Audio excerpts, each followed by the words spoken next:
march of the wild hunt will be sure to drag him into the darkness.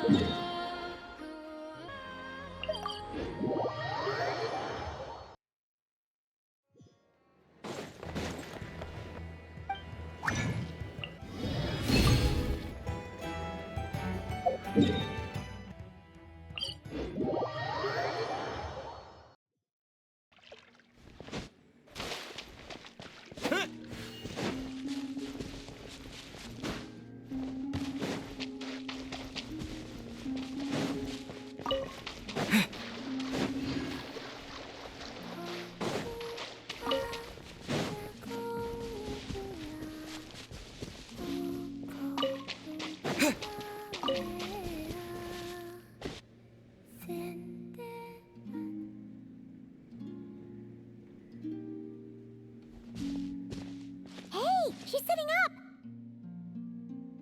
Is me sitting here a rare sight? No, we just thought you'd be resting. Perhaps I would have been, were it not for the sudden arrival of some unexpected guests. Not that I consider it a disturbance. After all, you are the only ones who are free to enter.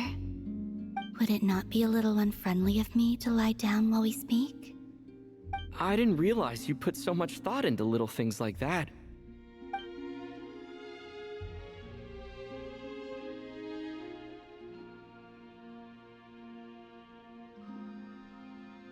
Only sometimes. There have been moments lately where I think about you and your companions. They are warm, mysterious, and cozy memories. Very few of my past memories are anything like that. They say that travelers return home bearing bags full of souvenirs. But my luggage was empty, and I believed it would stay that way. Return home? So, you're still planning on returning to the moon? Yes. This planet continues to reject me, reminding me that I do not belong here. If I remain in Teyvat, there will come a day that I disintegrate. And I don't mean reduced to dust, or turned into food for the flowers. I mean, I will cease to exist entirely. Alright then. Well, we're sure gonna miss you. But it sounds like we'll have to say goodbye. How do you intend to return? The moon prayer night is soon to arrive. On that day, the moon will be closest to Teyvat. The Kuvaki in this land will reach its peak at that time. I merely need to grasp the tide, and with relatively little effort. Oh, Paimon gets it! It'll work like a slingshot! You make it sound like she's gonna get blasted up to the moon. If I did that, I suspect I would crash into the false sky. I will be using a much gentler approach, but I do like the analogy. It's fun. You see? She gets Paimon's sense of humor. In the blink of an eye, the time has come to part ways. It does feel that way, doesn't it? Time seems to fly fastest when you are enjoying it. I have always thought of myself as a wanderer on this earth, and it has never expressed any desire to keep me here. Yet, just as I plan to depart, it tugs at my arm. Is this a gesture of affection? Or is the world mocking me? Oh, were you hoping I can answer that? Yes, you are a traveler, so you must have a lot of experience in this area. Then, what I would say is, enjoy the moment. That's right! Don't overthink it! Happiness is happiness and joy is joy! The point is to enjoy it, not analyze it! I see. Then what I would say is, even though I am very tired right now, I am still happy. I can't tell from the tone of your voice. Oh, really? You don't think I sound happy? I'm just kidding. I could tell you were in a good mood today from the moment we saw you. A joke, albeit not a funny one. Anyway, I assume you're here about you-know-what. Give me your hand. Actually, it's not that. There's something else we wanted to discuss with you. Oh. Then, do you still want to give me your hand? Or not? Sure.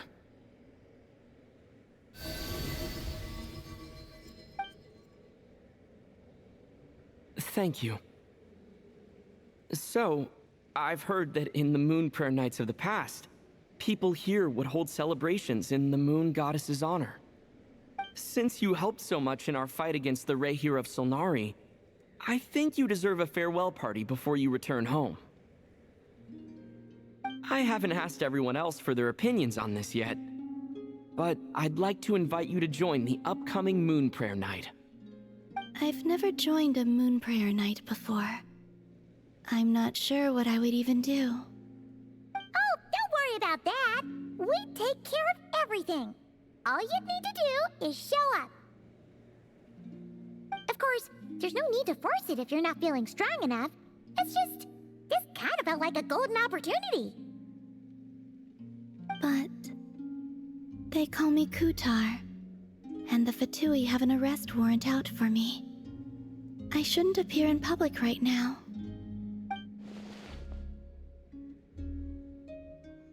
I'll make it work.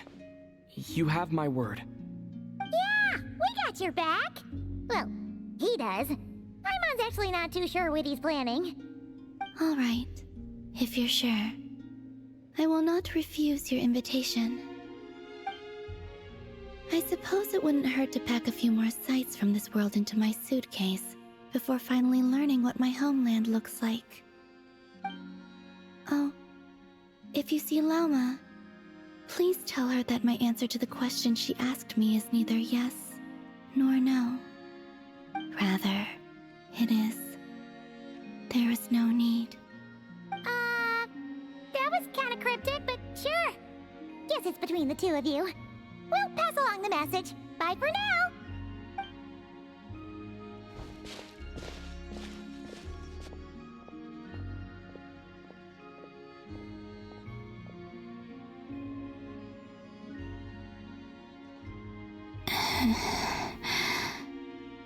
And also, I do not know.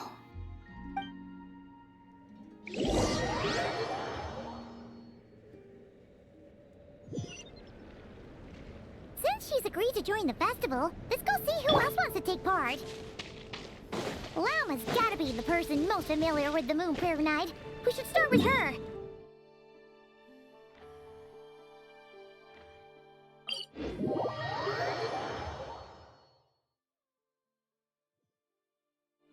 Also, what exactly is your plan to keep her safe? Not sure yet. I'll figure something out. What? Are you serious? And Paimon even gave you her... Hey, Lauma! It's us! Huh? Varka? What are you doing here? Beats me. I had a bit too much to drink last night, and when I woke up, I was on Hisi Island. Mr. Varka is helping to oversee Nasha Town's preparations for Moon Prayer Night. He is here to go over some details regarding the decorations and custom cloth designs. Right, yeah, that too. What do you mean, that too? Yes, celebrating this festival is a long-held tradition here in Nodcry. On this day, the crescent moon at the top branches of the verdant crest turns into a full moon, and the moon prayer blossoms bloom with a special radiance. Our people take these to be blessed omens. It's an especially welcome event coming off the back of all that nasty business with Rehir. Everyone got put through the ringer recently, and now they're looking to turn their fortunes around. The big shots in town all agree that a big, lively celebration is just what we need to rebuild people's faith in this place. No wonder Catherine said that people weren't so bothered about the religious element. That's right. It's become more of a local custom by this point. The celebrations have little to do with whether the religious stories behind this event are true or not. Even the Frost Moon Scions are eagerly awaiting the coming of Moon Prayer Night, despite now knowing that their past beliefs were founded on a falsehood. That's fair. It's a bit like the Lantern Ride in Liyue. It's a chance for people to enjoy themselves, not debate the existence of the Adepti. Oh, one other thing! We just went to see Columbina. We went ahead and invited her to take part in the festival this time. Hope it's okay. Wait, so... you mean she agreed to it? Huh.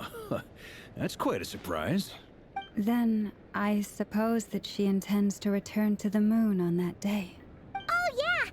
It's kind of a complicated process, but basically, I understand. In truth, I had a feeling that she might make such a decision. Well, if Kuthar has decided to participate in the festival, we should prepare accordingly. Yeah, exactly. She was saying how it could be risky for her to show her face in public. We were wondering if there was any way we could hide her.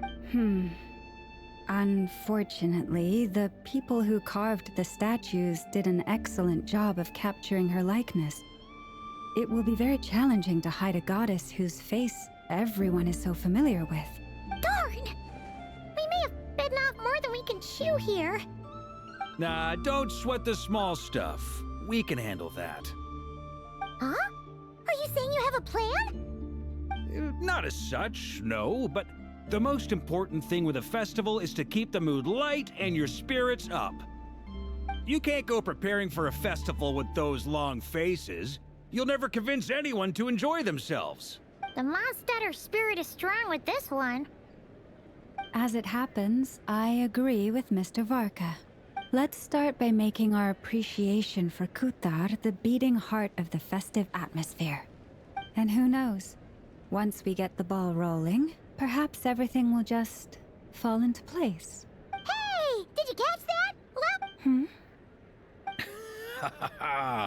I'm looking forward to the Moon Prayer Night already. We have a festival in Mondstadt called Windbloom, and you can always tell which couples are celebrating it for their first time by the smiles on their faces. Big, beaming smiles like their whole faces glow. And I have a feeling we'll get to see that same smile on the Moon Goddess's face at this festival. Not quite the same, surely. Anyway, I'll take care of business in the city, but I'll have to leave the decor up to you and the Frost Moon Scions. No one else can capture that traditional aesthetic quite like you guys. But lastly, there's the final key element that brings the festival to life. Companionship. Before you leave, let me show you something that we've been preparing. Mr. Varka had asked to see it already, so you may as well tag along.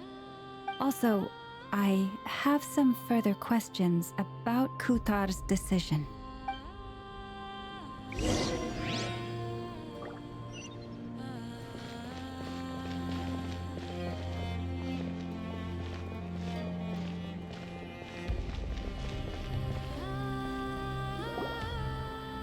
Huh!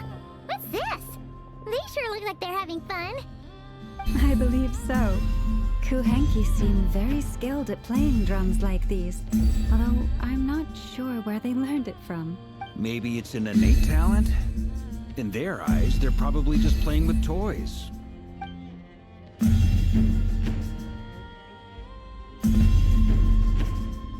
Luanatar! You wanna play too? Yeah. She looks more confused than anything. Maybe we can teach her next time if we get the chance.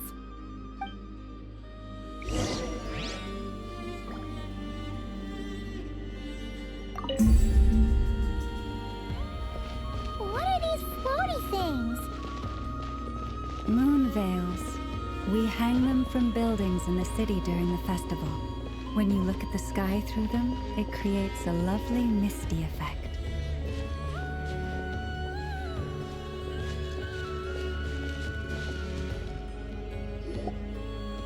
Everyone seems hard at work. They are preparing items for Moon Prayer Night. For instance, the sculpture being made over here, Mr. Varka and I were just finalizing the details of where it will be placed. Ah, there she is. I didn't know the finished article would be so large. Not to worry, though. All the necessary arrangements have been made. Just let me know once it's ready, and I'll get some people to ship it over. You have my thanks. And over here, we are preparing a very traditional confection. Oh, look at all these colors! It looks great! Can Paimon try one? Of course. I have a feeling you'll like it a lot. You bet! Sweets and treats are Paimon's favorite! If you included those in the Feast of the Moon, I bet Paimon would have joined the Frost Moon Scions by now. There will also be verdant crests like this present in Nasha Town during the festival. The timing of Moon Prayer Night is not completely set in advance. We make a rough estimate, then observe the changes in the verdant crests and moon prayer blossoms to guide us. As such, the wait itself is a fun feature of this particular festival.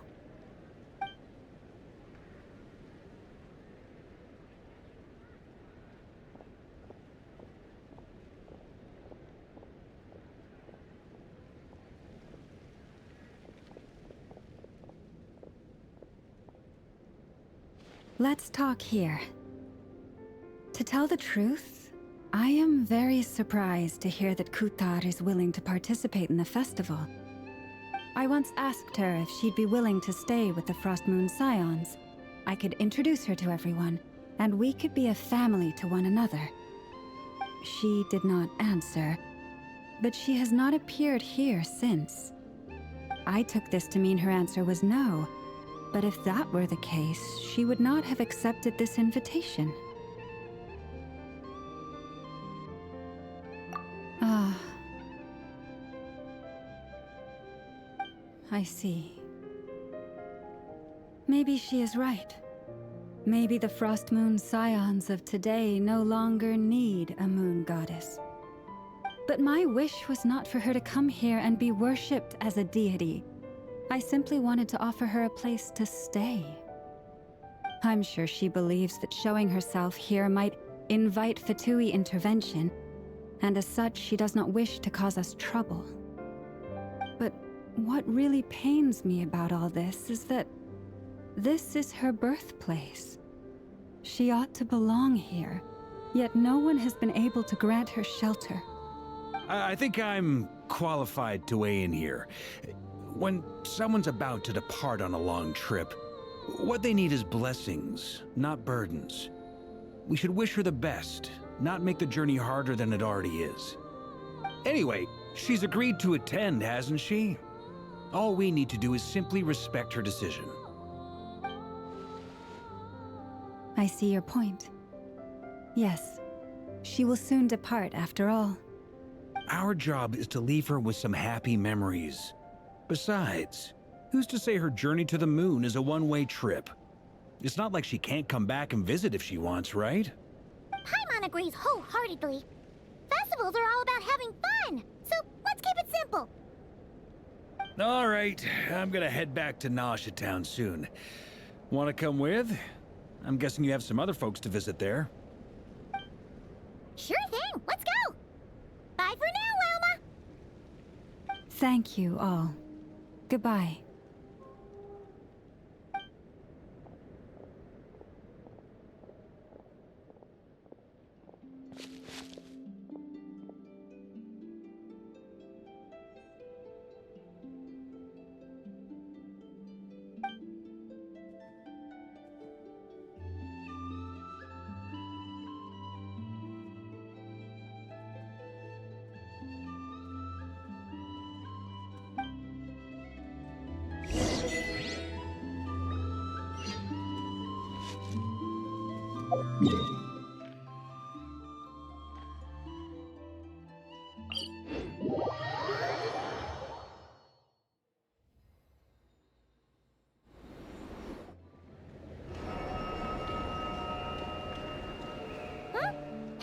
over there. It's Durin and Albedo with Flints. What could they be chatting about?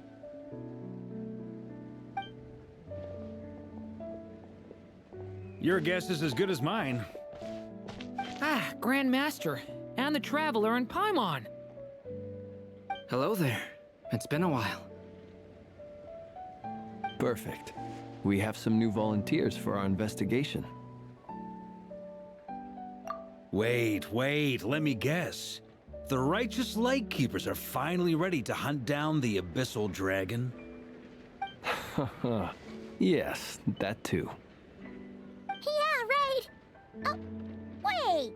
Why does everyone keep saying that too? Well, to be precise, the facts match, but not the causality. Wait, so I guessed right? Half right. Don't act so impressed with yourself. Maybe I can explain. We ran into Mr. Flint's north of Nasha Town. At that time, we just noticed a few abyssal creatures out in the wild, but the strange thing was, I didn't detect any traces of abyssal energy on them at all. On closer inspection, we realized that they were not real monsters, but something akin to reflections in the water, or perhaps a mirage. Huh? What do you mean? Like, you could see them but not touch them? Exactly. It was very peculiar. They roared and tried to attack us, but we could not make any physical contact with them. I think I've heard of things like that happening in Notcry before, but I don't know much about it. Yes, it's a known phenomenon. Mirage-like illusions tend to appear in Nodcry in the run-up to Moonprayer Night. From a distance, they appear quite real. I myself thought that Misters Durin and Albedo were locked in battle with abyssal monsters when I first arrived. But after sharing intel and investigating a little further, we can confirm that these illusions are harmless. There is no great cause for concern.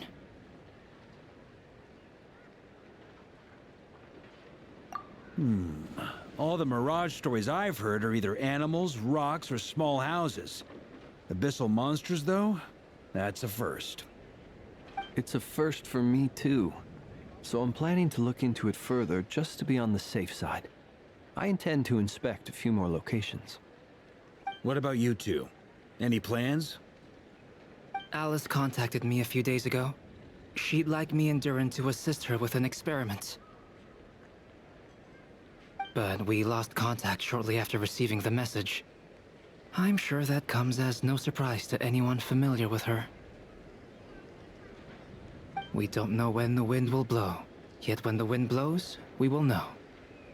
That, in a nutshell, describes how Alice operates. Yeah, that tracks. Okay. Well, I suggest we investigate this Mirage business in the meantime.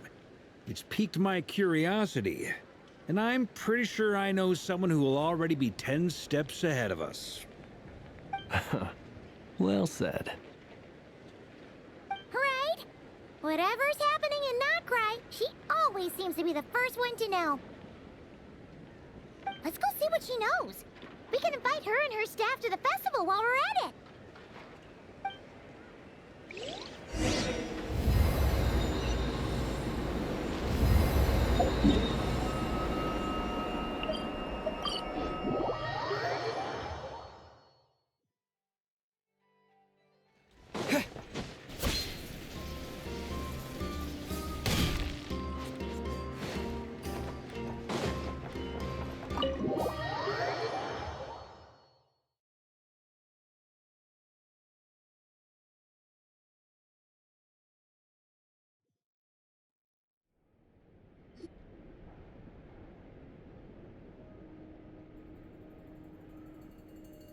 You're right, I have noticed. There's certainly something a little fishy about this situation. Only a little, though. Records indicate that this phenomenon can occur in the days before and following Moonprayer Night. That said, it has always been a rare sight in the past. The odds of encountering these phantoms are similar to looking up in the night sky, happening to see a shooting star, and managing to make a wish before it disappears.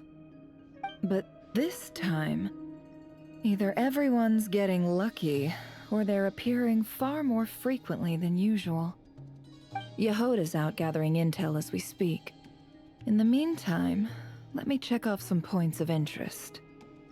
First, the Abyss. The ones we saw seem to be abyssal monsters. Indeed. But we have identified one location where many more of them have made an appearance. And not just monsters, but human phantoms too. Given the scale and nature of the phantoms, it's almost as if someone's last memories are coming to life. Or perhaps the memories of multiple people. Oh. So you mean the phantom monsters are hunting down the phantom humans? Exactly. The phantoms can interact with each other, but we have no means of intervening. In addition, some of the human phantoms would seem to be from the very distant past. This is clear both from the clothing they wear and the stories they tell. They claim to be from Hyperborea, a name which I've heard from Lauma before. If this is true, it means they must be from 6,000 years ago. Did Paimon hear that right? 6,000 years? It sounds like this merits further exploration. That'd be a big help. I'll leave it with you, Albedo. My knowledge of ancient history is non-existent. I used to doze off every time the pre-Knights Favonius era came up in class.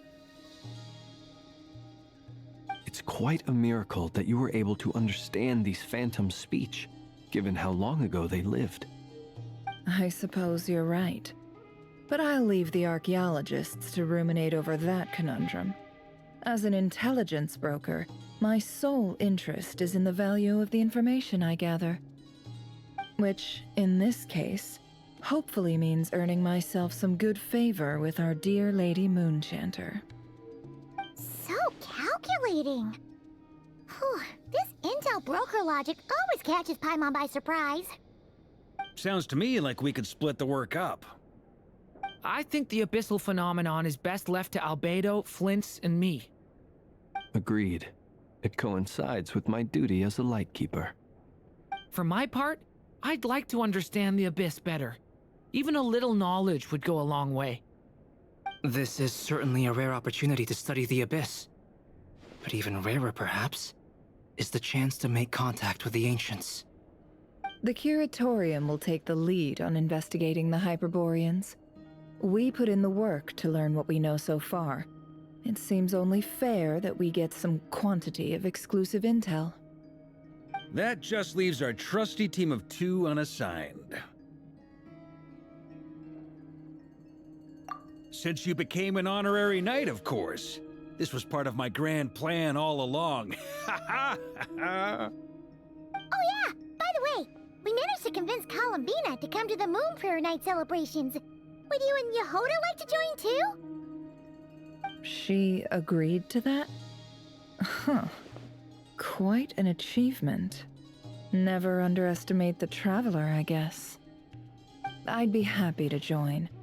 No point shutting myself inside when the streets are all decked out. I doubt any clients will be visiting during the festival in any case.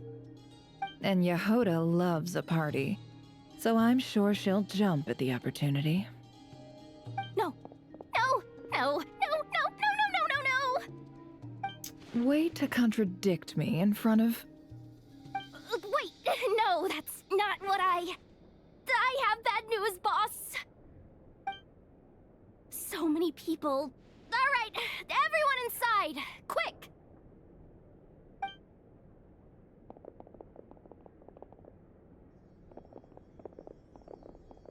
This is gonna sound crazy, but hear me out. I saw one of those phantoms at Star Sand Shoal, and it was some sort of flying ship. Like a spaceship? That's gotta be the one you came to Teyvat in. You said you saw the same thing through the moon marrow, right? Huh? You already know about it? I thought I was gonna blow people's minds. Turns out I'm the last to find out. Wait. Back up. You came here in a spaceship? Now my mind is blown! What's it like on the inside? Was it like flying through space? I want to know everything! Yep, exactly. Huge discovery. You're the best, second best intel broker in the world. After your boss, of course. Wow. Really? Well, I don't know if I'm all that, but... I guess that decides where we're heading next. Come on, don't look at me like that. I know the spaceship doesn't have anything to do with me, but you don't want to leave me as the only one twiddling my thumbs, do you? Fair enough. You can tag along. In that case, let's meet back here to discuss our findings once we're done. I wish everyone a productive investigation. You too.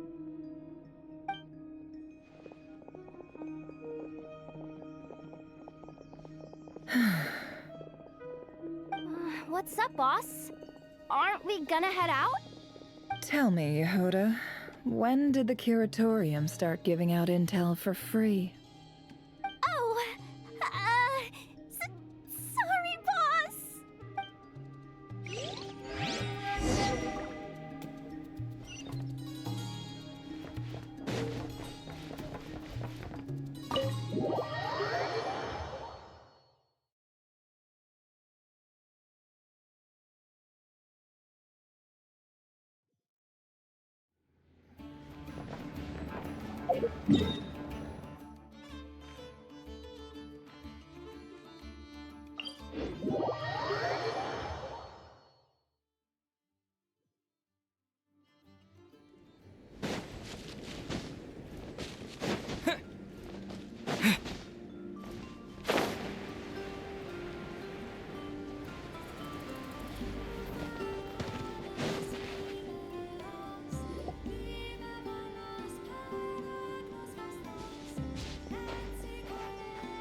Well, what do you know? Yehuda was right on the money.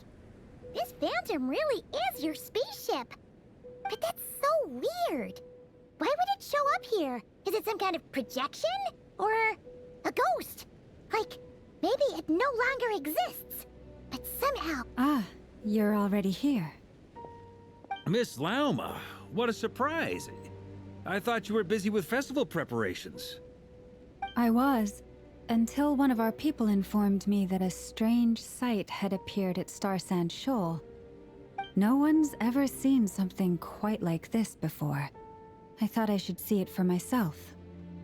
Same here. Oh, so we heard that these things appear around the festival period. Any idea why that is? Unfortunately not. We have very limited information about them, since they can't be interacted with. And no human phantoms have ever made an appearance before now. The most we've been able to deduce is that these sightings appear to be connected to the increase in Kuvaki energy around this time. Yeah, seems like that's all we can do. This is all so confusing. Allow me to lend you a hand.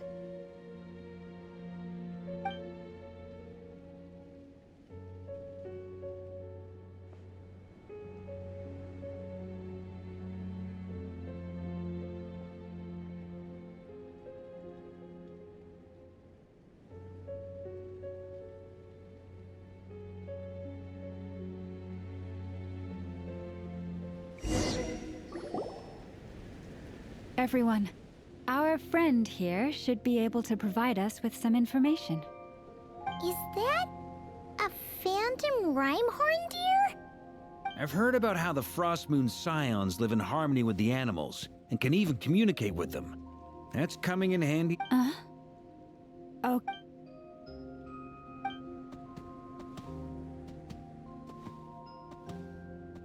Oh, it's leaving. It appears to share our curiosity about this giant spaceship, so I asked it if it wouldn't mind investigating along with some friends. In return, I told it about some nearby spots where the wild fruit grows abundantly. We may live in a different era from these phantoms, but I trust that the terrain, climate, and ecology here are more resistant to the effects of time than some things are. Let's give them a moment and hope for the best.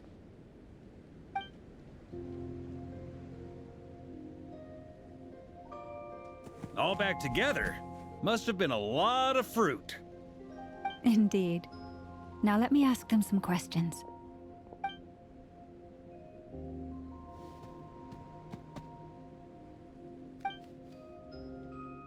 It did find a lot of wild fruit, enough for them to feast for a long while.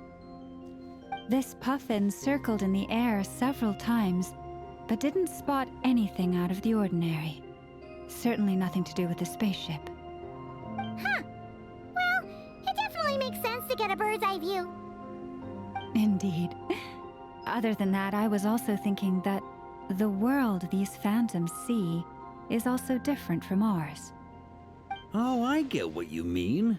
The wild fruit exist in both times and spaces, but there might also be things that only exist in that space-time, which we can't see. Good point. Great thinking, Llama. Blunthorn rhinos can use kuvaki to shift great rocks, but this one says it couldn't get that ship to budge by even an inch. The sniffer mole tried too, but despite being a skilled digger, it could not get through. They say that the spaceship looks robust and undamaged. It seems completely impervious to any and all attacks. Whatever lies within is well defended from harm. So, just like us humans, there was nothing they could do about this spaceship either. Yes, still, they deserve our thanks. We are grateful for all your efforts, dear friends. Now go, and enjoy your feast. I've noticed some other human phantoms gathered nearby. Come on, let's go talk to them.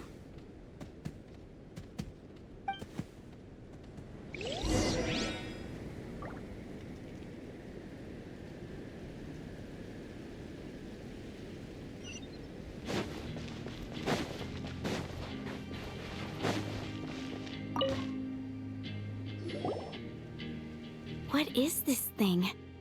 I've never seen it move, and there's no way to get inside. Goodness knows. My grandpa says it's been sitting here at least since his grandpa was still alive. What about his grandpa?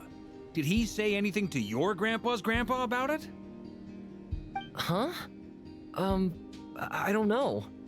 In all likelihood, it was here back then too. Hard to imagine something this huge could move.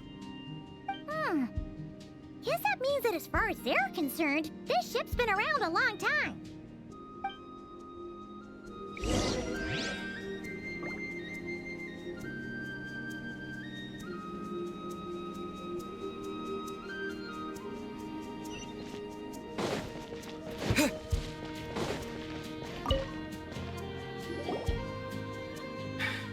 Come on, brothers.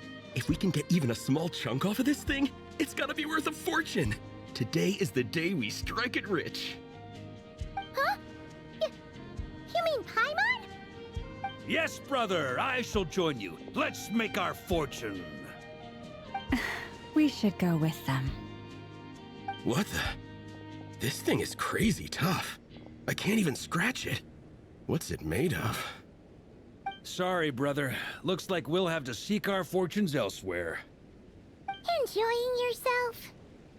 I was just seeing if I could influence this phantom's perception by playing. But nope, no dice.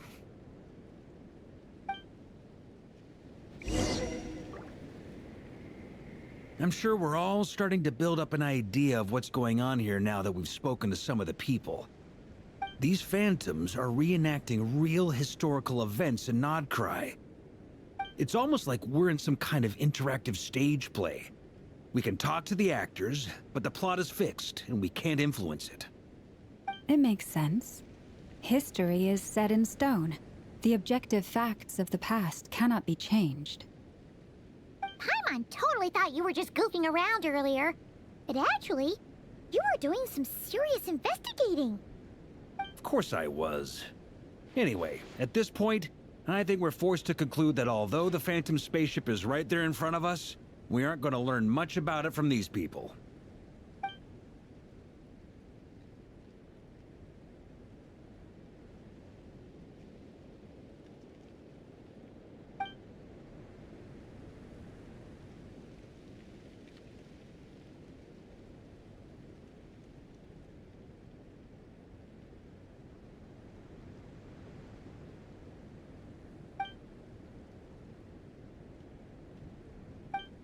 Don't be discouraged. If nothing else, this is proof of the ship's existence. And think about it. So many people tried to hack their way inside, but no one could get the door open. It's made of very tough material. To me, that says that we'll either find the ship itself or the story behind it. It's just a matter of time.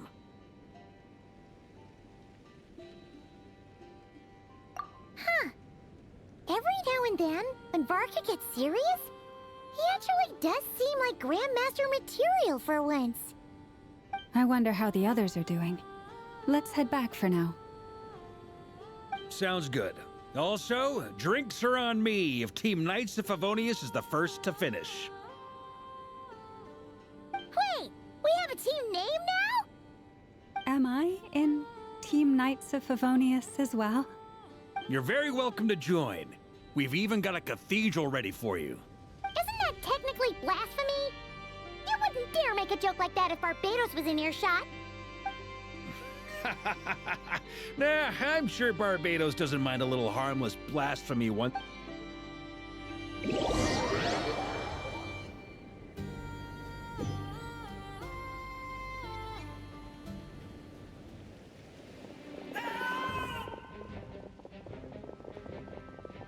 Oh, no! Get away!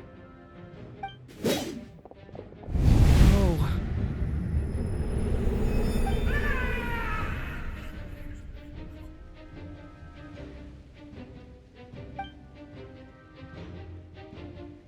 I know it's hard to stomach, Mr. Duran. But as I'm sure you've noticed, there is nothing we can do to intervene in that which unfolds before us. But we have to at least try. And try you have. But are you aware of how many unsuccessful attempts you've made now? I wasn't keeping count. I'm afraid this is the 39th failure so far. Or the 5th if we're only counting this particular victim. There are no indications that these phantoms may be altered in any way. You seem to have calmed down a little. I'll make us a fire. You should rest and have some water. Feeling any better now, Mr. Duran? May I ask a few questions? Be my guest. What exactly are we witnessing here? What happened to those people? My guess would be that we are seeing Nodcry during the Conrian Cataclysm. Would that be accurate? Conria. That is correct. As you know, once the Abyss senses even the tiniest crack, it floods in and spreads like wildfire. There was a time in the distant past when it permeated all of Nodcry, causing immeasurable harm. The people paid a terrible price to heal this land. Then 500 years ago, the whole of Teyvat suffered an abyssal disaster. Once more, Nodcry was dealt a devastating blow. I see. In the face of the abyssal onslaught, all were like grains of sand tossed around by a tidal wave. Be they human, fae, or god. The moment you witnessed is but one drop in a whole ocean of catastrophe. All right. I guess that answers my second question, too. I wanted to know why there's nothing I could do to help them, and that's because what we are seeing is history. That would be my guess as well. As I understand it, history and fate are not all that dissimilar. The latter may be unseen to us, but both are immutable. Yes. Fate was determined long, long ago. I still have a couple of other questions for you, Mr. Flint. You mentioned more than one abyssal disaster that has struck this land in the past. How can you be sure that what we're seeing is from the Conrian incident? And also, how are you able to stay so calm when you're talking about these events? From everything I know about you, you're not cold or ruthless, and you're not indifferent to the suffering of others. Alas, I am forced to show my age. I must be 600 or 700 years old by human measure. Wait, so you... One is not easily moved by history when one has witnessed the truth firsthand. I'm sorry.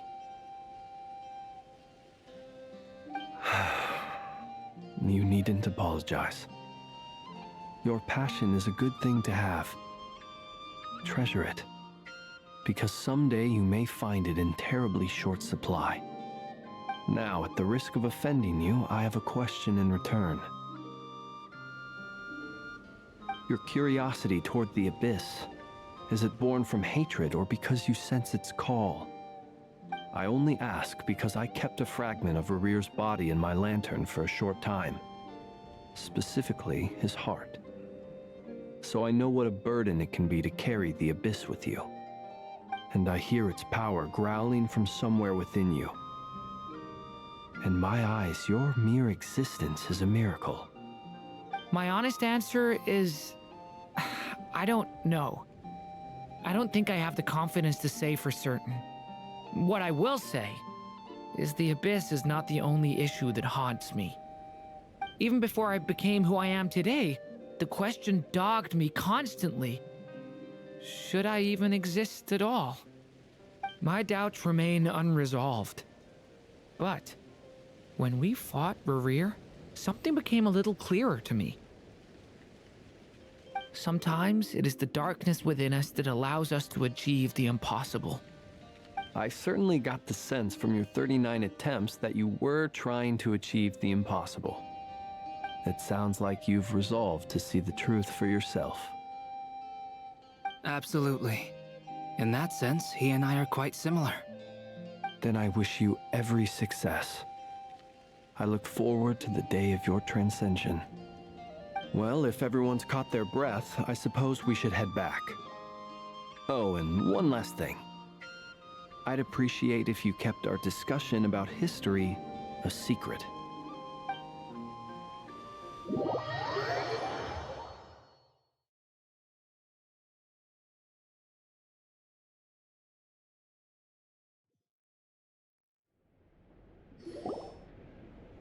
Incredibly, our separate investigations led us all to the same conclusion. Hooray for consensus! Yeah, but we barely learned anything, though. I totally thought this would be the motherlode. Talking with the ancients? I mean, come on! But nope. All we got was useless snippets of... And all this stuff about moons and... Hyperopia. Ugh, what a load of baloney. Seems like people back then had a few screws loose. I understand your frustration. We found the same issue. Each phantom only showed a very brief moment in time.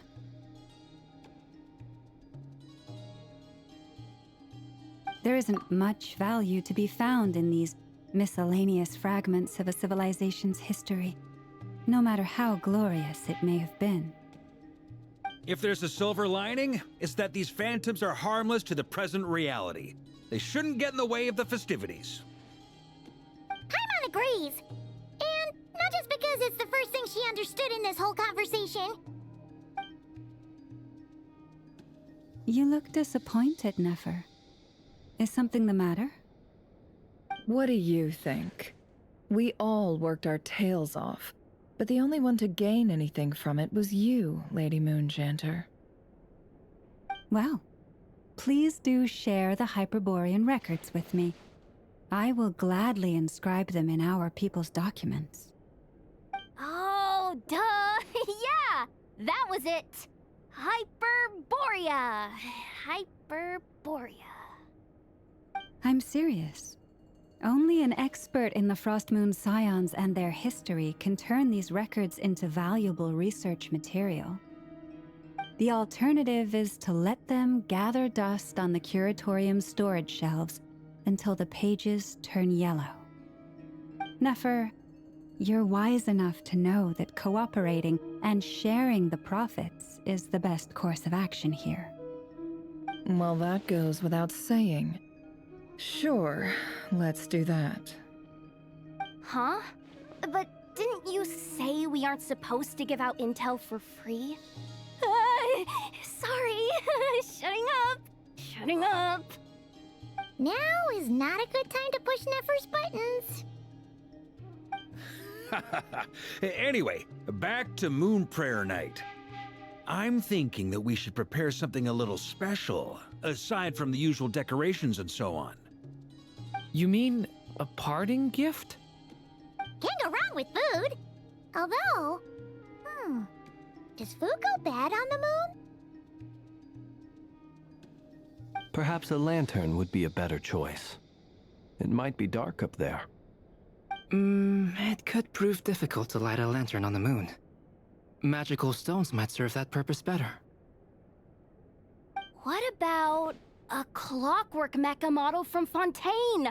I've got a whole bunch at home. I use them for fighting practice in my free time. None of these sound like things she would be even remotely interested in. But we don't interact with her enough to know what she likes. Yeah. It would really save us the guesswork if someone could find out what she's into.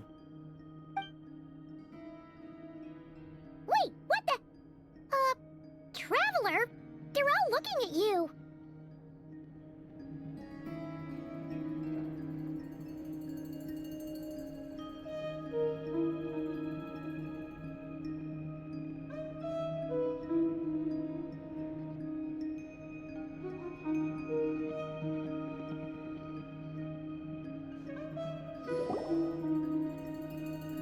Incredibly, our separate investigations let us all... Yeah, and all this... I understand your frustration.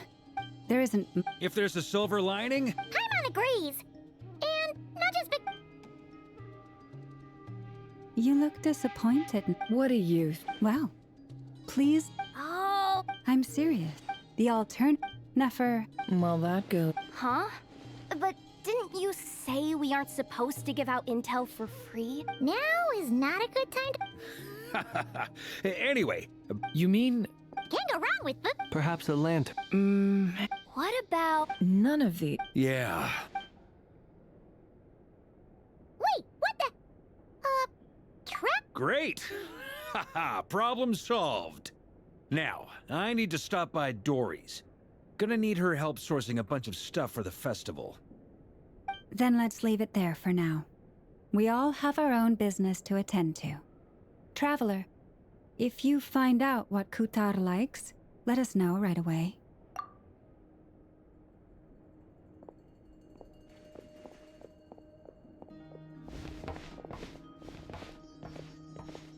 Is something the matter? I'm fine. It's just... I'm still feeling a little rattled after witnessing the horrors of the Abyss. But it's okay. This is something I have to work through. I'll be all right. Thanks for your concern. Well, don't put too much pressure on yourself. If you ever feel like something's wrong, physically or mentally, we're here to talk. Come on. Stop treating me like a kid.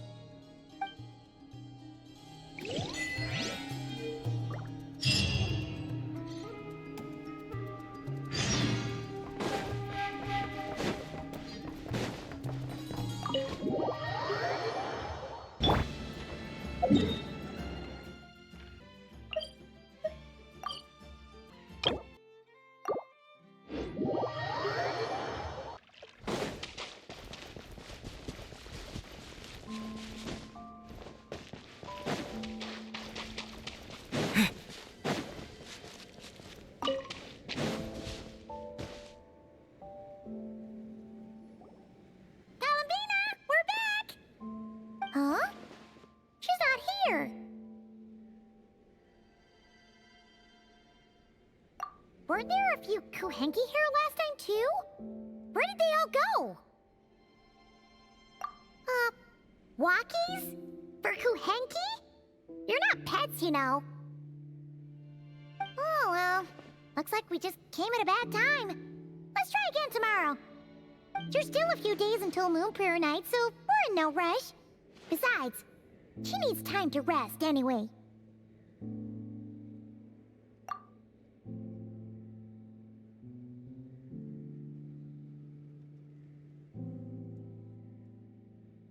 Kalamina! Are you back yet? Oh, how strange. Looks like she's still right? It's not like her to spend so much time outside. Especially since she's worried about attracting unwanted attention. What about Luonatar? Luonatar, you there? Hey! Do you know where Kalambina went? Sorry, didn't understand. But if you know where she is, could you take us to her? Yeah, that's even stranger. What about him? Oh, that's not good news. They change color when Kalambina gets weaker, right? And they look super pale right now. Good idea. She might know what's happening.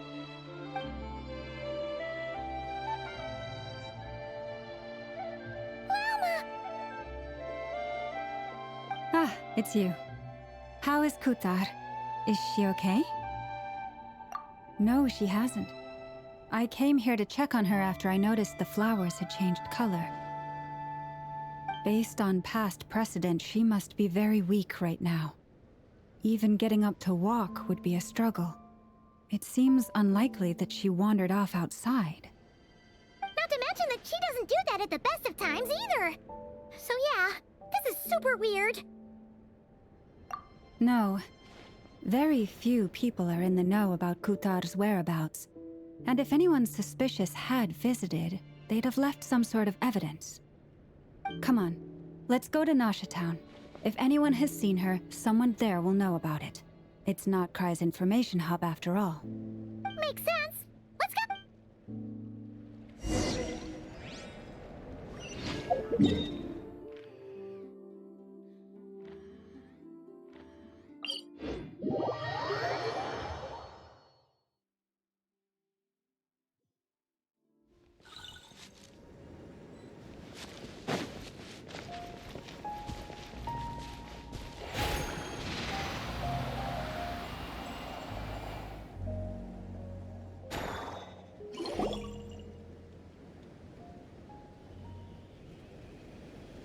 Moment.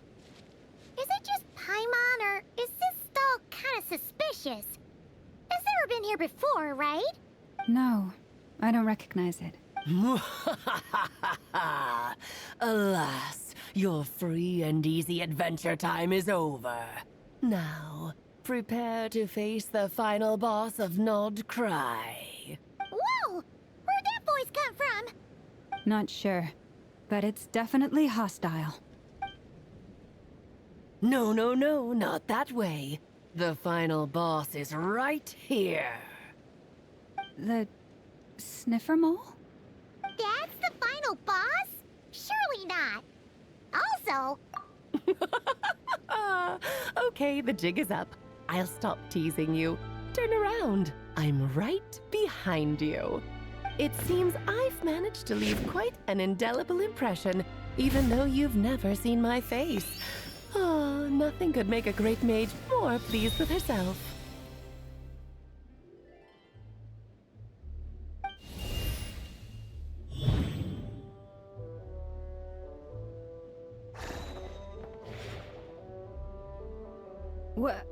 What is going on?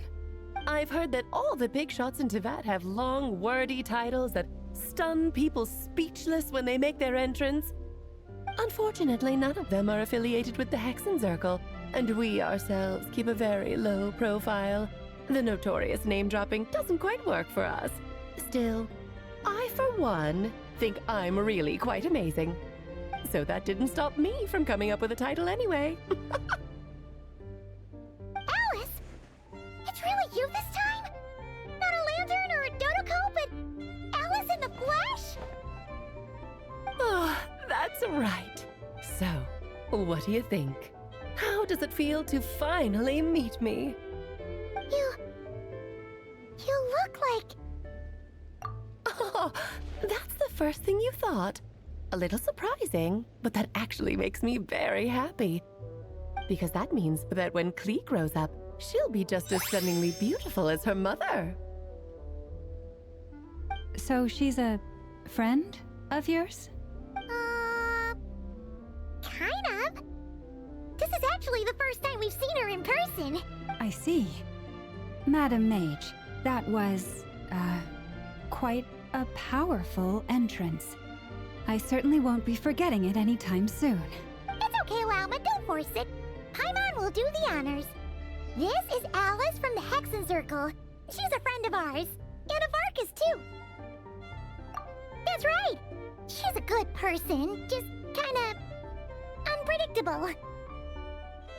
Well, what is the human heart if not unpredictable? If we could not do as we please, how would we differ from machines? I am Lauma, Moon Chanter of the Frost Moon Scions. It is a pleasure to meet you. Oh, I know. Before you got here, I spent a good, 15 minutes getting up to speed on Nodcry's present situation. In other words, I've read the whole in the last episode part, so we can skip the pleasantries. Fair enough. Well, Miss Alice, I can already tell that you have quite a unique personality. He'll get used to it. Paimon sure is. So anyway, what are you doing in Nodcry, Alice?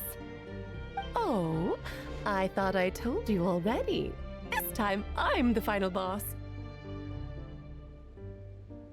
And what a formidable foe I shall be. Powerful, confident, decisive, and good luck finding my weak spot. You will never succeed. Aw, drat. My one weakness, and you found it in an instant. Fate has been dealt a devastating blow. Thus falls the great Dodo King. Why are you playing along with this nonsense? For funsies, of course. What's wrong, Paimon? Are you disappointed in me? Am I a gigantic letdown? No, it's just... you seem like a busy lady. And this is the one time you've shown up in person. Paimon figured it would be for something more high stakes than just goofing around. You're quite right. I'm here in Nodcry because something big happened. Something big enough it caught the attention of the Hexen Circle.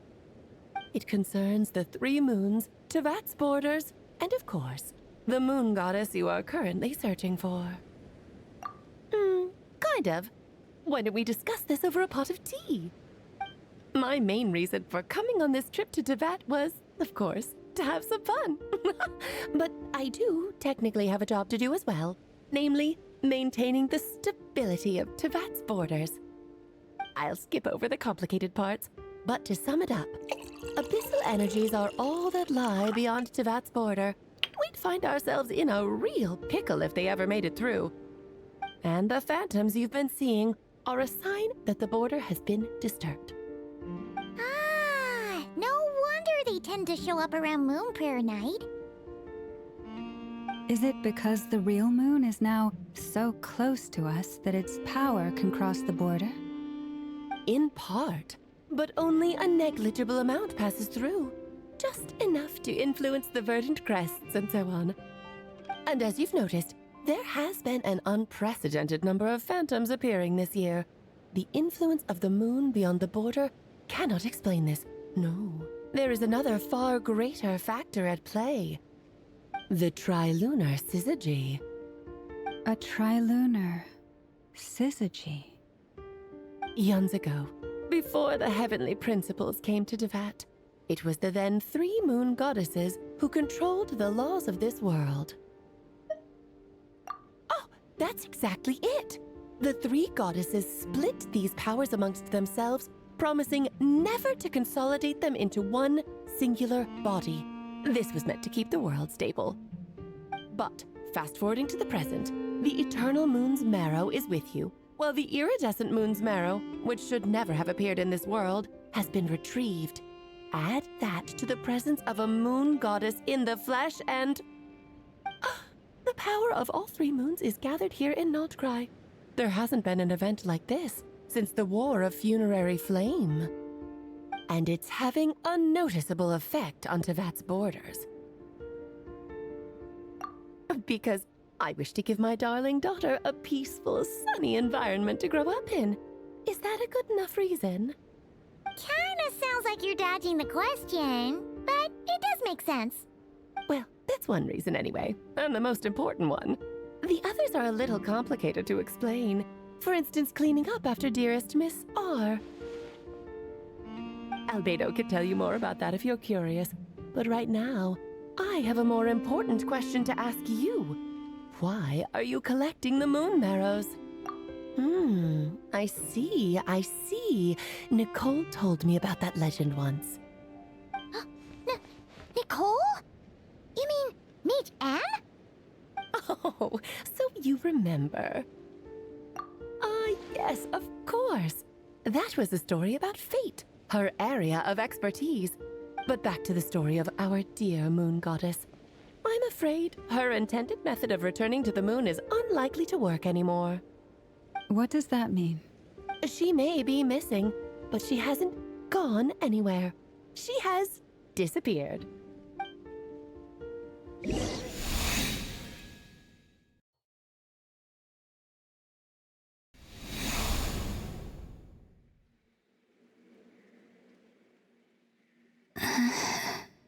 My body is so...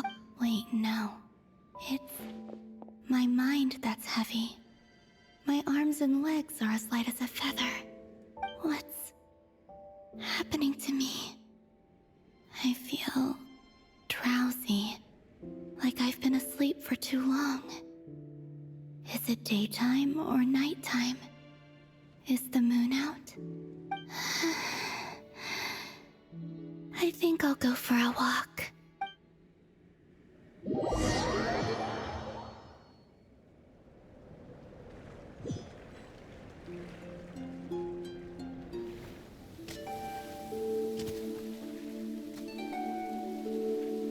Are you out for a walk too?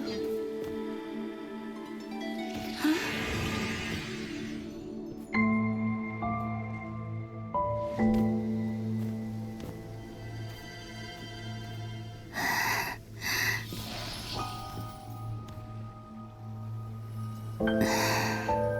The day has come at last.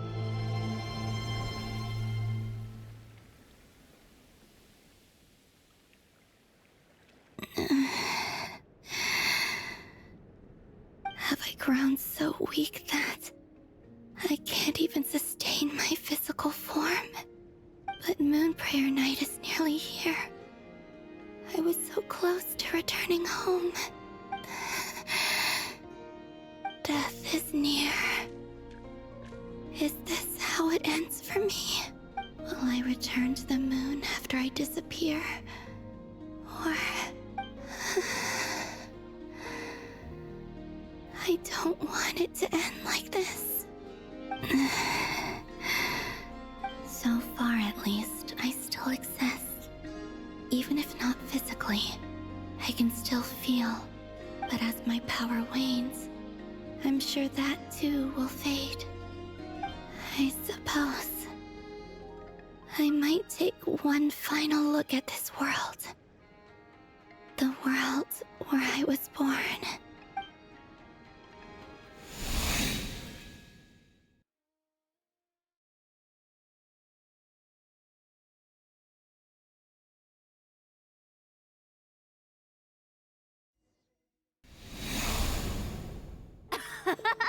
Come on! Wait for me! The Frost Moon Enclave. How much it has changed since I was born. These decorations... It's times like this when...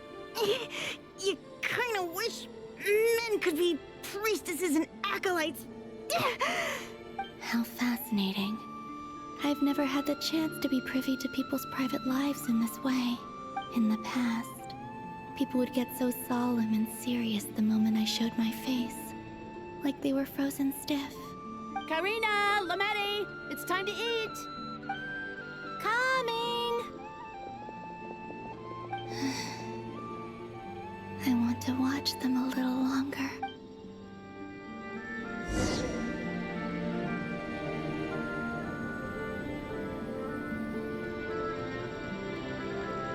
Yep.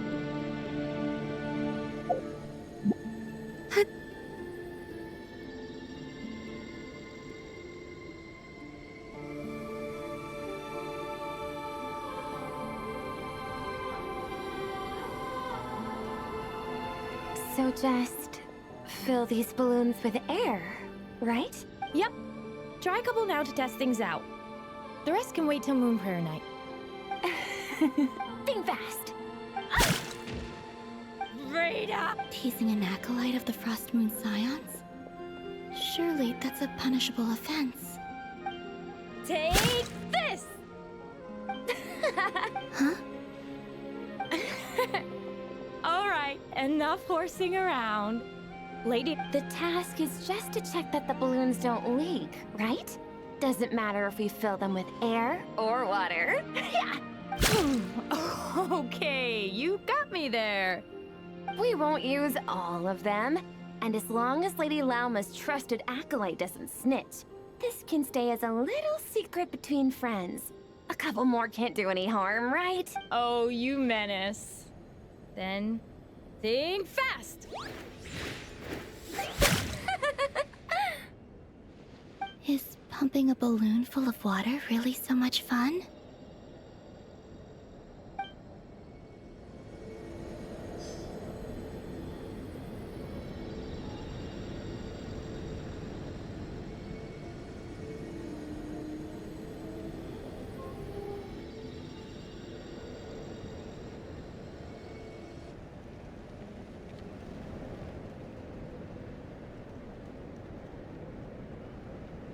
I'm sure you're both tired from playing all day. Come on, eat up.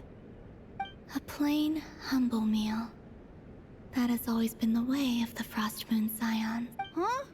How come Lametti got a midsummer berry dessert? Oh, I always get Lockaberry. I don't mind sharing. You can have a bite of mine if I get to have a bite of yours. They're sharing food?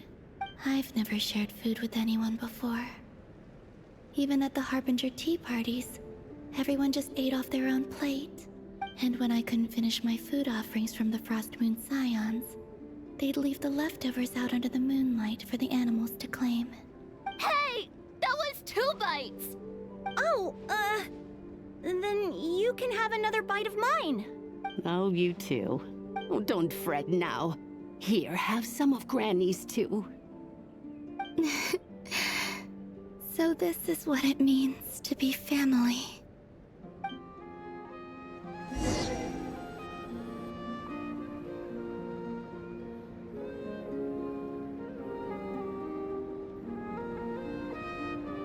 I'm seeing so much that I'd never usually get to see. They'd never act like this when I was around. It's nice, being able to just watch people in peace in these final moments. What a rare opportunity. I think I'll go take a look around Nasha Town, too. Maybe the Traveler will be there.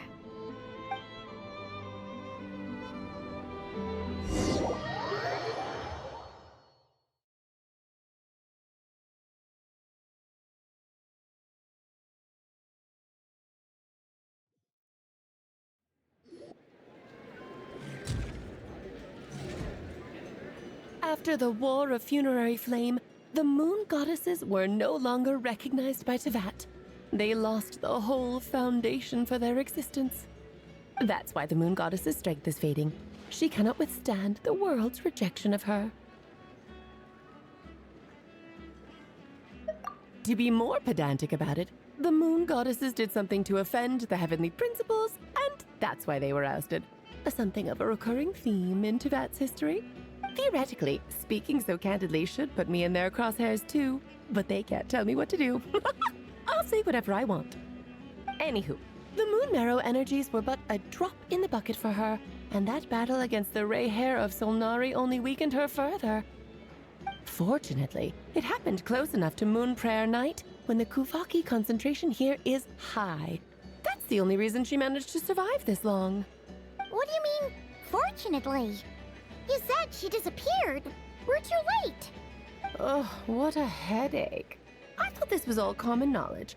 I guess I have some more explaining to do. Okay, buckle up. It's time for another lecture.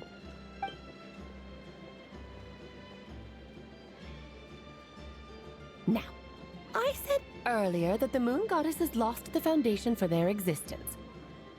The reason for that has to do with the natural order. Basically, the rationale for their existence in Teyvat was lost. The same logic applies to the present Moon Goddess too. Consider her existence so far. Her comrades in the Fatui called her Damselette. And she was worshipped as Kutar by the Frost Moon Scions. But these connections have now been severed, whether by her hand or yours. So, the rationale that once sustained her existence is now gone. Wait, we did that to her? Oh, well, strictly speaking, yes. But let's not start pointing fingers, shall we? I'll only end up as the big bad villain, and that's not the kind of final boss I want to be. Of course I do. I'm only the greatest mage in the whole entire world. Now, if you wish to find your Moon Goddess, there are two problems we need to solve. Firstly, we'll need to strengthen the connection between her and Teyvat, at least enough to sustain her until Moon Prayer Night. Strengthen her connection. But does that mean I'll have to rally all the Frost Moon faithful behind this? I'm afraid a bygone faith and a former home won't be of any help to her now. Do you know her name?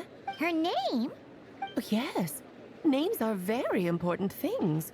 A name is a fundamental concept that anchors one's entire existence. Then your first job is to find it.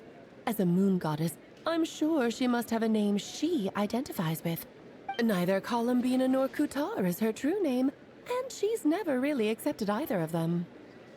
So, finding out her real name is enough to sustain her existence?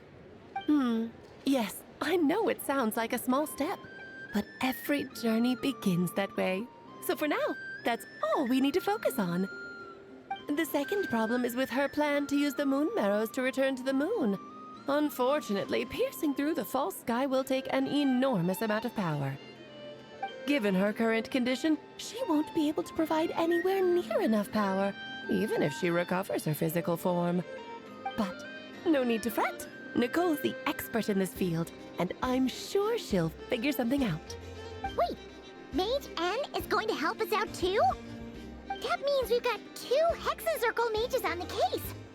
This is turning into a pretty big deal. Actually, this is more of a side quest for me. Like you said, I'm a busy lady, so I can't stay for too long. I'll have to return to Teyvat's border soon. That's the upside you get for looking out for my little Klee. Hopefully that will incentivize you to carry on keeping her company in the future.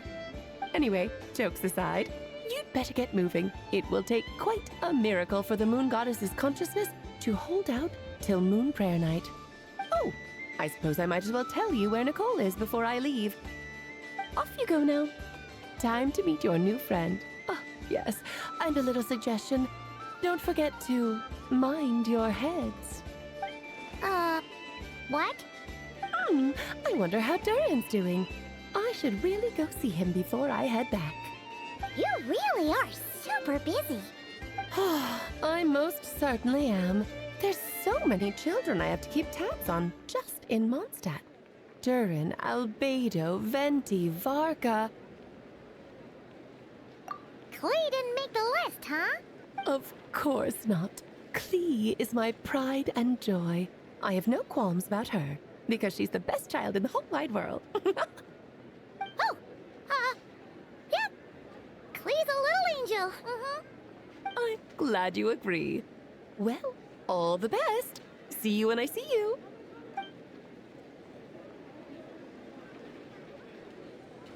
She left in a hurry. Yeah, she didn't pack up her stall. Should we handle it for her? I must say, I'm now very curious about her daughter. Klee, wasn't it? What's she like? That's a long story. Come on, we'll go.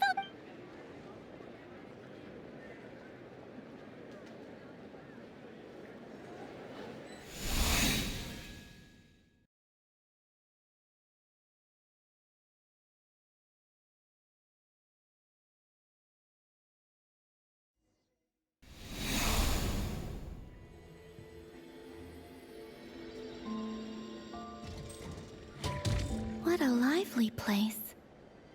I've never experienced Nasha Town like this before.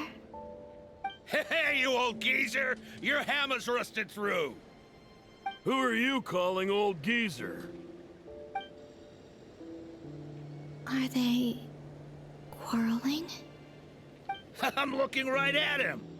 You've really gone downhill since giving your daughter free rein in the workshop. Can you even swing a hammer? You might as well use that hammer to... Don't run your mouth, or you'll get a back massage that'll put you in bed for the rest of your life. Look, the materials haven't arrived yet, all right? You know how busy it gets in the days before Moon Prayer Night. I'll bet you send all the materials to your little princess. Blood's always thicker than water, huh? All right, you've made your point, Uncle Koski. As soon as the materials arrive, fixing your chair will be the #1 priority. And Dad, if you've got time to chat, why don't you lend me a hand, See? Lolka knows what the score is. I guess they're friends. But the way they spoke to each other was so ugly. Then again, it wouldn't be the first time I've seen something like that. Columbina! Sing outside my door in the middle of the night one more time, and I'll unscrew your vocal cords. You hear me? Oh, Zandrone. So that was her way of trying to be friends with me. What a pity. I won't get the chance to say any ugly things in reply.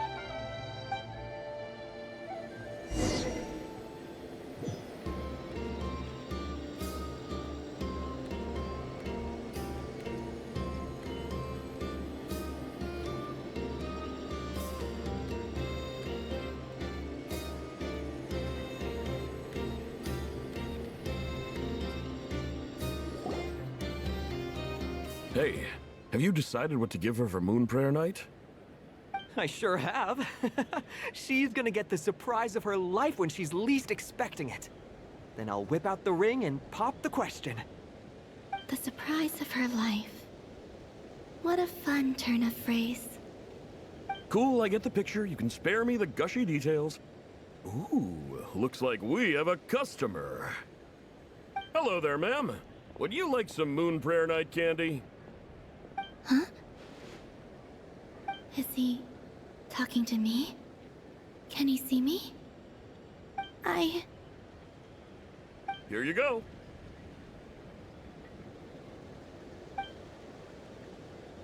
Oh.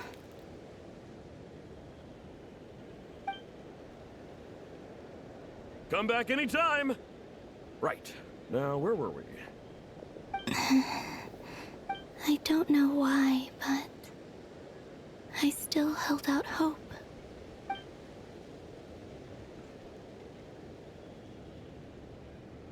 The most important thing right now is to find that mage. This name thing seems super important too, but where do we even start looking? I'd better go pay the Fatui a visit.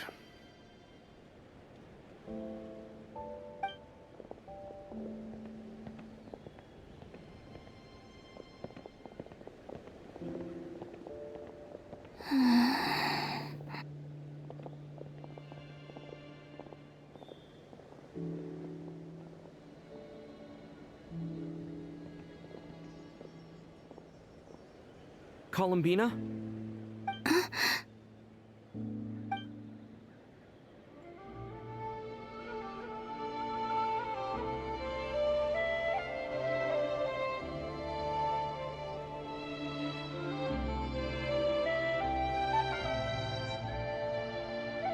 traveler. Let's go! This is no time to be spacing out!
Where are they going? They mentioned a mage and... a name? So, Mr. Varka, are you acquainted with this Nicole? Or should I call her Mage N? Ah, not really. We've never met, though she has come up in conversation. From what I've gathered, Alice kinda took Nicole under her wing. Taught her how to speak in a more ladylike fashion, that kind of thing. Huh. Hard to imagine Alice as an etiquette coach. Yeah, Alice is a larger-than-life personality, I'll give you that. But then again, that's why she's able to draw such an eclectic mix of people into her inner circle. If I remember correctly, being an interesting person is actually one of her main entry requirements. So, if you ever wanted to join the Hexen Circle, I'm sure you'd both be eligible to apply. Hey! Don't go around making promises on Alice's behalf! I wouldn't dare. I'm just trying to paint a picture of the Hexen Circle for you. Okay, sure. Anyway, since none of us have ever met Nicole, how are we supposed to find her? We can't just go up to every woman in sight and ask, "Hey, are you Nicole?" Maybe something she's wearing will give it away? Like, a windbloom pinned to her chest or something. Wait a minute. Alice never said Nicole was from Mondstadt. Oh, true.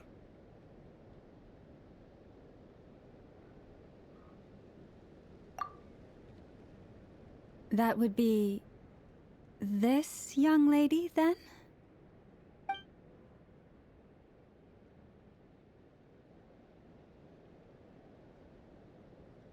Hey there! Sorry to disturb you, but... are you Miss Nicole? Varka, Knight of Boreas of the Knights of Favonius. Alice might have mentioned me before. Mm-mm. Ah! Have we got the wrong person? Sorry! Well, this is awkward.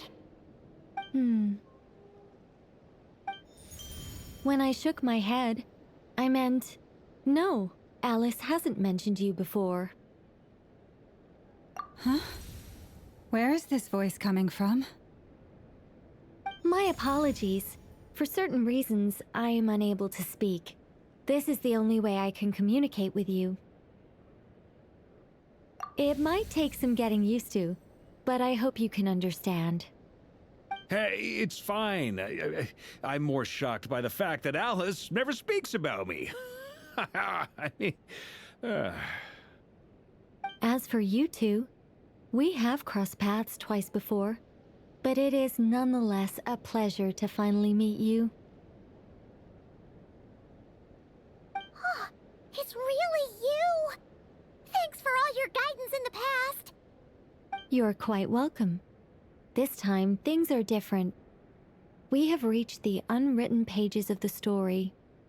You might say that we stand at the crossroads of fate.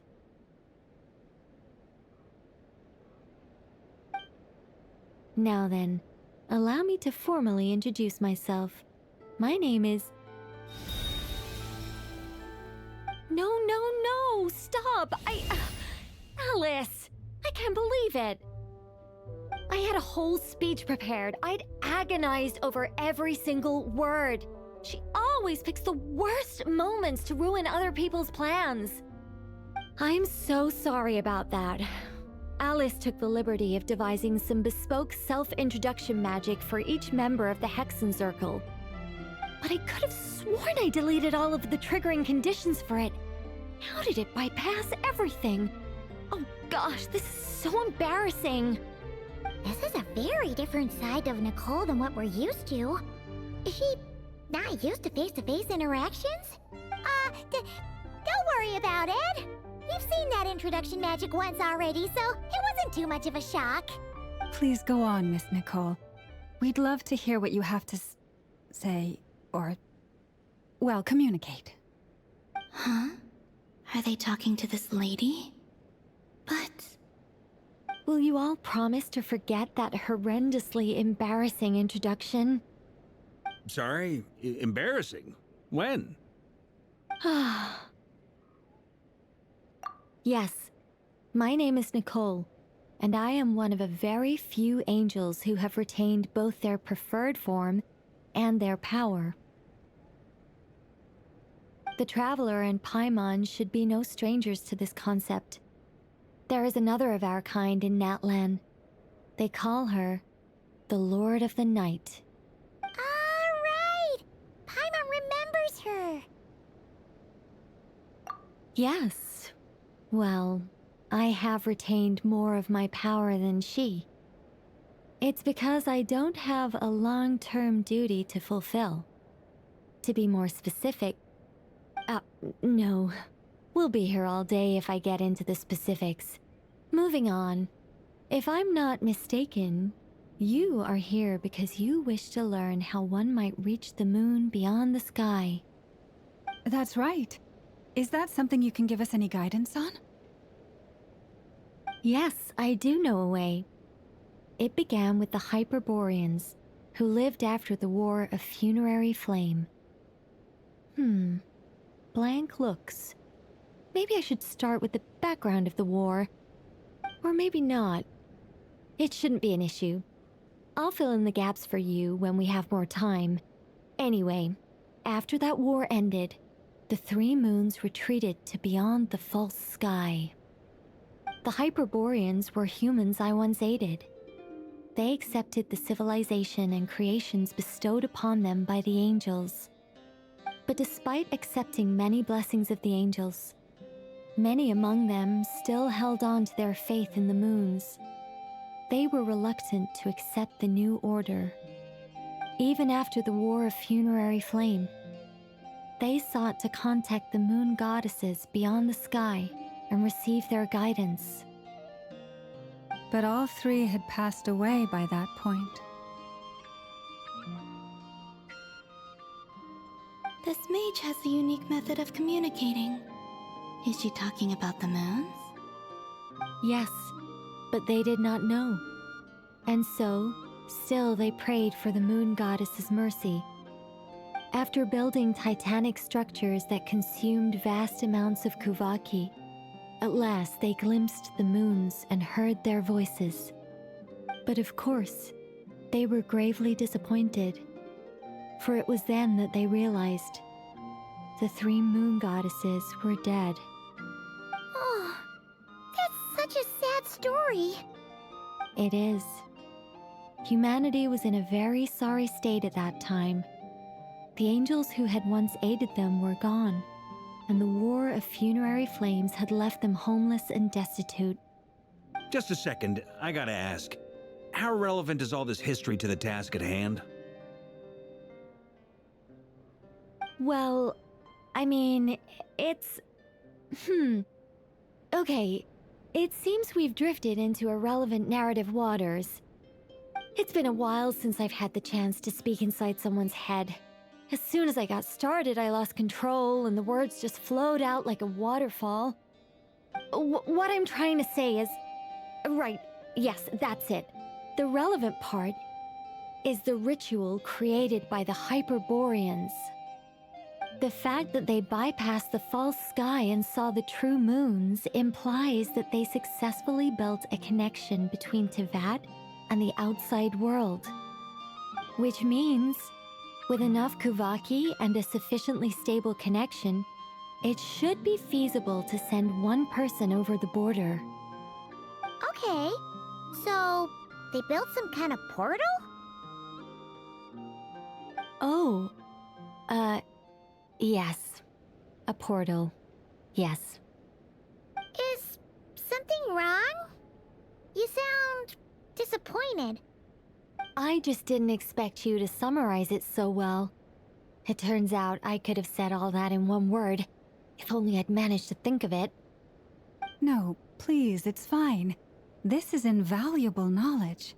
I'll be sure to record and preserve everything in writing. Oh, really? Well, in that case, I suppose I could backtrack and add some more detail. I did gloss over a few things so far. Whoa, whoa, whoa, time out. Let's summarize what we've got first. The Hyperboreans were the last ones to use this method, right? So we somehow need to find whatever structure they built and make sure there's enough Kuvaki to power it up. Luckily, we have the moon marrow of both the eternal and iridescent moons, so we're all good for Kuvaki. Which means the key issue we need to focus on is finding the place. Am I right so far? Yes. Although I expect the structure is long gone by now. That said, what if we could take advantage of the phantoms to travel back to a time when it still existed? Well, travel back isn't quite accurate. It's more like we'd be creating a handshake between 2 points in space-time. We wouldn't even have to pick a time when it still existed. It could just be a time when it still appeared in phantom form via projection, or we could project our own phantoms, fold them together, and... You look lost. Was that too hard to follow? Yeah, things got a little, technical there. Paimon's brain is reaching capacity. Alright, let me think about how to put this more simply. Over the next few days, I'll search for phantoms that we can use. Once I find one that meets the criteria, I'll let you know and we'll regroup. By completing certain rituals, specific individuals will be able to enter the phantom and make it to the Hyperborean structure. If everything checks out, and it looks feasible, we'll just need to wait for Moon Prayer Night, and we can send the Moon Goddess back home. I'm really skimping on the detail here.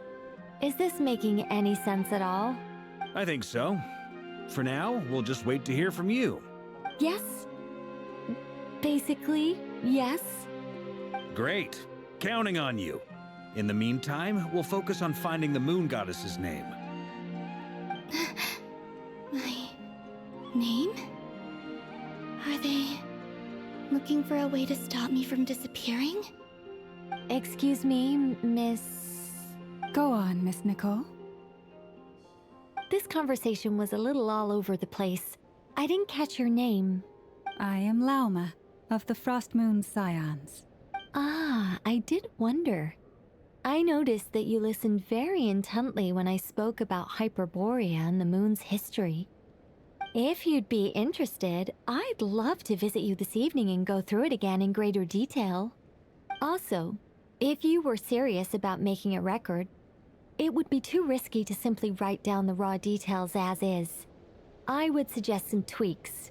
Maybe rewrite the stories as fairy tales or fables, perhaps even prayers.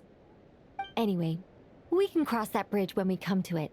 So, see you later then? Oh, and no need to prepare anything. Just a cup of tea will do. See ya! She seems friendly. It's just... It's so nice to find someone who's actually willing to listen. I've been dying for a chance to finally go through all this systematically from start to finish. Any longer and I'd probably start forgetting it. Now Paimon gets why Alice told us to mind our heads. Ha ha ha ha, what did I tell you? A lot of quirky people in Alice's orbit. Now then, The next order of business is, where do we start looking for the moon goddess's name? Maybe the rest of what Nicole has to say might give us some clues. Once I've heard her out, I'll summarize the salient points and share them with you all. I'm also inclined to review our other documents. Yes, our faith was first established by our Hyperborean ancestors, but many of the more factually accurate records are from after Kuthar's birth.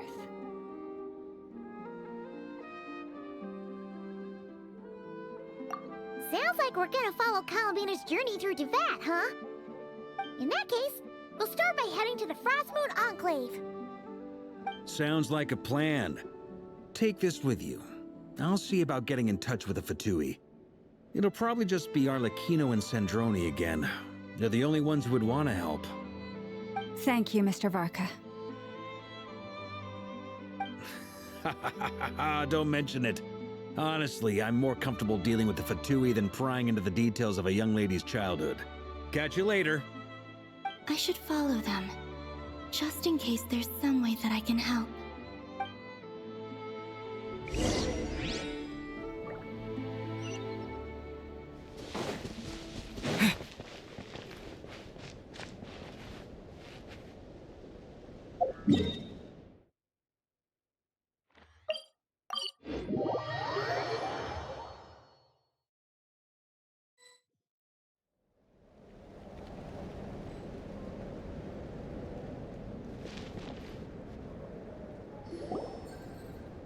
A while ago, I took the time to organize all documents in our possession that pertain to Kuthar.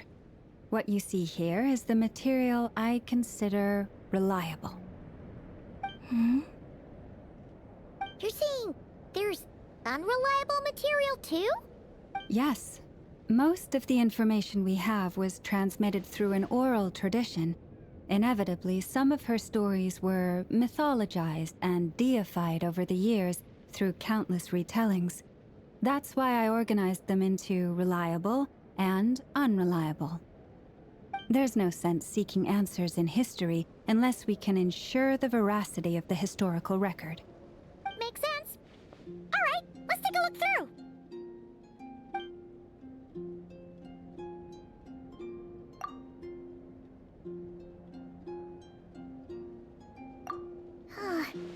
Almost all these records refer to Kuthar instead of Columbina. Although neither of those is her real name. Paimon's not sure what point she's trying to make. What we can gather from these records is that the Frostmoon Scions worshipped her as a god, placing impossible expectations upon her. I cannot fault them for their earnest faith, but for all their devotion, worshipping her day in, day out changed nothing. I imagine that none of it resonated with Columbina. It wouldn't surprise me if, even back then, she had already begun to reject the name Kuthar and everything it represented. Lama speaks the truth. When I heard them call upon Kuthar with hope and expectation in their voices, they may as well have been calling upon somebody else.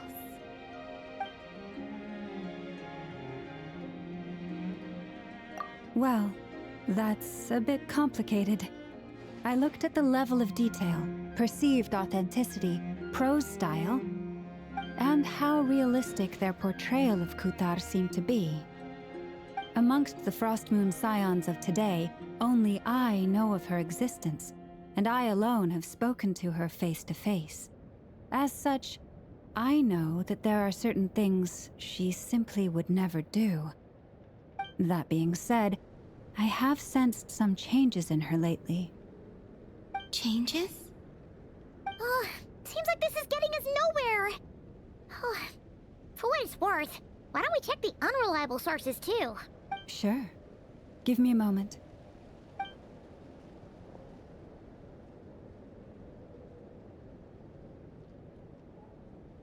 Exerting but a fraction of her divine might, Kuthar sheared a great mass from the snow-capped mountain and cast it into the sea, upon whose surface shone the mirror image of the moon.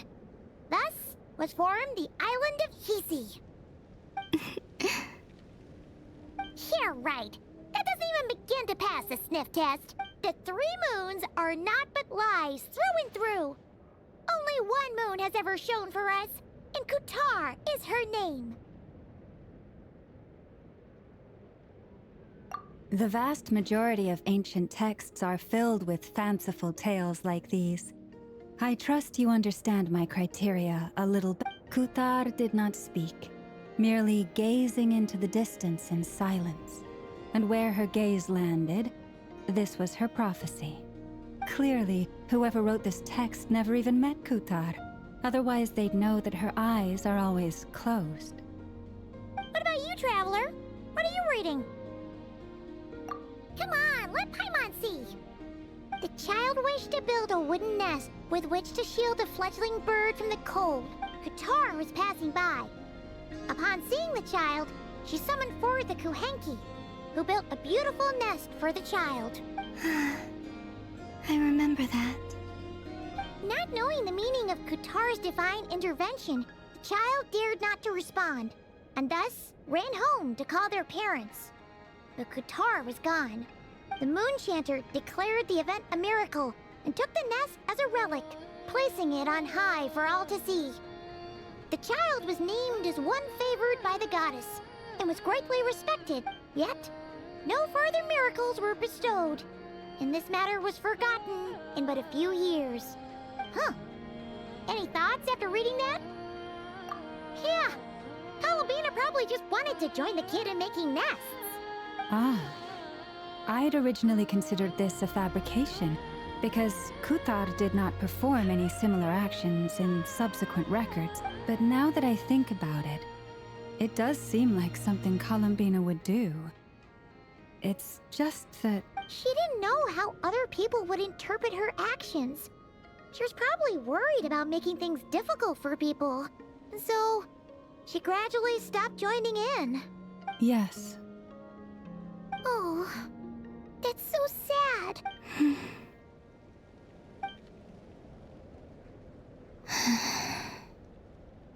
And now, I can make no such gestures of warmth, even if I...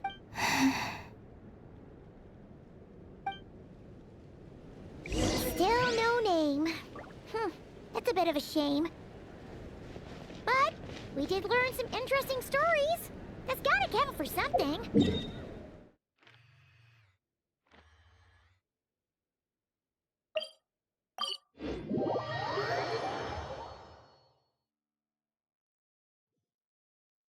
Varka said he was gonna set up a meeting with Arlecchino and Sandroni, right? Let's go back to Nasha Town and see how... Let's see... There's Varka! Oh, and it's Durin and Albedo, too! Yeah, this is pretty much the same place we bumped into each other last time. I convinced them to stick around a little longer. We were all waiting on people, so I figured having a little company would help pass the time. Ah, so you've been waiting for us? Does this mean that you've already arranged things with the Fatui? Sure does.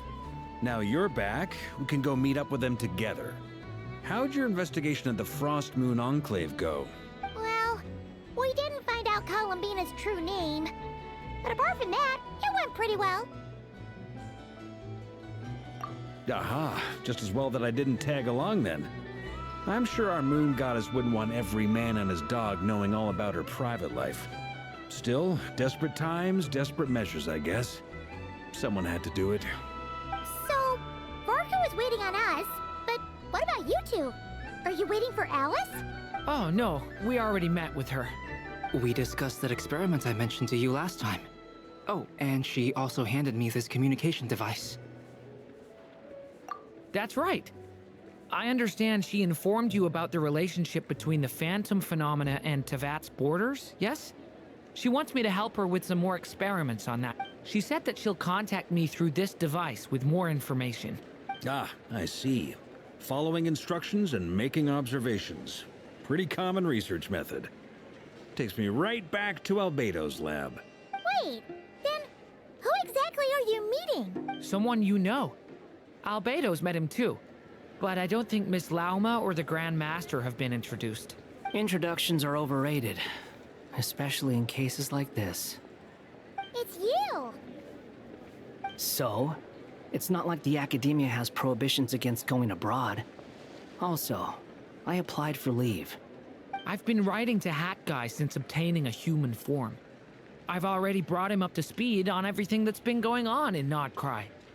Hat Guy? Turns out, I actually have heard that name before. Oh? Then why did you react the same way I did? I only knew the name, not the fella. But since we're all here, let's do some introductions for what it's worth. I'm Varka, Grand Master of the Knights of Favonius. Lauma, Moon Chanter of the Frost Moon Scions. And I'm a Driosh from the Vahumana Darshan of the Sumeru Academia. Hat Guy. Good to see you again, Mr. Guy. I believe we last saw each other on the boat ride here.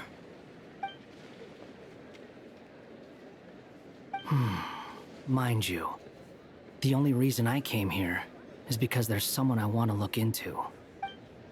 Who's that? The Doctor, also known as Dottore, second of the Fatui Harbingers. From the tone of your voice, it sounds like there is bad blood between you. I was reviewing our archives and noticed that a lot of information about him was missing. Left a bad taste in my mouth. That's all there is. Dottore, or Zondik, as he was then known, once studied at the Academia, but he got kicked out before he could graduate. So the Harbinger's #2 man is a college dropout? How embarrassing for them. Last we heard, he was planning something. We actually heard that a few times before, even coming to Nodcry, but we haven't seen a trace of him since we got here. He only appears when something interests him. For all we know, he might have left already. But the fact he did something here at all is worth noting. It'll fill a couple extra lines in his file. Why does it sound less like a file you're writing and more like a criminal record? Anyway, we were just about to meet 2 of the other Harbingers. Want to come along? You might learn a thing or two about him there. Sure. Even though they're Harbingers, well, they're old acquaintances of ours, so, you know, when you talk to them, try to be... I got it. The Frost Moon Scion's relations with the Fatui remain tense. Forgive me if I do not attend. In that case, we'll continue assisting Miss Alice with her experiments. Good stuff. Everyone's having a fruitful time. All right, we better get going. I'll lead the way.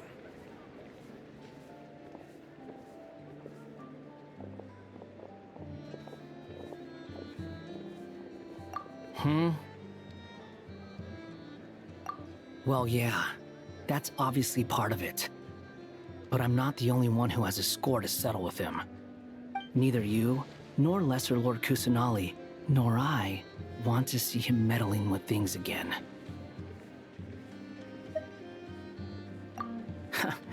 What's the hurry? Don't worry. Pigeons always know which way home is.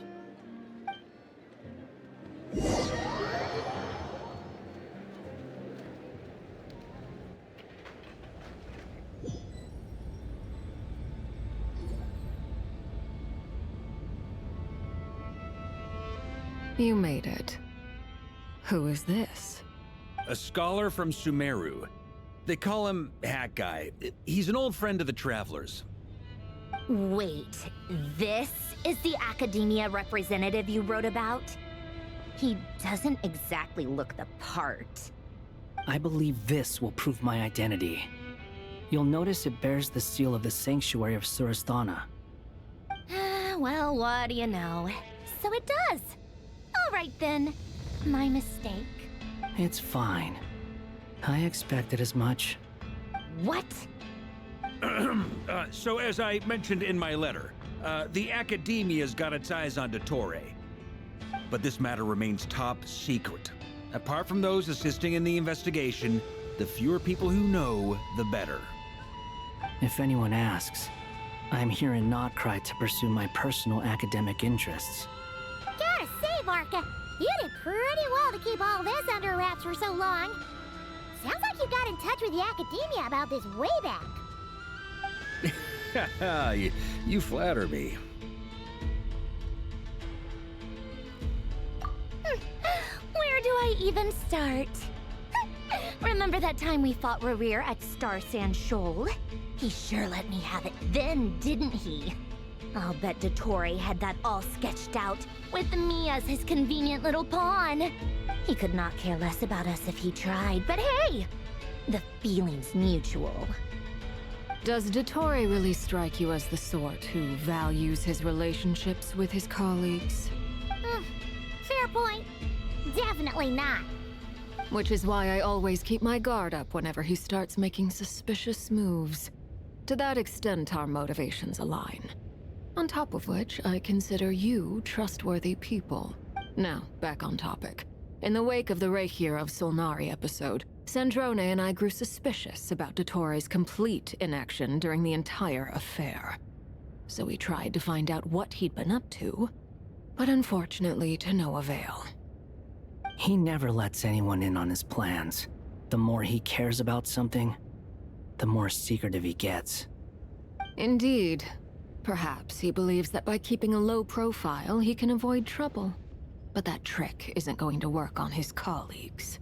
Yeah, I mean, he's been researching the ancient moon's remnants.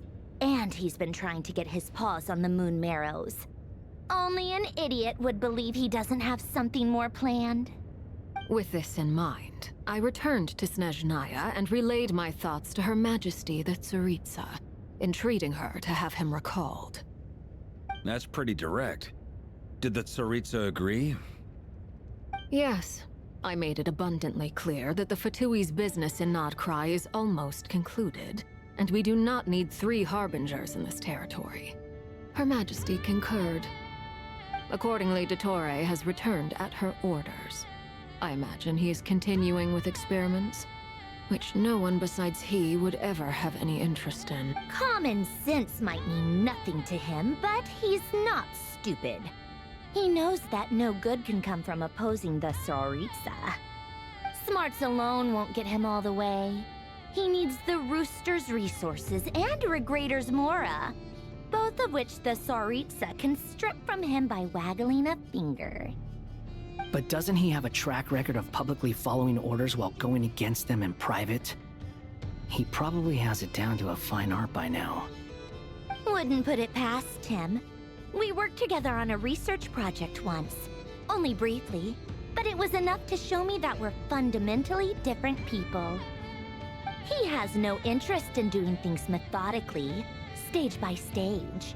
His thoughts jump all over the place, and the moment his curiosity is satisfied, or he gets the results he wants, he disappears. The only similarity we share is that, once we set our minds on doing something, we will see it done, whatever it takes. Oh, we definitely saw some of that in your battle with Rerir. You got so competitive. Ugh, do not remind me. Then I believe we all concur. Dottore will not simply give up. Fantastic. Now this is turning into a whole day of unpleasant memories. Ugh. Are you talking about the moon marrow stuff? He also strikes me as the kind of person to disregard experimental regulations, ruin all the equipment, and go way over budget. Then leave the first person he can find to deal with the fallout. Exactly. This one time, he was running some high-temperature experiment and the substance exploded. But does he care? No. He orders his subordinates to open the device so he can observe the results, which causes the gas inside to leak out. That gas was poisonous. If I hadn't been there, who knows how many people might have died. And after all that, he left while I was still cleaning up after his mess. What a waste of time, he said. Waste of time? The nerve! He wasted my time! You've been bottling that up for a while, huh? Hat guy, I must say, you seem awfully familiar with internal Fatui affairs. Especially when it comes to Dottore. Thank you, Lady Harbingers, for providing such valuable information. I have no other questions for now, so I'll be on my way. Wait, what? You're just gonna leave? You're welcome to join if you want. Ugh. Just when Paimon thought he'd finally mellowed out. He makes quite the impression. I'll say. I've met tons of headstrong people, but not many of them would join me in bad-mouthing Dottore. Anyway, back to the main agenda. Barca, you said that Columbina has gone missing? Or rather, disappeared. Yeah. We're working on building a connection between her and this world. The simplest method is to find out her real name. I've actually asked her that question before, but she said she didn't know. Considering our relationship, I doubt she was lying to me.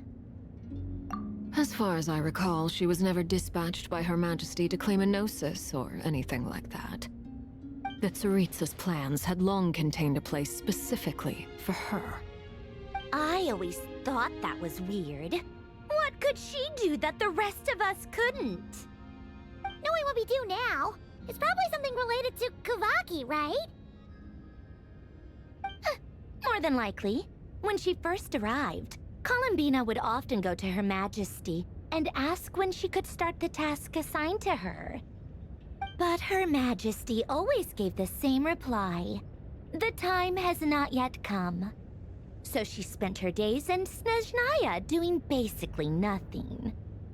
The Tsaritsa has summoned a beautiful blind maiden to be a harbinger, giving her the third seat by virtue only of her enchanting voice. It was a dumb and stupid rumor, but the reality of the situation made it hard to refute. And what happened after that? I imagine she stopped caring.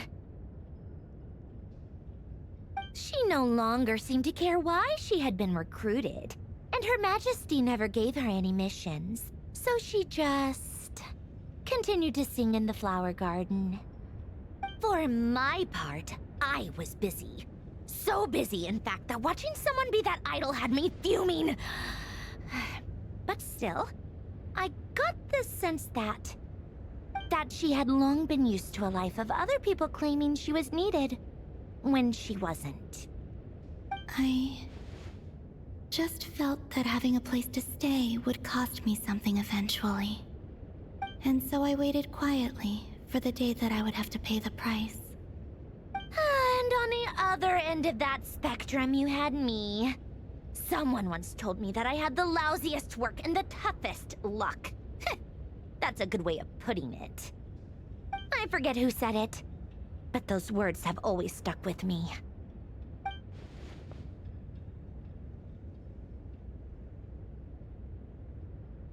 But you've done your job exceptionally well all this time.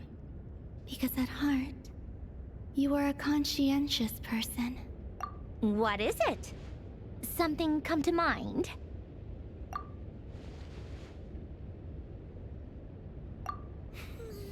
That makes sense. Nothing screams you are needed like your name shouted from across the town. Well, good luck with it. But if you ask me, Columbina is still the most shoutable name. I'm just so used to it now, after all the arguments we've had. I can't be bothered trying to remember another name for her.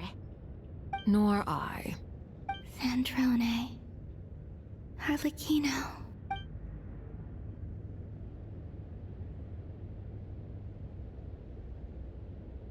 Huh! It's a Sealy! Does that mean Nicole has news for us? Ladies, I thank you for your hospitality. If the chance ever comes up, I definitely owe you both a drink sometime. I'm sure it will. You can make your own way out. Heck, you've been here enough times, you probably know your way around better than I do. Okay! Time to do what adventurers do best. Follow that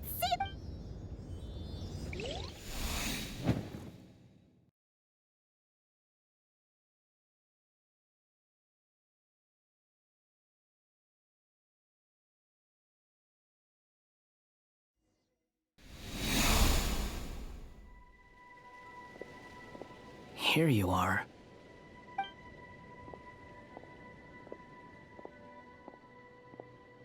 Oh, that guy. How come you're back so soon? Did things go all right with the Fatui? Fine. Dotori's been summoned home by the Tsaritsa. Couldn't get much more than that. How about you? Any progress with the investigation? Unfortunately not. We've tried everything. Different phantoms, different locations, different points in history. But the results were the same each time. Abyssal monsters roaming the land. People crying out in despair, with no hope of being rescued. Every time I see it, I can't help but think, is this what it was like in Mondstadt when Dragonspine Durin attacked? And if I fail in the task I've been given, will I create yet another tragedy? That's just meaningless speculation. When we encountered similar phenomena previously, I tried to interfere with those illusions, using sounds and lights to guide them. However, we could not change their fates. At most, we were able to extend their existences. The events of the past are like fate that has been written into Irminsul. There isn't a living thing in Teyvat that can escape its past. But Miss Alice instructed us to try to find ways to change the outcome that these phantoms face. It's an impossible task. Can't you just refuse?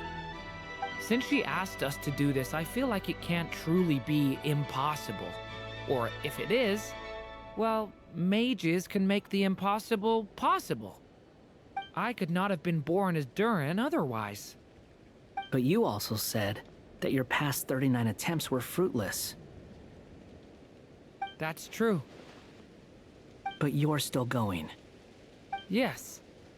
After this many futile attempts, surely you realize that you're not doing this because you still believe what some mage told you.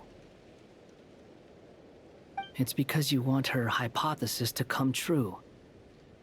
It's something you wish for deep inside. So, think for yourself about what you want to do. As long as you don't believe it's futile, it isn't. Yeah. Previous experience indicates that we cannot touch the phantoms, which limits the effectiveness of our interventions. If we want to clear this hurdle, we need to break this rule somehow. Same thought here. Following the same rules means repeating the same failures. Reducing ourselves to mere playthings of fate. So you mean we need to figure out a way to make contact with them despite knowing that we can't? Yes, and I suspect that's something only you are capable of.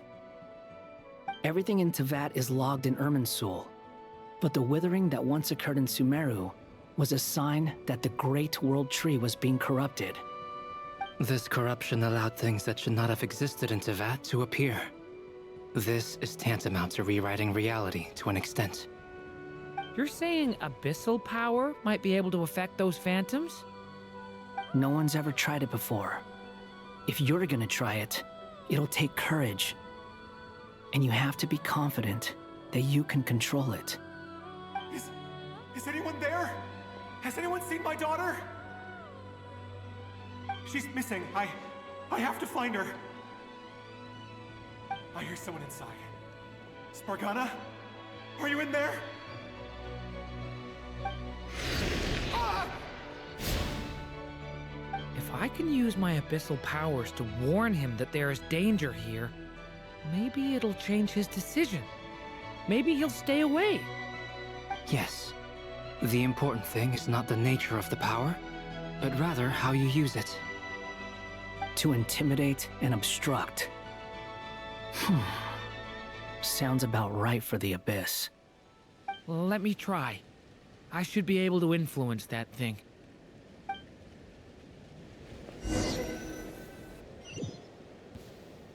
Have you seen a little girl? What? This isn't the time for that! Just run!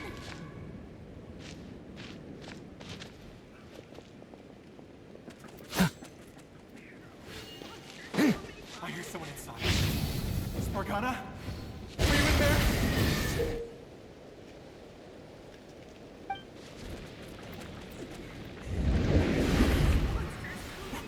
What is this? She looks dangerous. I should get out of here.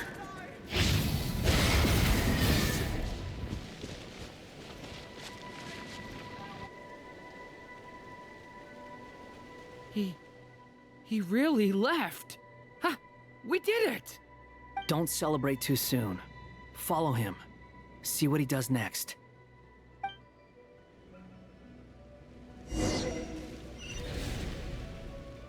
Monsters approaching from the front. You need to stop them and create an opportunity for him to hide.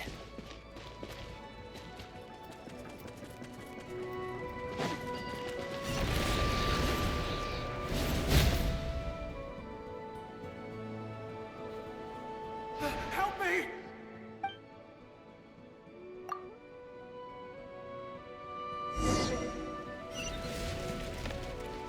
Monsters approaching from the front. You need to stop them and create an opportunity for him to hide.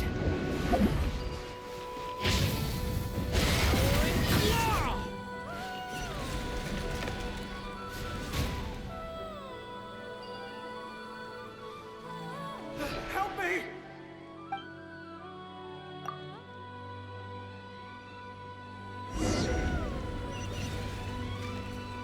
Monsters approaching from the front. You need to stop them and create an opportunity for him to hide.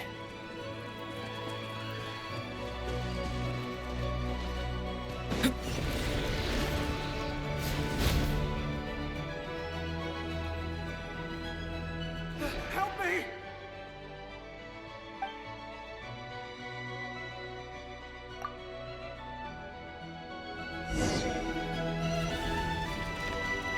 Monsters approaching from the front. You need to stop them and create an opportunity for him to hide.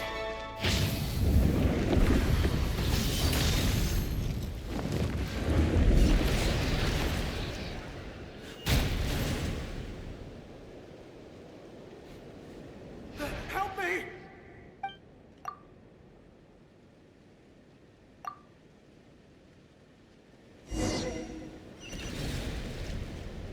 Monsters approaching from the front. You need to stop them and create an opportunity for him to hide.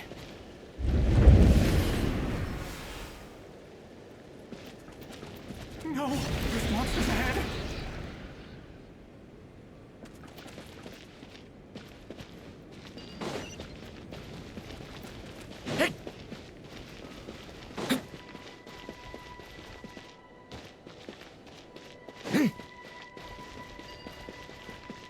Wait, is that the barrier I saw earlier? Why is it appearing now? It's as if someone's controlling it.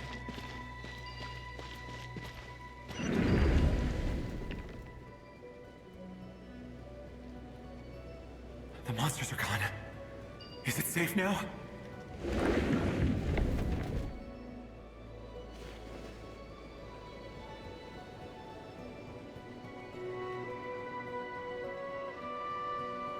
The barrier's gone too.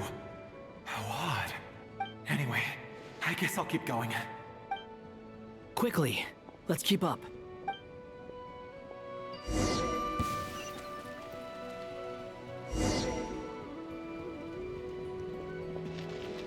Wait, there was someone else here?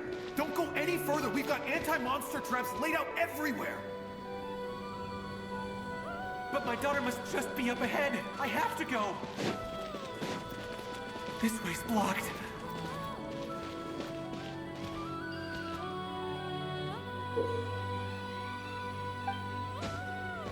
We might be able to use the explosives over there, but we need to take care now.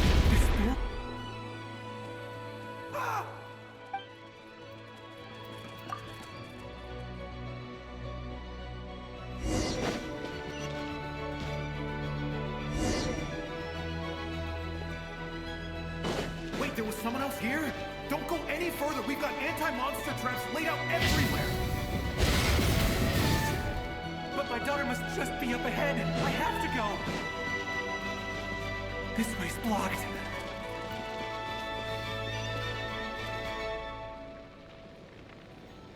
We might be able to use the explosives over there, but we need to take care not to hurt him.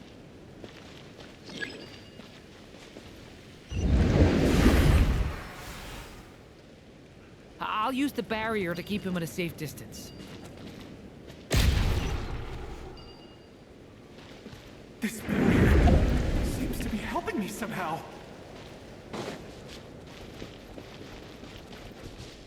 Hey, wake up! Oh, no good. Gotta keep moving ahead.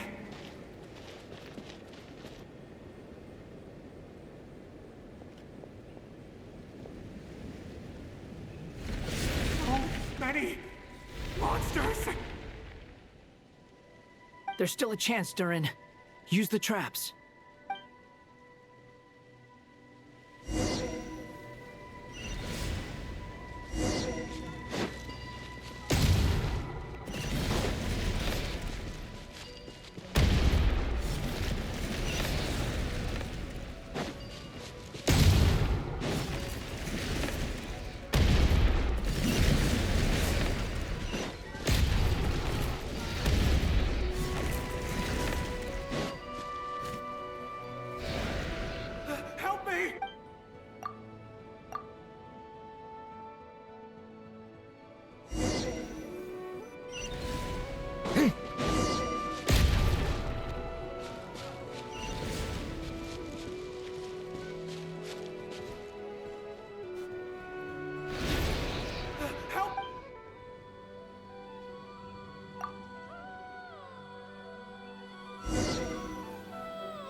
This is a new development. I've never seen this happen before. We might just be able to save this person.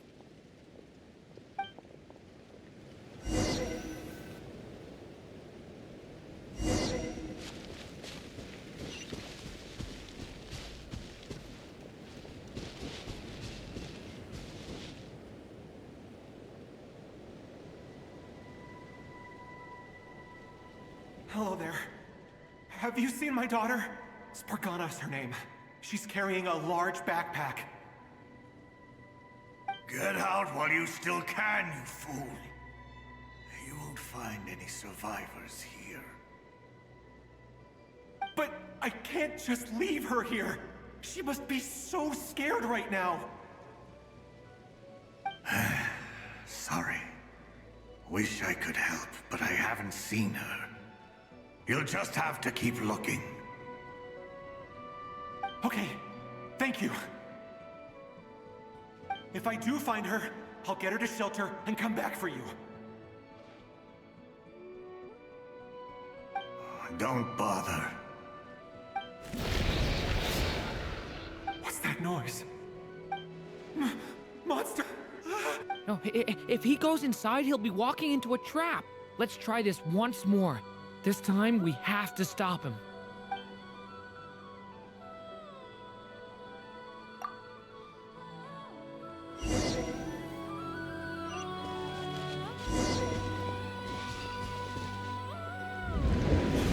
Why? How will I know where Spargana's gone like this? You know what? I'll trust this strange barrier. It's got me this far after all.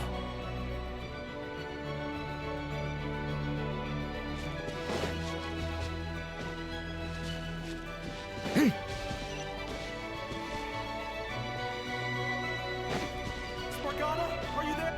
What? Hey, let us out!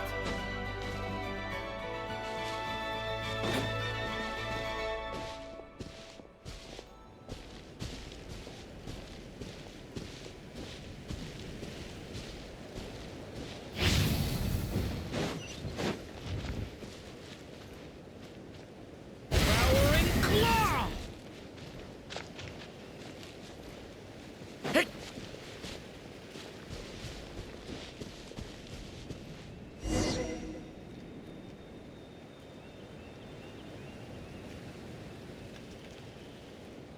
Huh? That looks like one of my daughter's books! Oh, thank you. Thank you! Yes, it's one of hers for sure. That's her name on it right there. She left her backpack here.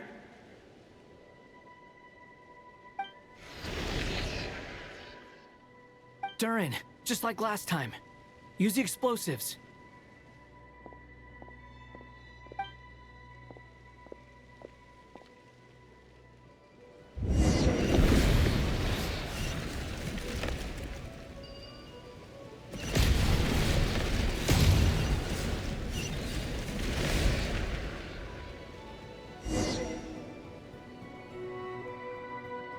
It won't work.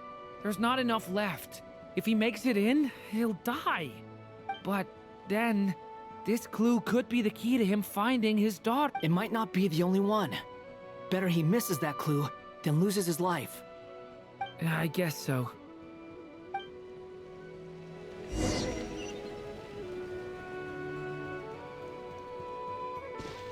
Stop him, Durin. We can't let him get any further in.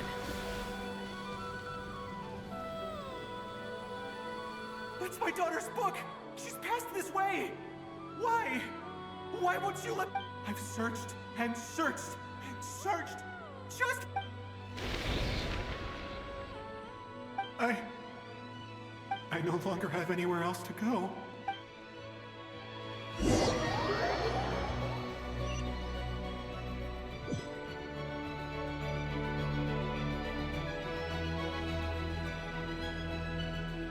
I'm sorry. I'm so sorry. He refuses to go anywhere else. Whether he opens this door or not, all that awaits him now is death. Albedo? Hat guy? Let's try one more time. I don't know how we're gonna do this, but I don't want to give up either.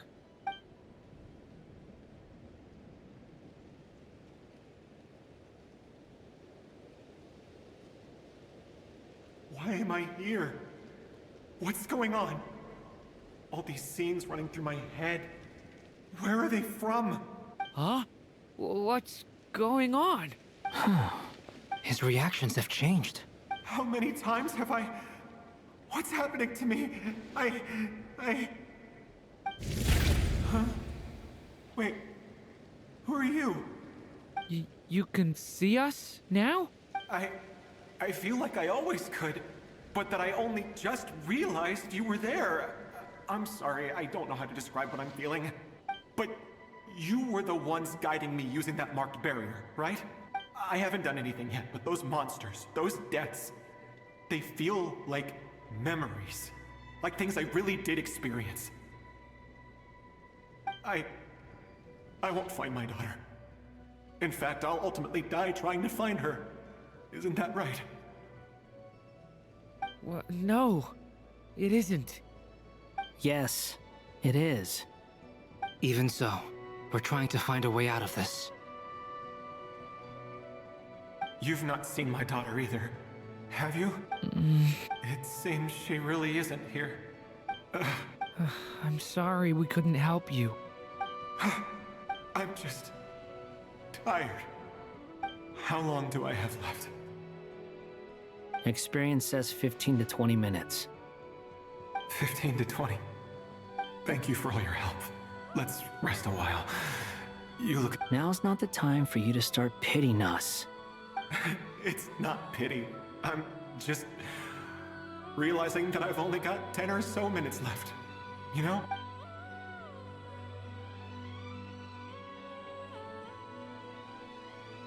You say you're from Mondstadt, yes?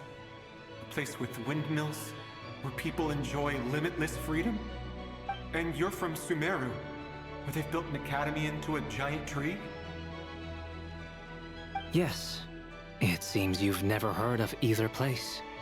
Those names are unknown to me, I'm afraid, yes. Have you heard of Hyperborea? I have, but I heard that it was destroyed in the distant past. I see. That was where my ancestors once lived. What about Delphi? I've never heard that name. Then what about Salvindagnir?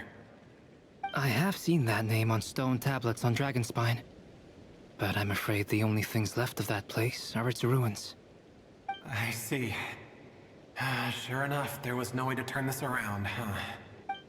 I'm sorry. I was the one who asked to chat, but it seems like we're too many ages apart. There's barely any common ground to start from. It's all right. We did hear something new, at least. From how you speak of your lives, things must be going all right for you, I guess. They are. Mondstadt is a place of freedom and happiness. There's a lot of good people in the church and the Knights of Favonius, and even outsiders find that it's an easy place to feel at home. We have festivals a few times a year. Everyone gets together to drink, sing, and be merry. Sumeru is a lot more uptight. Not really the kind of place where you can relax. It's a nation fraught with problems wherever you look. But if all you want in life is to seek knowledge, I guess it's pretty much paradise. That's wonderful. In other words, after this all-devouring black tide passed, humanity did not merely avoid extinction, but rose to build prosperous civilizations anew. I mean, I can see you all right now. That must mean the future isn't a total mess, right? That's true. Well, time's almost up. Let's part ways, I think. Might be best if you don't waste too much time on me. The chances are slim, I know, but I'd like to spend these last few minutes looking for Spargana. If things work out, I'd love to tell her about what I've heard. May we meet again, Well, or not, most probably. In that case, may your wishes come true.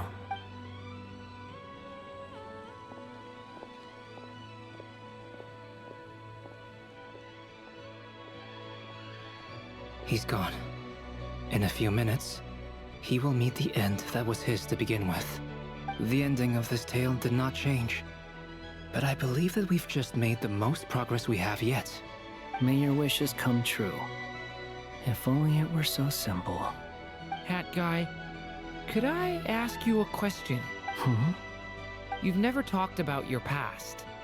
It seems complicated, and it weighs heavily on you, too. Would you be willing to tell me about it? I mean, sometimes it's better to get things out in the open. Take that guy we try to help, for instance. At least he said goodbye with a smile, right? I know about Albedo's past. Our experiences are very similar, and he created me. As for you, you're my first friend, and you've witnessed every step I've taken. But by comparison, I know nothing about you. Either way, I mean, we're still best friends. But if I knew more about you, I might understand your thoughts a bit better. I've told you about myself. I'm a student at the academia. And what did you do before that? Prepared for the entrance exam? All right. If you really don't want to talk about it, I won't press you any further. I was a puppet built from the branches of a white tree, using technology left behind by the Conrian schools of mechanical engineering. A white tree? You mean an Irminsul tree? Yes. A branch of Irminsul that was once connected to the main tree. So you had a human creator too? Yeah. But my creator abandoned me after deciding that I was a failure. After that,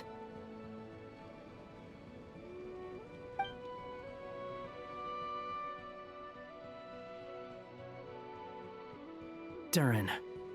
Resisting the influence of the Abyss, suppressing the urge to destroy, trying to do the right thing. None of these things are easy. But no matter how hard they are, trying to rewrite past wrongs is far harder. You asked me if you would create a new tragedy if you failed. I told you there was no point speculating about that. But the real answer is, yes, you absolutely will. That guy. But at least you've got people here to help steer you away from the wrong path. So, just keep aiming towards the light. I will. I promise. All right, break time's over. Hello? Durin speaking. Hello, friends, it's me. What have you been up to, I'm detecting some unmistakable fluctuations here at the border. The amplitude isn't particularly high, but they're completely different signals from the ones before, and the scale is comparable to those I've detected previously. Alice, we were unable to save that person. However, he appears to have retained a portion of the memories gained through that cycle, and was able to hold a conversation with us. I see. Well, that is rather odd indeed. It definitely merits further attention. Could I trouble you to keep trying the same approach? I need to gather some more data. Counting on you. I should probably have Nicole come and check this out as well.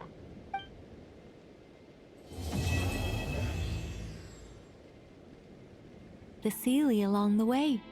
It would have taken you so much longer to get here. Another conversation I cannot hear. I am delighted to see that you understand what takes priority, and that your adventurer's instinct has not swayed your resolve. Really, I must applaud you for it. You should know. Paimon's head. Okay, I'll try and keep it short. My senses are telling me that this is where we shall find the entrance to the ruins. Oh, cool! Well, what are we waiting for? Let's open it up and see! Patience. This was a sanctuary of great importance to the Hyperboreans. A special process is required to open the gate. Oh, like the place that housed the Eternal Moon's marrow? Okay, so what's the plan? Need us to do anything? And just the short version, if you can. Ah, all right then. I was planning to start with some background on the invention of these techniques. Are you sure you don't want to hear it? It's quite informative. Remember what you were saying about priorities? Fine. Simply put, we need 3 human representatives to successfully undergo a process of Kuvaki resonance. Think of it as a test from the 3 moon goddesses to see if the entrants are qualified, with the most recognizable qualification being Kuvaki. Pretty sure Lauma would ace that test. Oh, wait. But we need 3 people. I also have no doubt that the Moon Chanter would be qualified, but we would need 2 other people with the same constitution. Therefore, the most feasible method is not so much to follow the rules, but to figure out how the test functions and find a workaround. I've done some research, and it turns out the mechanism is rather crude. We'll simply need humans to stand before it who have sufficient Kuvaki energy within them. I'm with you so far. How do we get the Kuvaki in them? The easiest way would be transfusion. Take some Kuvaki from Nodcry's soil, put it into the bloodstream, and get it circulating in the body. So we're going to cheat on the test? Precisely. There are other methods, but this is the simplest one. Cheating the system is much easier than trying to hide from it. Huh? Ah! Sorry? Does the idea of cheating upset you, Miss Lauma? No, that's not it. I suddenly had an idea. Oh, what is it? It's about Moon Prayer Night. I figured out a way for Kutar to join in the festivities. Huh? But as Paimon said, we need to have our priorities straight. Let's get back to the test. I'll follow up with Nefer on the festival arrangements. Oh, okay. Anyway, is this really the best method we have? A Kuvaki transfusion sounds dangerous, no matter how you slice it. If you think that's dangerous, wait till you hear the other methods. I'd be more than happy to go through them if you'd like. There are several. No need, we're good. Let's go with this one. Very well. Kuvaki transfusion it is. Now, I should mention that the risks can be greater or lower depending on individual compatibility. It would be rash to simply infuse the Kuvaki and hope for the best. If the body rejects it, the reaction can be quite severe. The symptoms are similar to another condition that some people living here suffer from, known as congenital Kuvaki sensitivity. So, before we execute our plan, I will perform a simple test of my own to see who is compatible and who is not. Once that is done, we will have to complete the resonance process as rapidly as possible. The participants must remain stationary while the Kuvaki circulates and bonds with them, and they mustn't eat or drink anything. What? No eating or drinking? That's some hardcore fasting. They'll all be monks by the time they're through. 3 days. Oh, that's so long! And we still need to find 2 more people who are not just compatible, but also willing to volunteer. Fasting? What are they talking about? Really? Don't you want to think this through? Haha, count me in too. 3 days without food? I can handle that. Miss Nicole has made it clear that this is the easiest way. The way I see it, there's nothing else to discuss. It's time to step up. Yeah, you're right. In that case, Paimon volunteers to be Captain of Logistics. Then we'll start with you first, Traveler. Please step forward.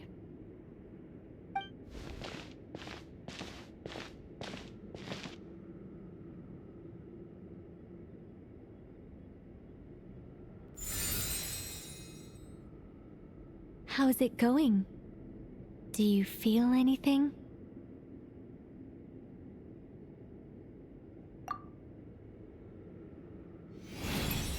How about now?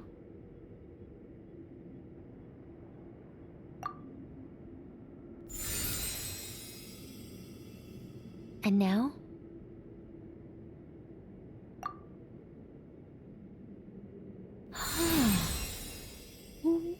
What about now? You guys, it's not a competition, you know. All right, I'm officially impressed. Even as a descender, you can withstand far more than I imagined. It's like I summoned a giant stone titan to arm wrestle you, and your arm hasn't even moved an inch. In my last attempt, I infused 5 times the amount of Kuvaki required. Yes, safe to say, compatibility won't be an issue for you. You're eligible to join. You're next, Mr. Varka. Sure, here goes nothing. All right, I'll start where we left off. 5 times the required Kuvaki dose. Whoa, whoa, whoa, hey, wait a minute. How's it going? No, not great. I kind of want to puke. Feels like I've been drinking too much. A few bottles of wine, then a big stein of Dark Horse, with some hard liquor from Liyue mixed in. You think this is funny? I just lost to a young lady in an arm wrestling contest. I'm never gonna live that down. My apologies. I'll lower the concentration and try again. Oh. How's it going now? I'm not as dizzy as last time, but I can still feel it pulsing around. In that case, you wouldn't be an ideal choice, Mr. Varka. Let's try someone else. Okay, let's go ask some of our other friends.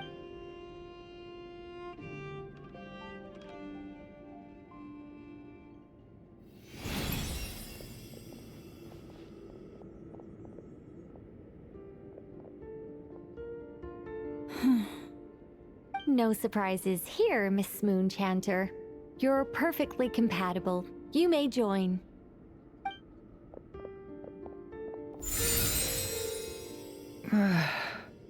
I'm getting a slight headache. Shame. You were so close. Whoa, I'm itching all over. Allergic reaction. We can't have that. Huh? Well, are you gonna start a what? The Hexen Circle is an organization that cares for and protects children. We will not have them do dangerous things. Not even tests.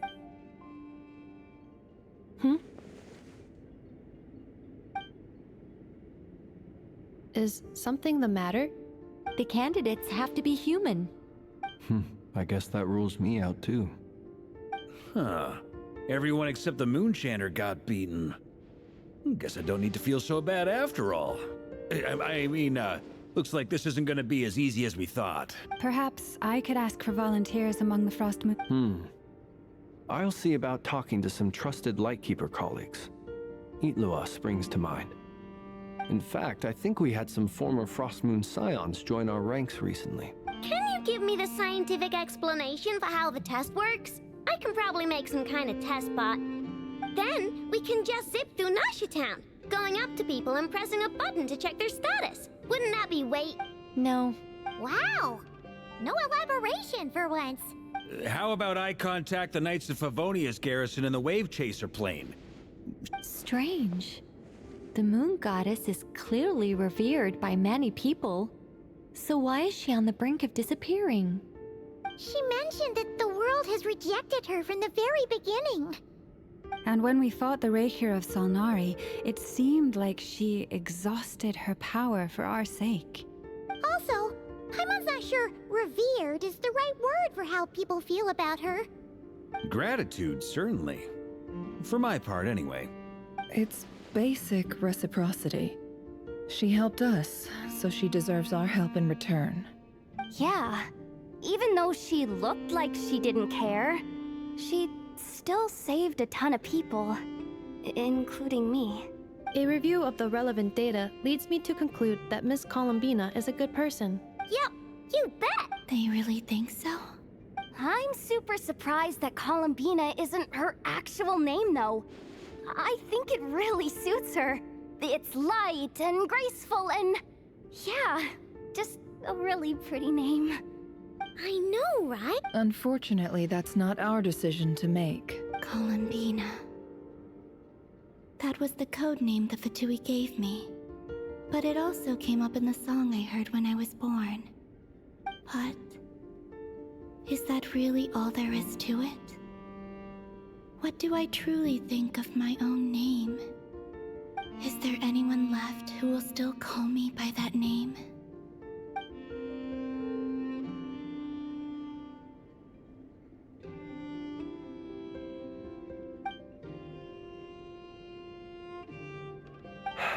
Moonprayer night is getting closer by the day. We're running out of... Then allow me to try. Huh? What are you doing here? You contacted your friends via the Adventurers Guild. Sandrone has been keeping an eye out for something like that, so she informed me. Since I have the ability to accommodate a moon marrow, I should prove to be a suitable candidate. Arlecchino. When can we begin? I see. We can begin right away.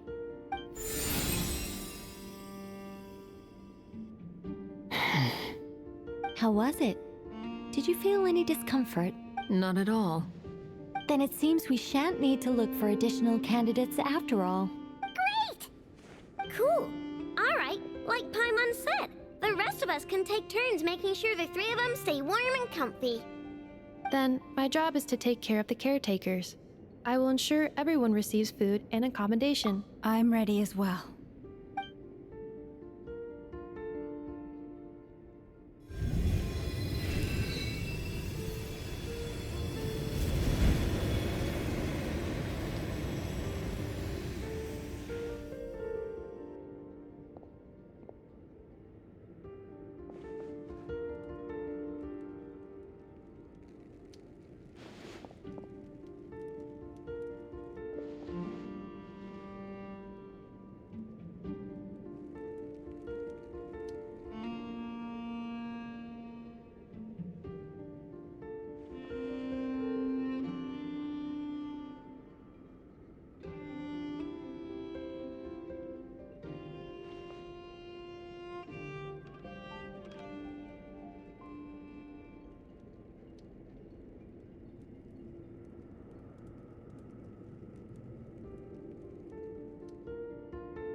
The work is done.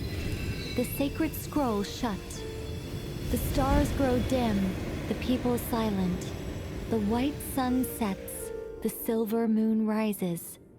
O path to the temple, appear now before us.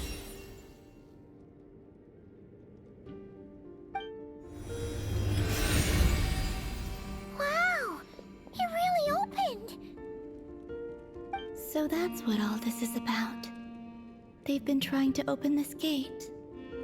Come, let us enter. It might be best to eat something first. Take care to chew properly and swallow slowly.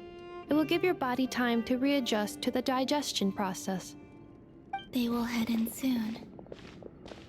They will need to enter this gate.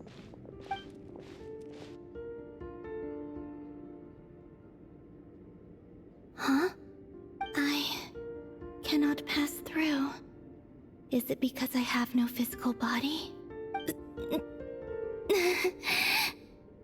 It has been 3 days. My strength is all but completely faded. Can I really hold on until Moonprayer night?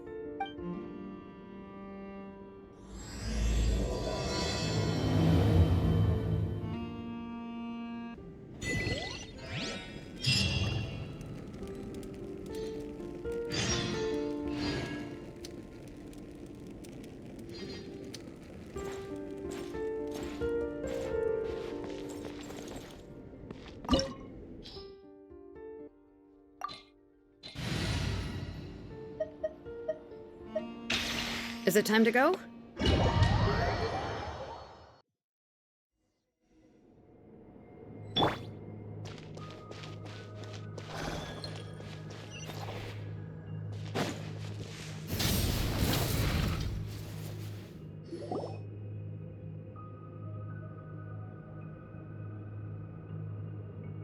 Are these people...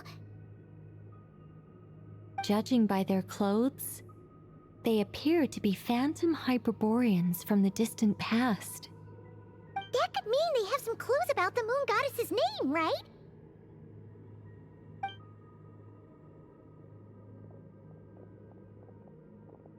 Hey there!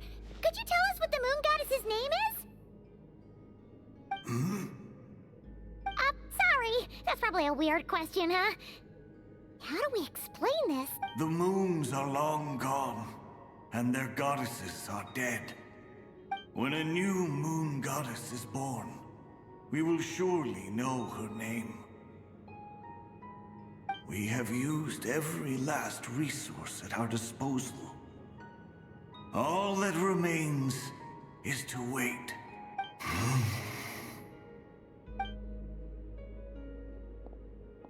Were the people of the past all this devout? Surely the new moon goddess he speaks of must be Columbina. Alas, Kutar's birth came long after the age in which he lived. But, maybe if we find a phantom from a more recent age, they might know Columbina's real name. True. Keep an eye out. We should be able to tell which era they're from by the clothes they wear. Yeah! You've been pretty talkative this whole time. What changed? Oh, nothing. I'm fine. You all make good points. When the Hyperboreans speak of moon goddesses, they mean the three from truly ancient times. I can't imagine they would know anything about our current moon goddess. There once was a time when the moon goddesses blessed them greatly and protected them from harm. So, when the war between the gods and dragons plunged the world into chaos, it seems they looked once more to the moons for help, praying for a new goddess to be born. Yeah, that checks out. Let's continue on. Who knows what else we may discover?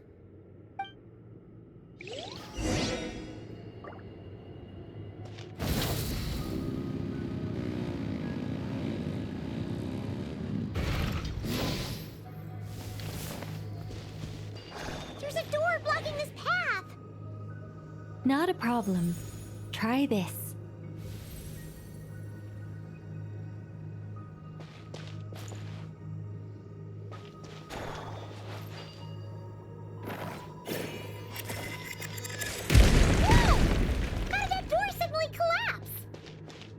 This device was maintaining the door's integrity. Remove the core, and the device stops working.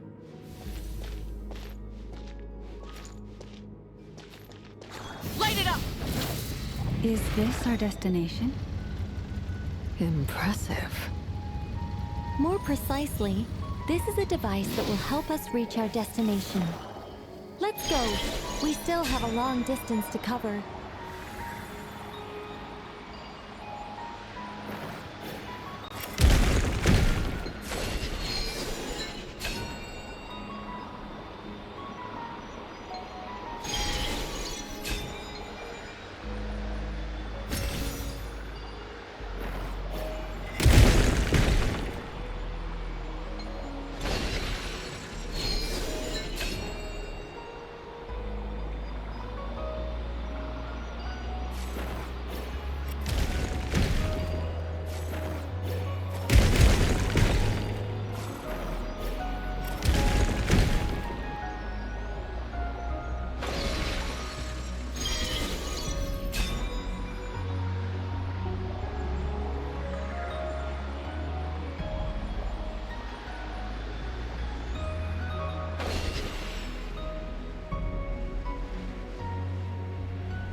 Let's try that device again.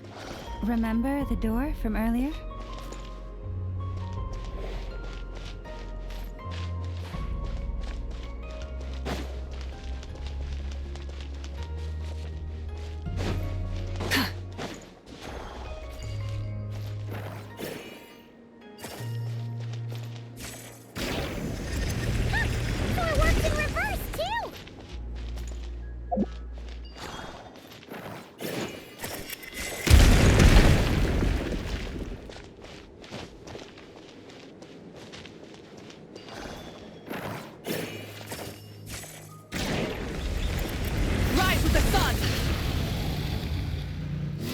The humans we see are all phantoms, but the monsters are real. What a fascinating point. There'll be plenty of time to admire it later. Light it up! Pyroclastic surge!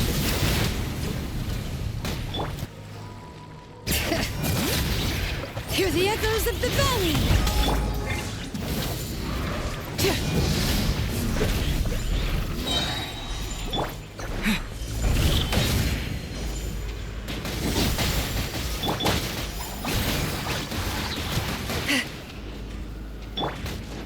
Rise with the sun! Light of the blazing sun!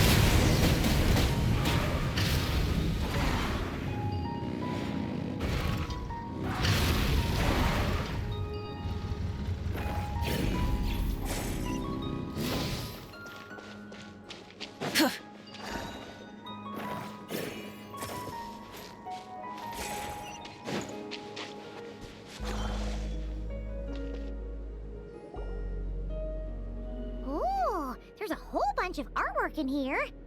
Seems pretty old. Nicole, this is probably your area of expertise. What do all these paintings mean? Let me see. To understand these murals requires some knowledge of the history surrounding the War of Funerary Flame. I shared a little of this with Lauma before. Yes, I think I follow. The dispute. Oh no, it's no trouble. I'd be delighted to share the tale again.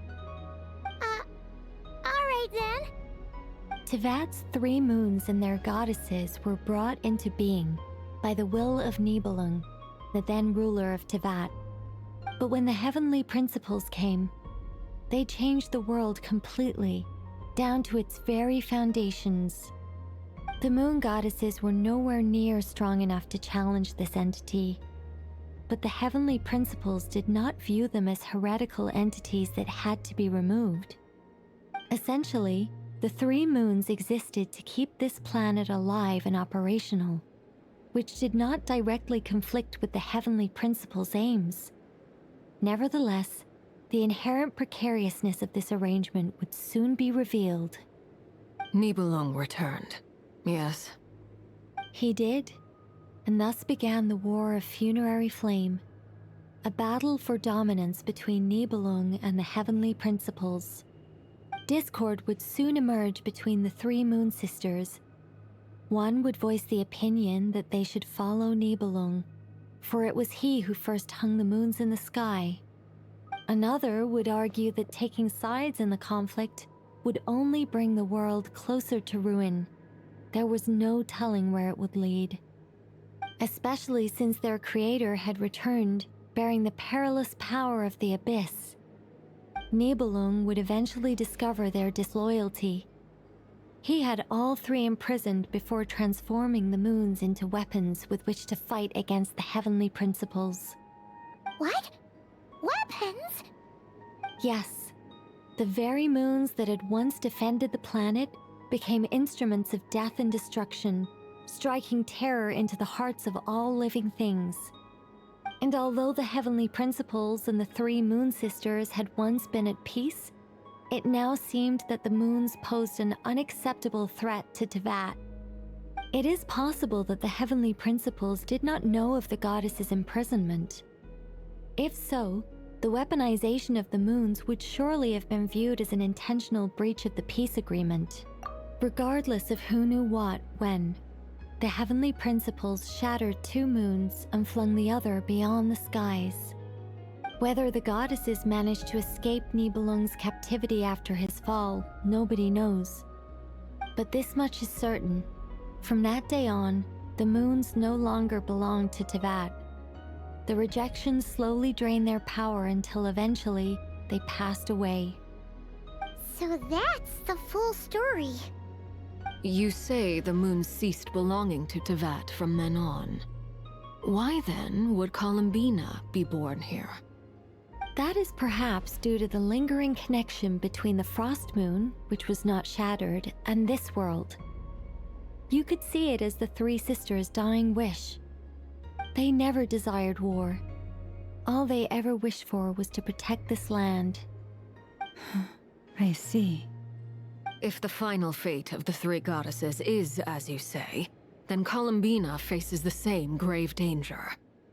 Our investigation has yet to bear fruit. We must hurry. Yeah, you're right. Let's keep going.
We're finally here. Guessing we'll need to activate this thing? Indeed. I was a little worried about that at first, but as we got closer, I sensed that the Kuvaki within it flows unimpeded. It should be functioning normally. The only issue is how to activate it. It's looking a little worse for wear. What about the cores from some of the other devices we've seen? Can we repair it using those? In all likelihood, yes. I imagine that would have been the Hyperborean's backup plan. Let's look for some cores.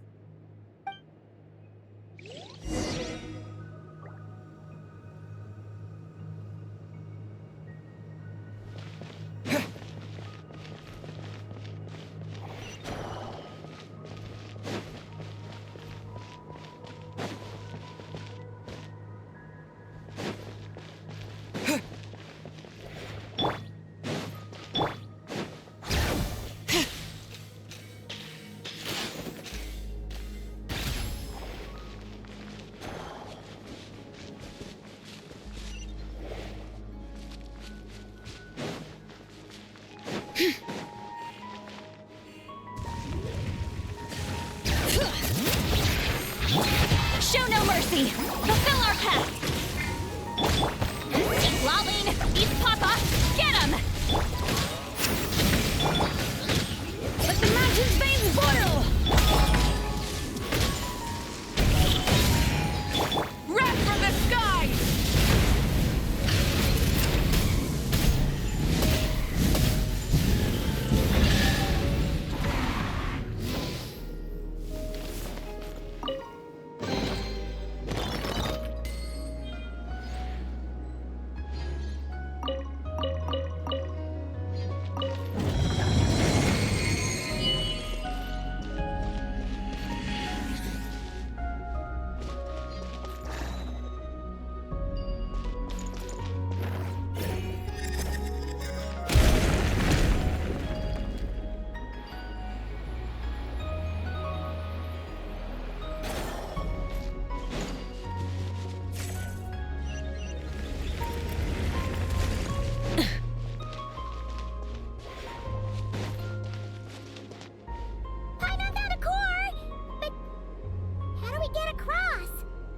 Walk up, then jump down.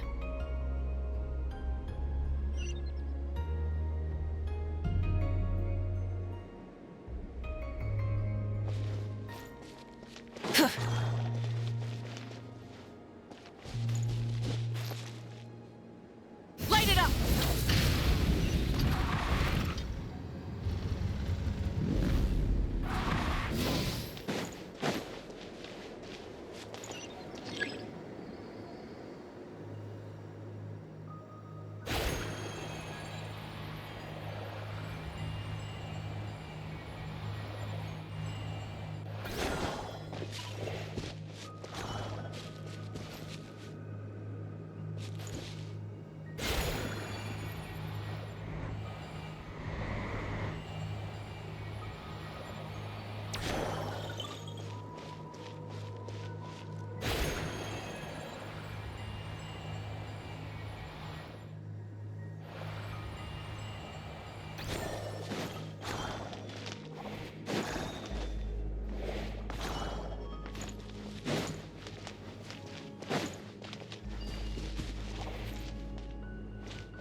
Rise with the sun!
Instead of confining themselves to the heavens, God should broaden their horizons in the world below.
Thank you for waiting. I finished checking your Adventurer Handbook. Here are your commission rewards. We have no other urgent commissions on the books at present. Thank you for all your hard work lately. Perhaps Exploration and trials. Adventuring is right up my alley.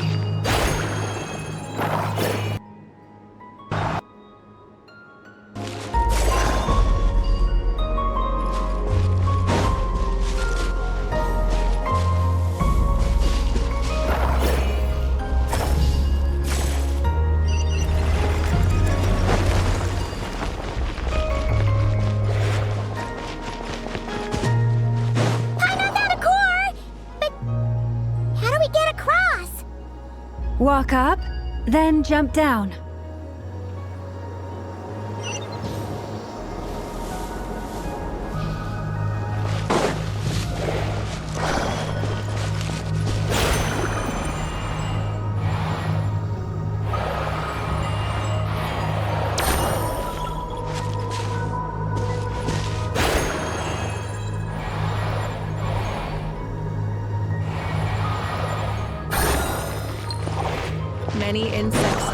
compulsion to follow the light. And humans are the same. Except we call that light hope.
Instead of confining themselves to the heavens, God should broaden their horizons in the world below.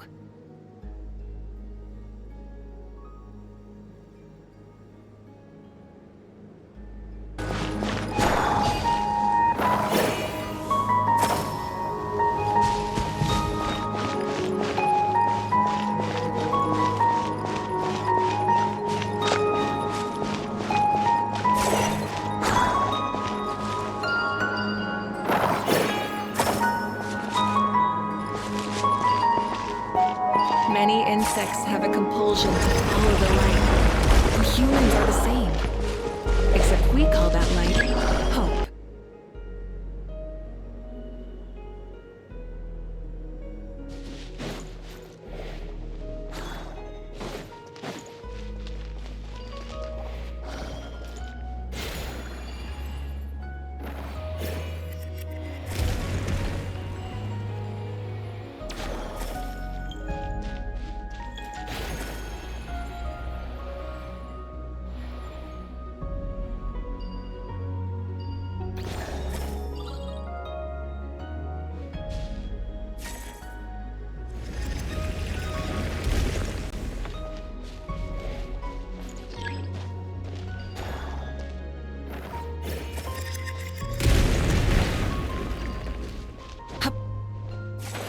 That should be enough cores.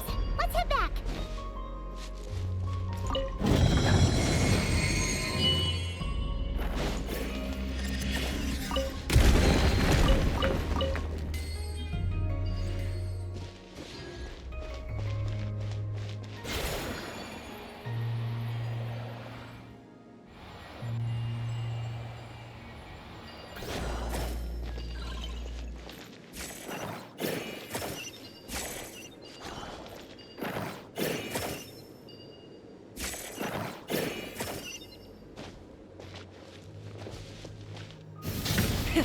Rev the engines!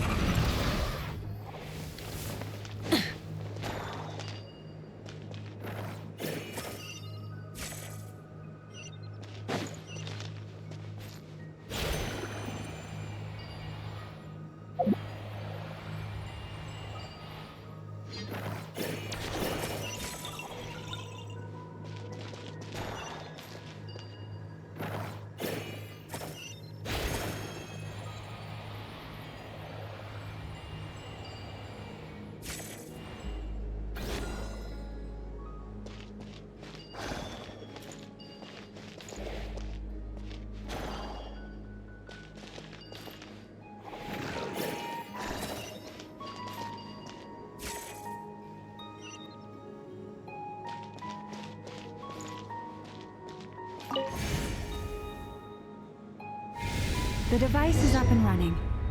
It's hard to believe that the ancients were capable of constructing such things. Paimon sees our destination! It's right up ahead! Yes, let's go.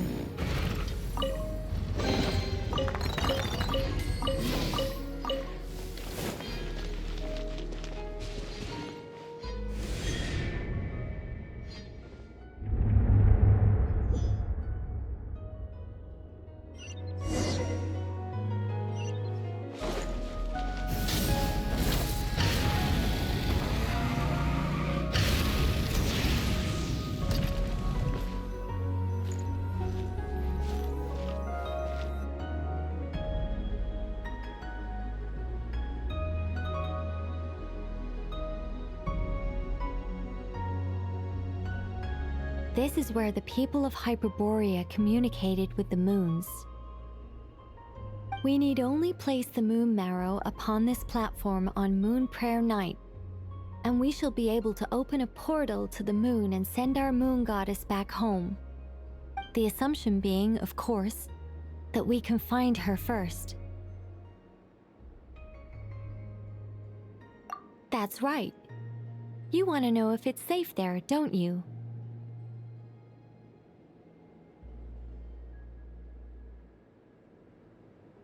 And yet, she has no choice but to return. You know this. Oh, that's not the only issue here. This is the end of the line, right? We've explored everything we can. And despite looking at historical artwork and talking to people from Hyperborean times, we're still no closer to learning Columbina's name. If it's not too much trouble, could you tell me exactly what Alice said to you about finding her name? Oh, sure. What she said was... Then your first job is to find it. As a moon goddess, I'm sure she must have a name she identifies with. Neither Columbina nor Kutar is her true name, and she's never really accepted either of them. Is it not also possible that she has never had a true name? Not at any point in history? That would be a hard pill to swallow. But at this point, we may have to accept that that is the truth. No one knows how she came into being, and she certainly doesn't have parents in any sense that we're aware of. Perhaps she was never granted a name at all. But does that mean there's no way to get Columbina back? She's just gonna disappear and there's nothing we can do about it? Huh? Wait, why all this pessimism?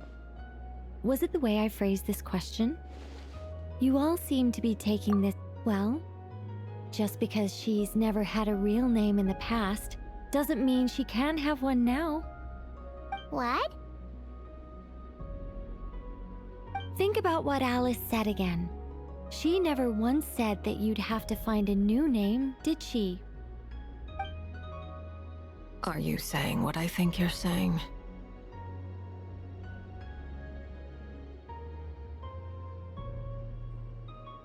Yes.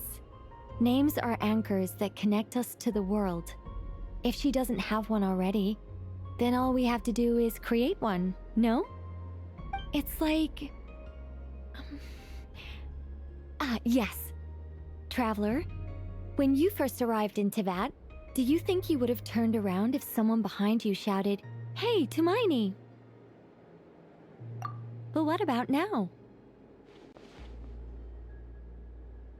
I understand what you mean. Life is a long journey. Even the friends and family by our side can change over time. When people call you by different names, what matters isn't so much the words themselves, but what they symbolize. And of course, whether that resonates with you. Lumine.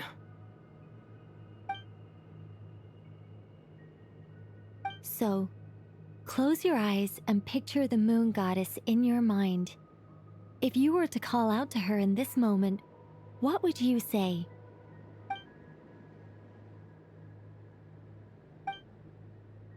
Columbina. Columbina. Paimon would call her Columbina too. Well, she has long forsaken everything that Kutar represents. I think from now on I should call her Columbina too. Well, it sounds to me like you found your answer. Are you sure? Is it really that simple? We haven't found her this whole time, and not for lack of trying. For a journey like this, the process is every bit as important as the outcome. Had you not searched far and wide, rejecting every other answer you were offered, how could you have come to an answer you felt was finally correct? Oh, it all makes sense now. This has Alice's fingerprints all over it. Are you suggesting that mage knew from the start that Columbina never had a real name to begin with? I can't say for sure. But I can definitely imagine her chuckling in satisfaction somewhere right now, saying, "Ah, what fun." Llama! Your antlers! You should hurry. The festive moon has begun to rise. Do not worry, for when you called the name Columbina just now, I could sense that the power within was enough to summon back the moon goddess. The power within what? The name? Yes. So, the thing is...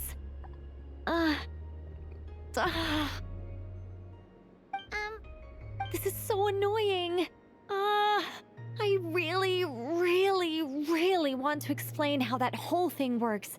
Starting from the founding principles of Teyvat and... Oh, I could talk about this for hours. But... Deep breaths, Nicole. Deep breaths. You're an angel. A sober, sensible, solemn angel who has her priorities straight. Okay then. Sorry for asking. Clearly a bad call on Paimon's part.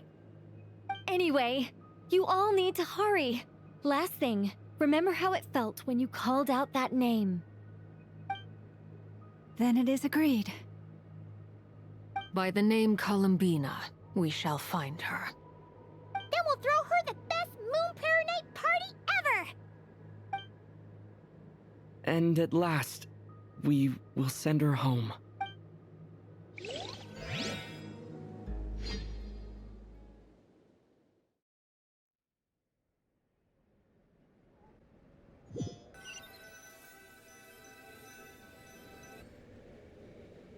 I can barely move anymore.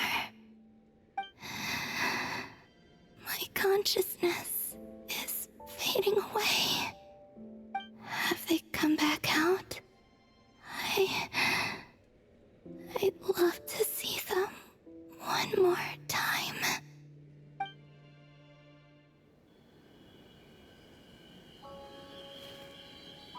They didn't make it.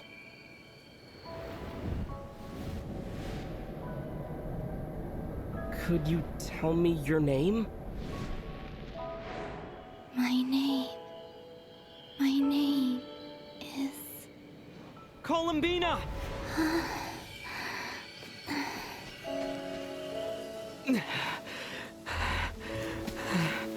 Columbina! Are you here? Columbina! That's the name you gave when we first met. And it's what I've called you ever since. Columbina. It's a fine name. I have many fond memories of Columbina, and so do all of your friends.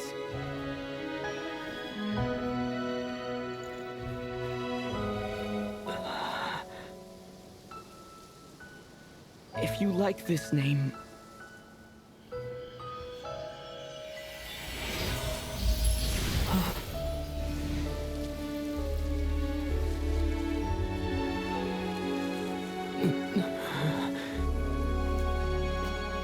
Looking for me? I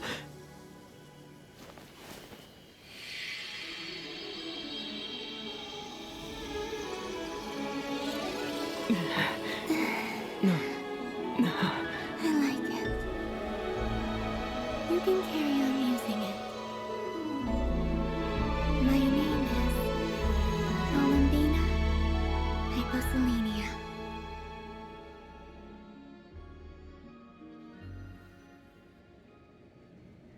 Columbina Hyposelenia.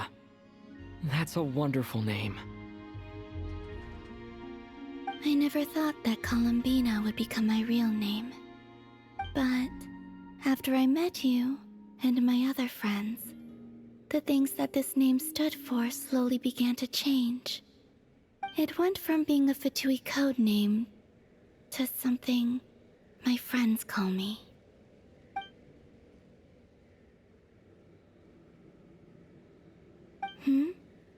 What is it? Why aren't you saying anything? I'm just so happy for you. Thank you. So, where's everyone else? We can go and meet them very soon. Everyone went to different places to try calling your name. Great. I'd like to thank them as well. Everyone's done so much for me. Searching for my name, entering those ancient ruins. Huh? Wait, so you were... Yes, I was there. Not physically, but my consciousness was still holding on. I followed you the whole way. Starting from when? You turned around and called out my name while you were in Nasha Town. Do you remember?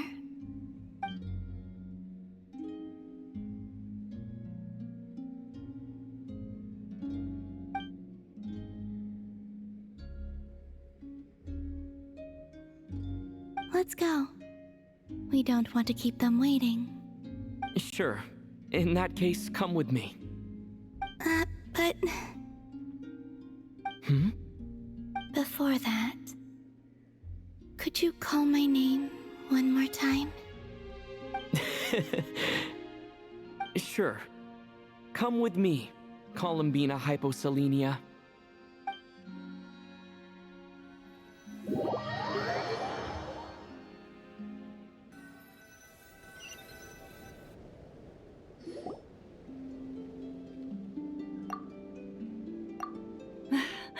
Columbina! Oh, this truly is wonderful. Llama, I can't breathe. Ha ha! Just in time for Moon Prayer Night. It's good to have you back, Miss Columbina. Yeah, we were worried sick. Thank you, my friends. With your help, I now have a name that belongs to me. Columbina Hyposelenia. Where's the second half from? You added it yourself? That's right. It means... Born beneath the moon. Yes. And by extension, it can also mean born beneath this world. A fine name. Now, as much as it pains me to interrupt this beautiful reunion, I feel obliged to remind you that the Moon Prayer Night celebrations in Nasha Town have already begun. Don't you want to enjoy the festivities? There's so much to see and do. And some of the ambient lighting and entertainments were sponsored by the kind souls in the Hexen Circle. Nicole?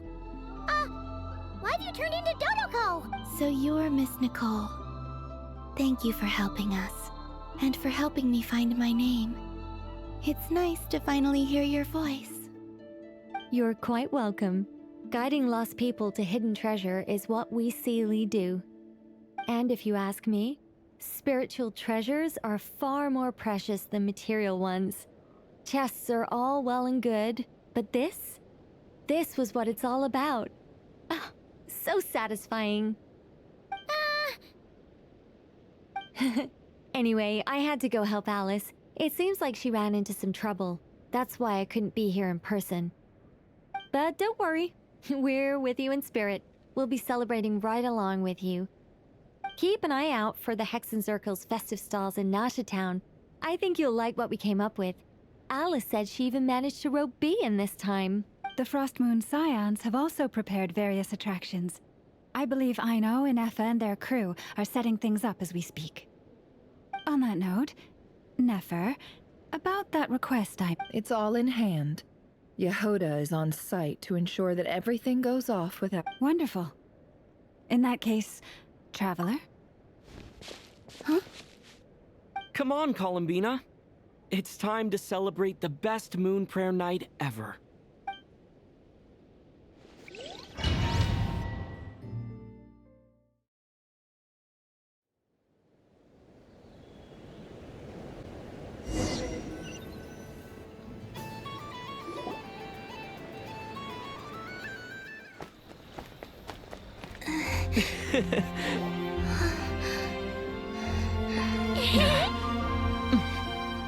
Hey, young lady.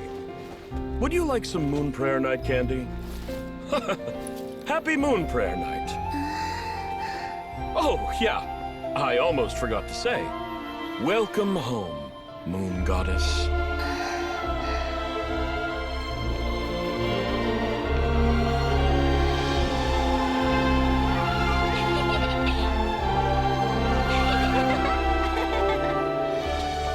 Welcome home, Moon Goddess. Welcome home, Moon Goddess. Welcome home, Moon Goddess. Turning Nashitown into her home is a festive gift. A rather brilliant idea. Perhaps this is what Nodcry, Columbina's home, should have been like all along.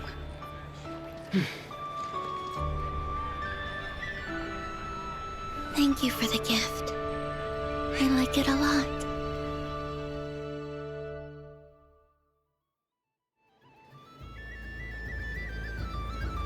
This feels like the surprise of my life.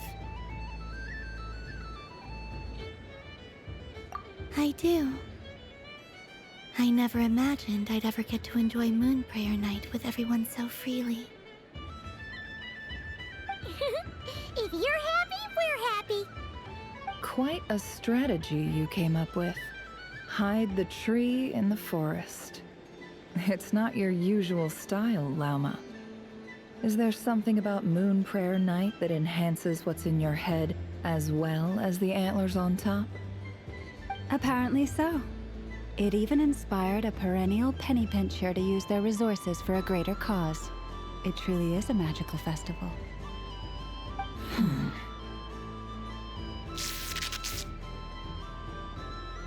I see it now. This bickering is actually a sign of a strong relationship. Huh? What's everyone doing here? Oh! Miss Columbina, you're back! Yes, I'm fine now. Thanks for your concern. How's your progress with Alice's assignment? Very well indeed. I've never heard her sound so excited. Not like this. This time her excitement seems more serious. Seems like she's had a major breakthrough. She said she'll contact us once she knows more. In the meantime, we're free to relax and have some fun. Enjoy the time off while it lasts. I have a feeling that our next task won't be so simple.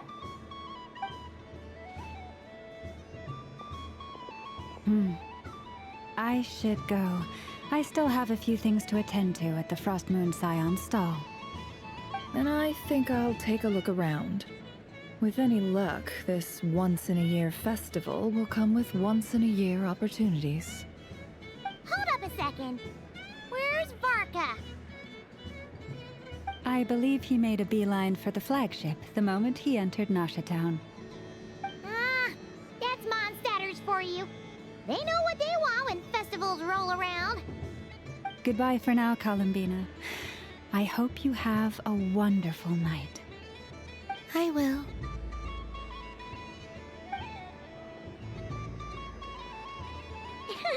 Well, in that case, don't just stand there. Get out there and have some fun. You'll definitely get a warm welcome at every stall. Oh, also, take this map with you. It's a guide to the festival.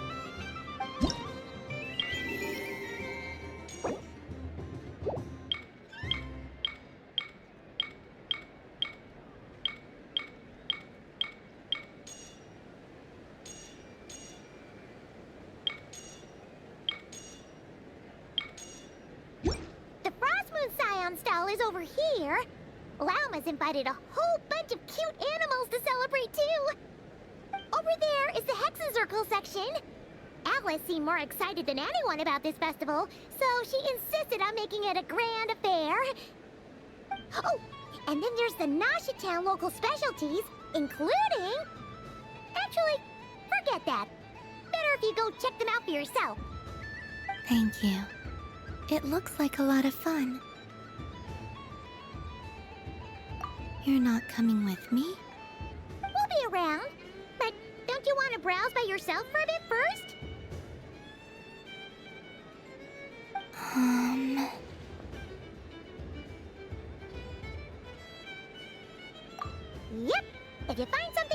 and want to try it out together, just give us a shout. We'll be right with you. Otherwise, just relax and enjoy yourself. There's so much on up. All right then. Off I go.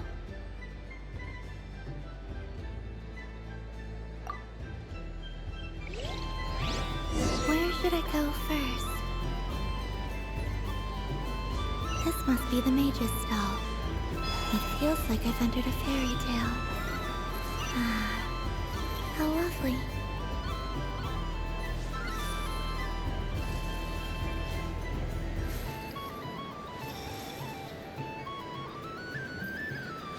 So this is the Frost Moon Scions area.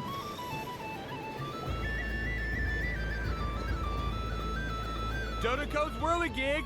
Come check out Dodoko's... Ah, welcome home, Moon Goddess. Might I ask what this is? Ah, it's a very special amusement sponsored by the great mage herself.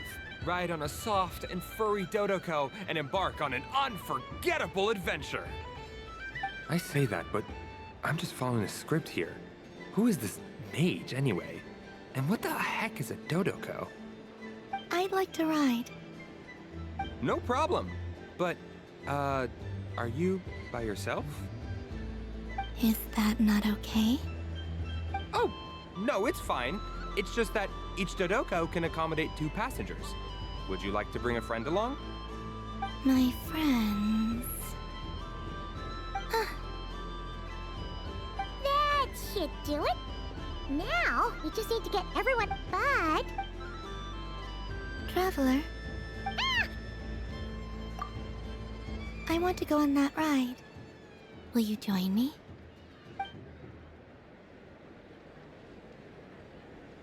Let's go then.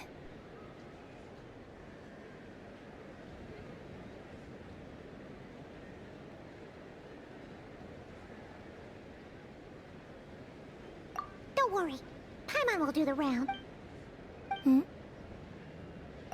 All right.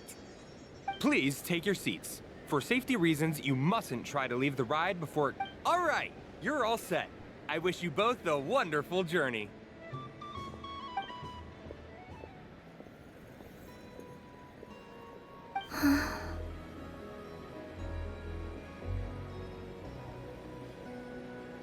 Not bad.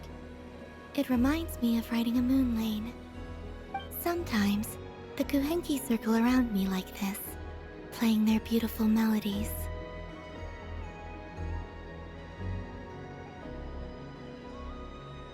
Yeah.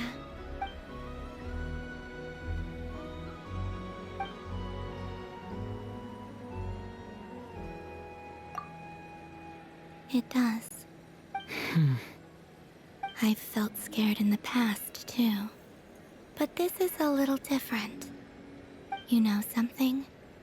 I got to see a lot of fascinating things during my disappearance. I saw how the Frost Moon Scions act around their families.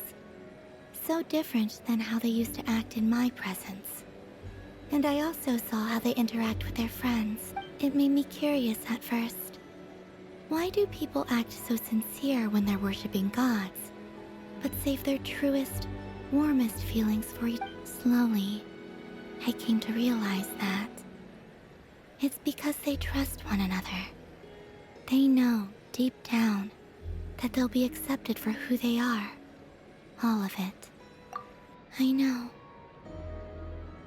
I knew it the moment you started calling out my name.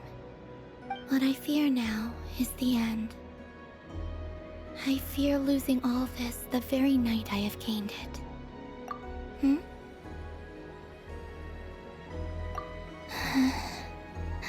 Thank you for this conversation.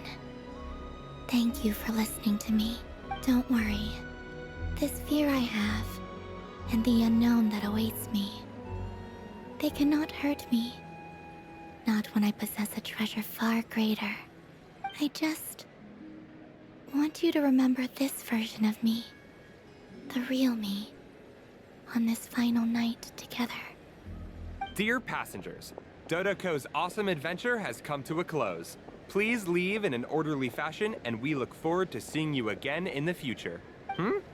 Don't want the journey to end, huh? Don't worry, you two. There's always another adventure waiting just around the corner.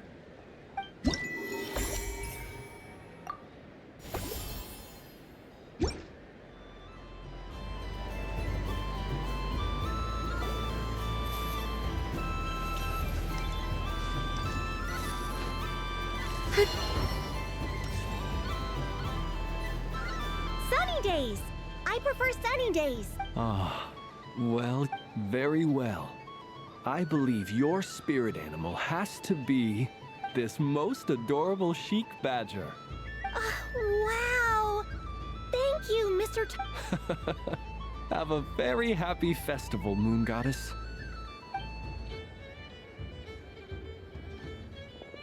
Flint? That's you, isn't it? It's our little secret, my dear traveler in Paimon. Okay, sure, but why are you here selling sugar sculptures? Everyone celebrates in their own way. After gazing into the abyss and spending time around gravestones all year, what better way to relax than to see sunny smiles on the faces of the living? Besides that, I like to think of myself as a fair judge of character. I dare say matching personalities to confection suits me rather well. That's not what Paimon was talking about. Aren't you afraid that your true identity might be exposed? Should I be? There is all manner of magic in the air this moon prayer night, thanks to the work of the great mages. I see Miss Columbina is hiding in plain sight. Why should I not do the same? Why miss this rare opportunity to enjoy a special evening in my true form? Fair enough. You got a point there. People who don't know you will probably think you're just a talking lantern. Well, now that we see eye to eye, what brings you here? Not a search for your spirit animal, I presume? Ah, well, actually... Here, see for yourself. Oh, this is... How wonderful. A beautiful idea. Yeah, we just met Barca, and he said that having everyone draw their own section was kind of boring. So, he did your bit for you. Ah, Varka. Ever the maverick. I see his artistic skills are truly one of a kind. In that case, I shall paint something on Mr. Albedo's behalf in a short while. What? Why not now? Ahem. Welcome home, Moon Goddess. Whew, that was close. Hello, Flint. She recognized you right away! What keen eyes you have, Miss Columbina. Especially considering they are shut. I did not see you. Rather, I sensed you. I can sense the fluctuations in Kuvaki all around me. One would expect no less of the Moon Goddess. Might I interest you in some candy? Yes, please. Excellent. I shall make some for you right away. Something the matter, Miss Columbina? What about my spirit animal? All the other children carrying sugar sculptures are talking about it. Wait, is she taking the test seriously? Ah, my apologies. How could I neglect that? You are quite right, Miss Columbina. Every one of us has a magical creature living in their heart. Would you permit me to help you find yours? Yes, please. Do you prefer the day or the night? Night. Which of the 4 seasons is your favorite? Winter. Think of a perfect day. What is the weather like? Sunny, rainy, or perhaps cloudy? Rainy in the morning, sunny at night. What kind of answer is that? Forests, lakes, and open seas. Which do you prefer of these? I like them all. Imagine you opened your very own shop. What would you sell there? Moonlight, I think. Wow! Paimon would totally shop there. It wouldn't cost anything. You'd just need to visit. Aha! I believe I know what your spirit animal is. Here. For you. Oh, it's a Kohenki! Indeed. A free-spirited being with a deep love for all things here in Nodcry, who selflessly lends her aid to as many people as she can reach. It is the perfect fit for you, Miss Columbina. Thank you. It would be my honor. But you shall have to forgive me. We have known each other for quite some time. I doubt there is any answer I could give that would come as a surprise to you. So instead, would you accept this sugar sculpture as a token of our friendship? It's a lantern. Hey, why don't you two go enjoy your candy over there? Paimon wants to try out this spirit animal thing too! Right, Blitz? Come on, play ball! I'll get this drawing done! But I want to hear Paimon's answers. Ah! But it'll probably take ages! Paimon's a complex soul. And we don't want your candy to melt while you wait, huh? Oh. Okay then.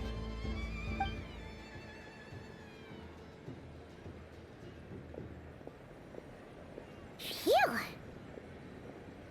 Nice excuse, Lady Paimon. That was some quick thinking. Yeah, no thanks to you. A little help next time?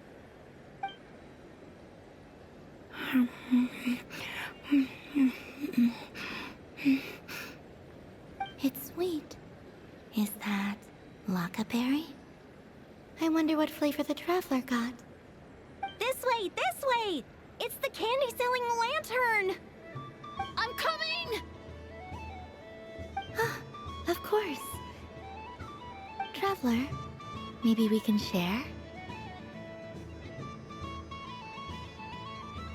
Yes.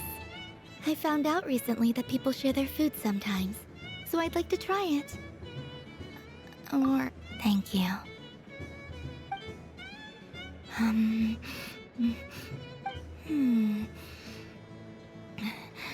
Yours is a little more... Are you sure? Amazing. My sugar sculpture has shrunk, yet my heart is filled with feelings of sweetness.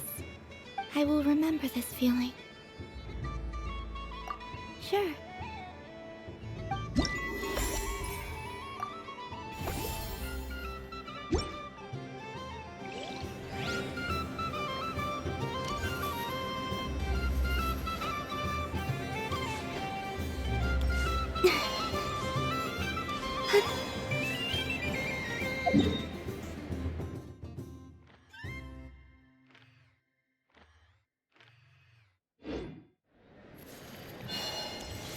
There are so many attractions here.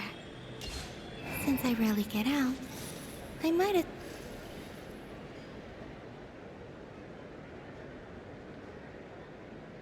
Well, well, look who it is.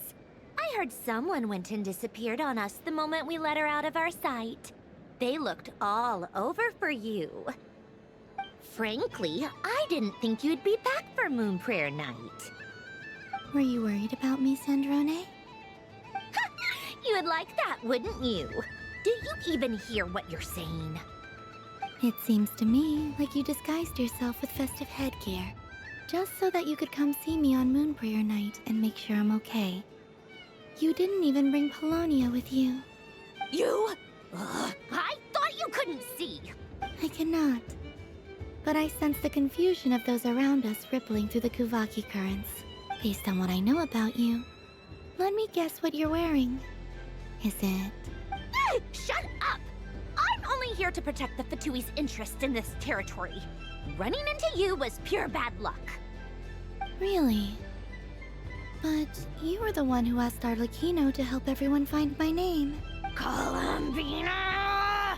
Ugh! Just one more word, and I'll unscrew your vocal cords.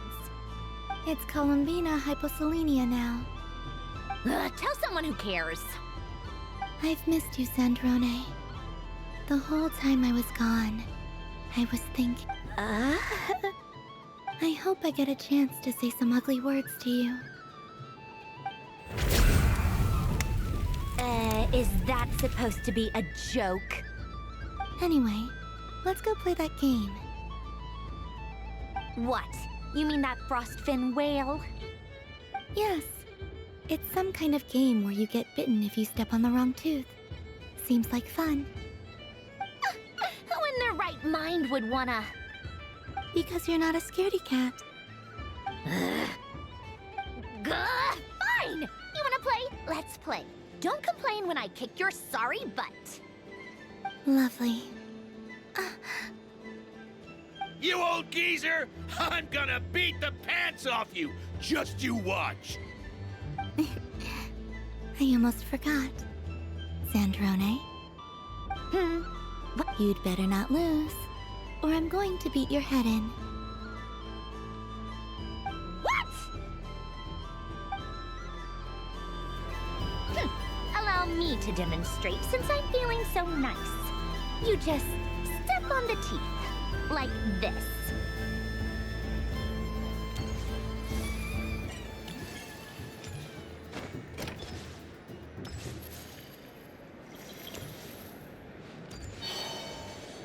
Which should I pick?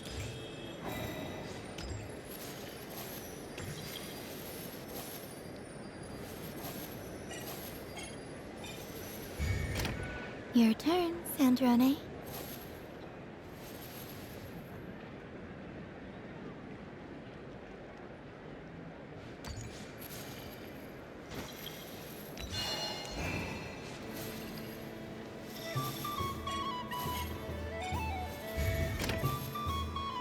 Don't come crying to me if you get bitten.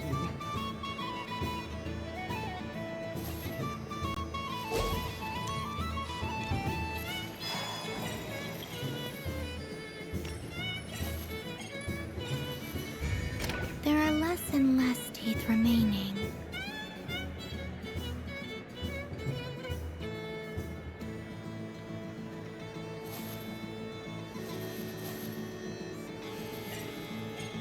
Huh? What's that noise?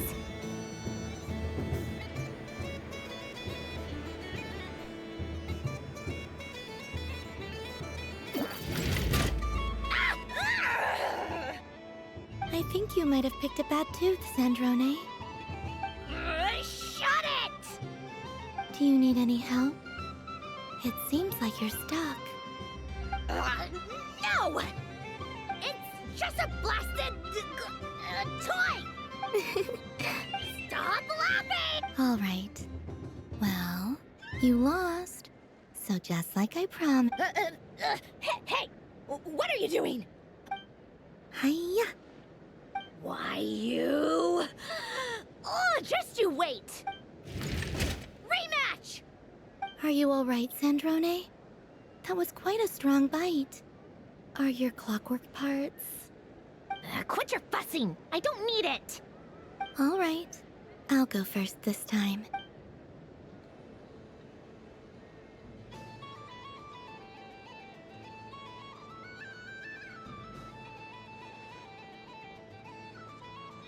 I see it now.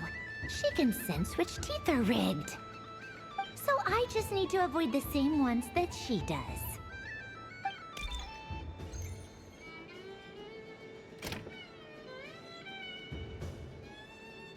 This one... Seems fine. She avoided that one then? Now I've got you. All right, my turn.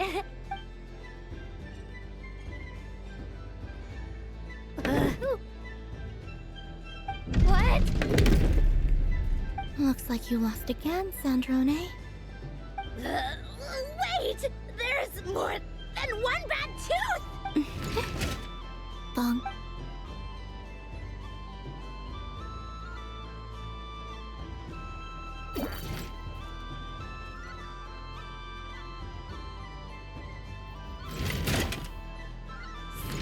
Stupid game! What idiot came up with this? Are you alright, Sandrone? You said some nasty things just now. Oh, I'm peachy. Should I let you bonk me on the head as well? Ah, forget it. Come on, bonk away. It can be your consolation prize for losing so badly. I told you, forget it! Gah, you've always been so annoying. Singing right outside my door, inviting yourself to my tea parties, going AWOL. And now you're off to the moon or something. Of all my days with the Fatui, the times I spent with you, Arlecchino, and Rosaline, they were my favorite. I will not forget them, just as I shall not forget this moment. We'll always be friends, no matter where we are, right? Who would want to be your...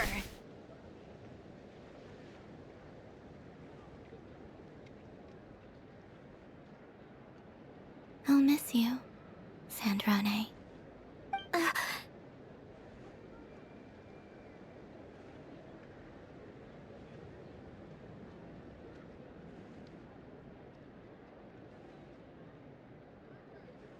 Goodbye, Sandrone.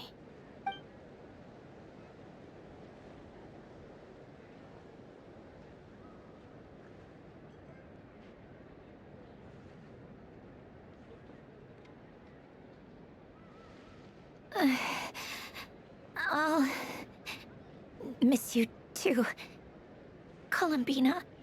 Sorry, what was that? Ah! Ah! Yeesh! No need to freak out. What's wrong? We've been looking everywhere for you. What do you want? Oh, nice ears.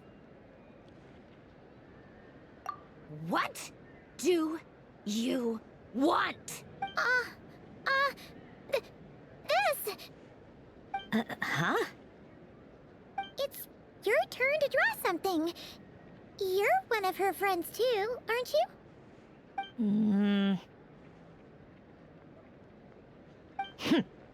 Doesn't know how lucky she is.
Wow, the Frost Moon Scion stall looks kinda plain, but it's pretty cool once you get into it.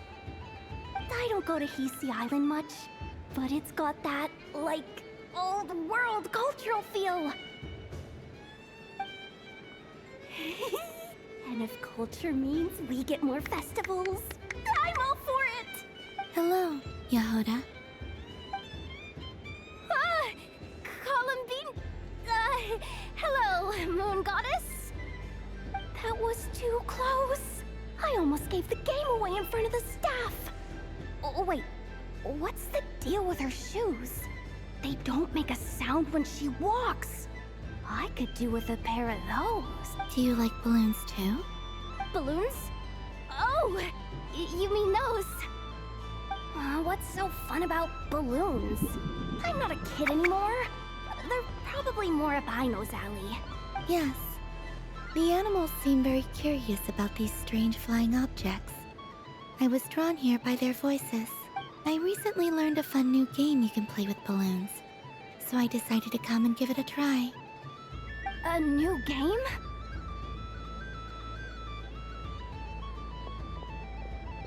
Hello. Welcome home, Moon Goddess. Here to buy some balloons? Yes. Could you give me a few that haven't been inflated yet? Are you sure? I guess it's not a problem, but... Yes, please. Thank you. Uninflated balloons? But those are just little rubber pouches. What does she want with those? Would you like to play the balloon game, Yehoda? Huh? Sure. I guess. Wait here a moment. Oh. This is so weird. What have I got myself into now? I thought I saw Columbina nearby. Uh-oh! That's the fourth Harbinger! Although she's helped us out quite a bit, she's good people, right? Is she looking for Columbina? Oh, guess that's my ticket out of here. I'm not sure my heart can take being sandwiched between two Harbingers. Which stall is she checking out? Oh, it's that other Frost Moon Scions one. Try on the headgear, see what it's like having antlers or animal ears for a day. Oh, I wouldn't be caught dead wearing that stuff. So embarrassing. I have enough gear to carry as it is. Wait, what? She put it on? How peculiar. This would take some getting used to. I wonder if this is what it's like for Lynette. It really suits you, ma'am. What is this? She was so intimidating a moment ago, but now, dang, she's really rocking those ears. How does she make them look so cool? I suppose I may as well keep them on for now. All part of the festive experience. She's coming this way. How do you do, Miss Yehoda? Oh, jeez. Don't talk to me while wearing that thing. Where am I supposed to look? Oh, hey there. I'm looking for Columbina. Have you seen her? She just... Huh?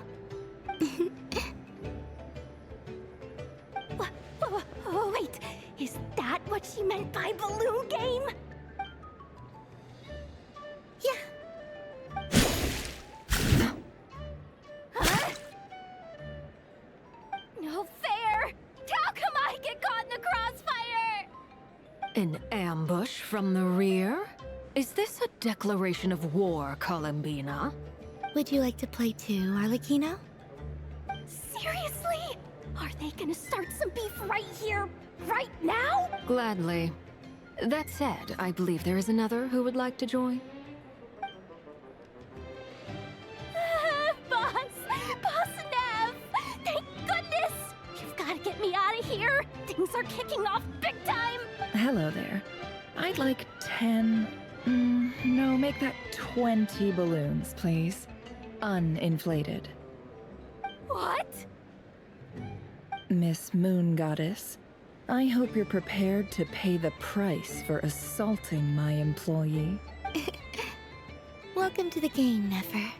Just to be clear, let's keep this a fair fight, okay? No strange powers, please and thank you. Naturally. Don't just stand there, Yehoda. Aren't you going to team up with me? Huh? Do I have to? Of course. Don't forget, the Curatorium has a reputation to uphold. I knew something like this was gonna happen.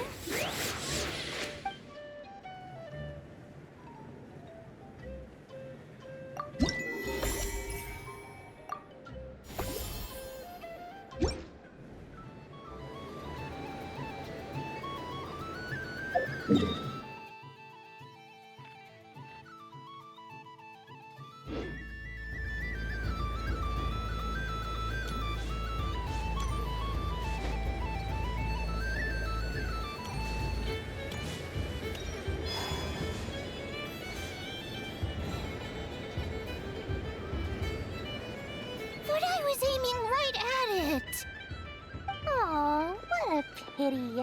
I saw it with my own eyes. You were so close. So very close. That's not true! It dodged out of the way right as I was about to snag it! I'm sorry? You heard me! This paper frog can move! I swear! Dear, oh dear, what are you saying? How could a paper frog move? Unless you believe there really is magic in this world. Even if I, the mere humble merchant that I am, knew such magic, surely I would not use it on a paper frog. I'd sooner give Mora legs, so it could walk right into my purse. My dear, dear customer, why not have one more try? This time I'll give you 12% off. Just think about how much experience you have under your belt now. You're sure to win the next one. Aw, darn. I used up all my coins. I'll be right back. Just gonna fetch some more from my house. Take your time, but don't take too long. This event is Moon Prayer Night only. Miss it, and you'll have to wait a whole year before I'm back. Next customer, please. Welcome. Hello. Whoa, what's this big one doing over here? How do I tell my employees not to go running around this time? Shooting them a blow. Dory? Why, hello there, Miss Columbina. Would you like to play my ring toss game? The rules are very simple, and it's easy to get the hang of. How much for a round? Oh, first time's free. Not a single Mora. After that, well, we can cross that bridge if and when we come to it. But with your sharp sharp skills, I'm sure you'll win all the prizes in one fell swoop. That was an obvious enough hint for them, right? Right?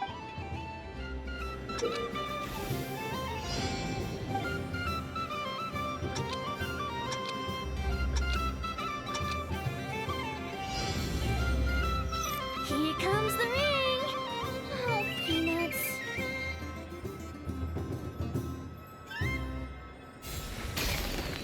Change tracks. Roselle, should we move or not? Just a tiny bit. All right, then I'll... Oh, sugar plums, not the clock hands. How do I move the legs again?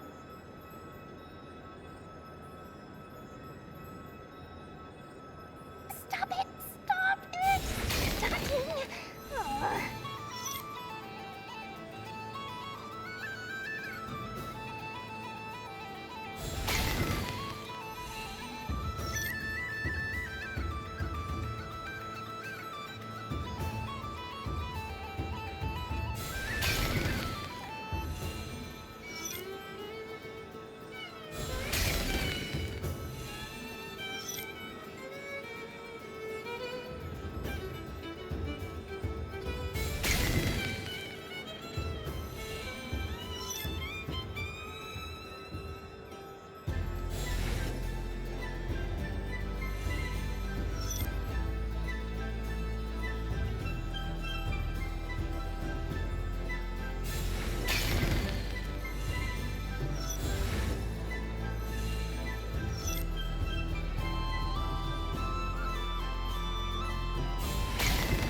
Now. Wow, very good. That's the highest score we've had all night. And here's your prize. Now, how about another round? As for the... Happy Moon Prayer Night, Miss Columbina. Happy Moon Prayer Night, Durin and Hat Guy. Are you here to play the game? Yes.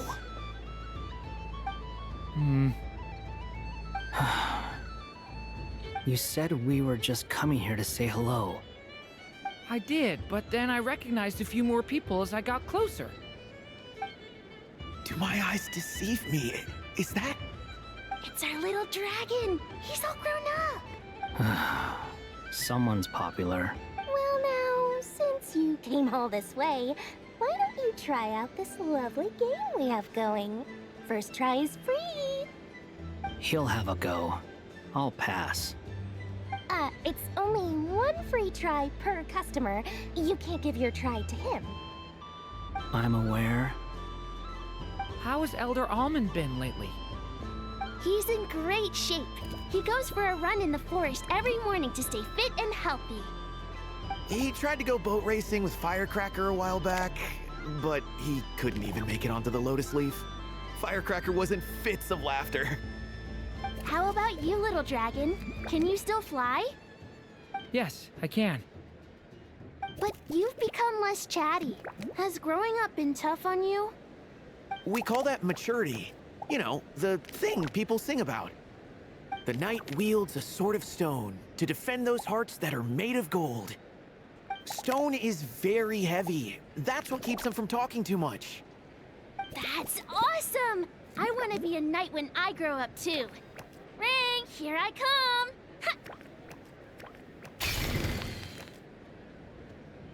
Oh, the hat-wearing man. I never thought I'd see you again. You seem more determined than when I saw you last on the train. If you say so. Oh, I do say so. The people you once helped see it clearly. It's because you are once again on the right track. May the engine in our hearts propel us to the station of our dreams. I can move! I can move now, Roselle! What are you doing, running into the rings like that? You got them all so quickly! I have never seen anything like this in all my travels. Is this guy actually an old friend of theirs? But how? They're origami animals and clockwork people from a fairy tale. Getting to know them would be quite an arduous task, unless they share a hometown? I have to get to the bottom of this. Next time I see the Great Mage Alice, I shall demand answers. Thank you, Dory. I had a lot of fun. Now for your prize. Where did I put it? Give me a moment to dig it out. Oh, sweet grand prize. How I wish I didn't have to let you go. Good thing I've already turned a profit from the customers earlier in the night. Otherwise, I'd have wasted all my hard work. Okay, I'm back. What? I leave for 2 seconds and someone's already claimed the grand prize? Oh, well, these things happen, you know? Perhaps you'd be interested in one of the other prizes instead. We've got all kinds of wonderful goodies here.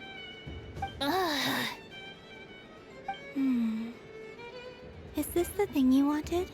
Here, you can have it. Huh? But... Don't worry about it. It will be happier with you. Oh, thanks so much, Miss. Moon Goddess. Oh, goodness gracious, Columbina. Give me strength. How am I supposed to make any more money from this child at this rate? Daddy, look! That's the game I was telling you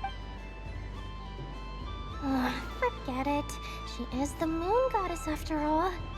I'll think of some other way to swing this. Maybe I can try to hook this new kid. Huh? Oh. You can take mine if you want. What? Why? Why are all these bleeding hearts coming here to ruin my business? Happy Moon Prayer Night, everyone. Happy Moon Prayer Night.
doesn't make any sense. How am I losing every single time?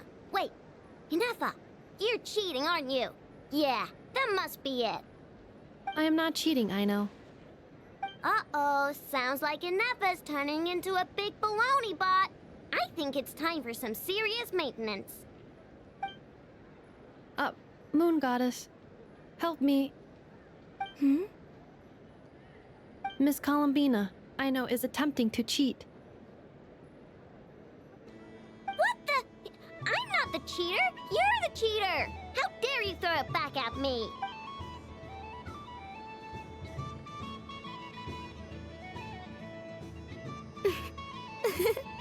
All right, fine. Let's all laugh at I know. Just you wait till I get home, because I'm gonna make a game bot that can win 100% of the time. Let's see you laugh when I come back and beat your butts. You'll all have your heads covered in stickers when I'm through with you. We came to check everything was okay after all that yelling, but,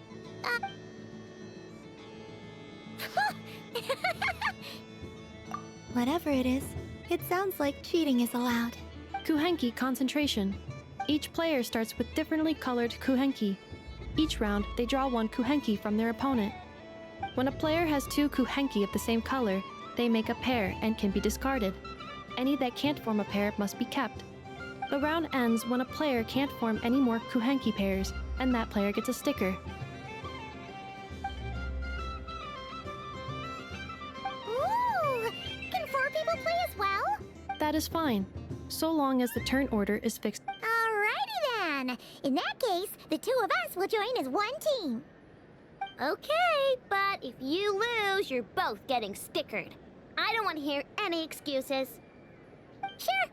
And if we win? If you win, only one of you gets to sticker someone else. I have taken to calling this. I know logic. Hey, lay off me, alright? Okay, so we're starting the game from scratch again, which means all my stickers so far don't count. Looks like Luonatar is the Kuhenki of honor for this game. Anyway, let's go clockwise, starting from Yennefer.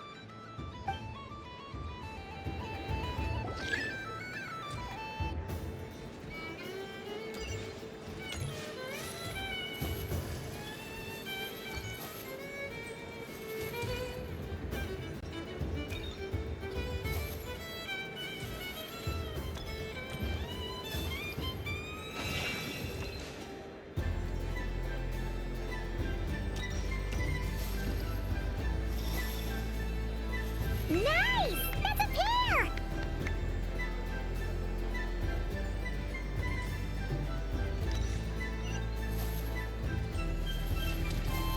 Go, go! Fly!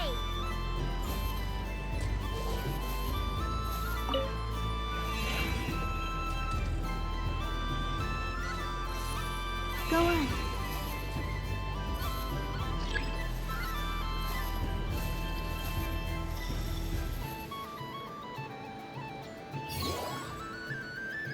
I have a pair.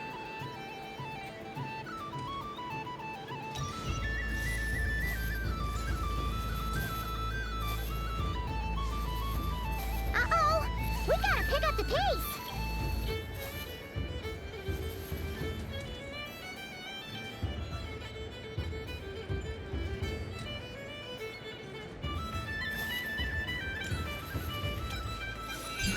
Phew, that was too close. I thought I was gonna lose.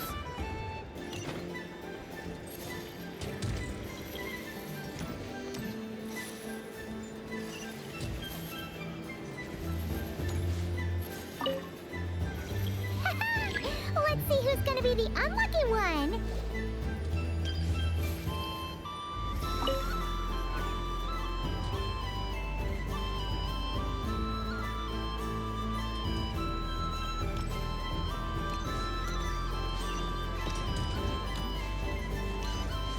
Good luck, everyone.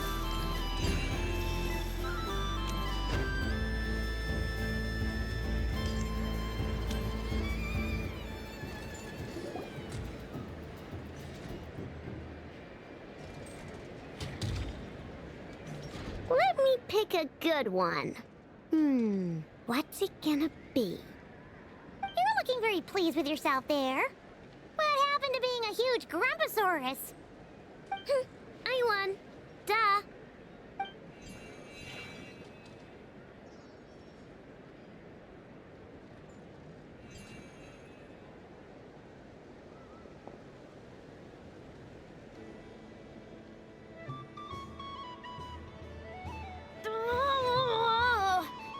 Don't fidget too much, Aino, or the sticker's going to fall off. I don't care. If a pair of Kuhenki get discarded, why not a pair of stickers, huh?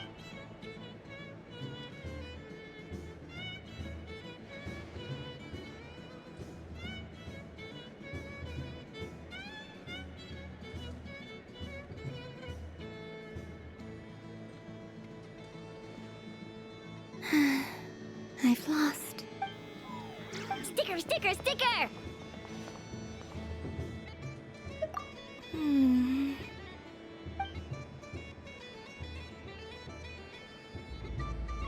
Cute!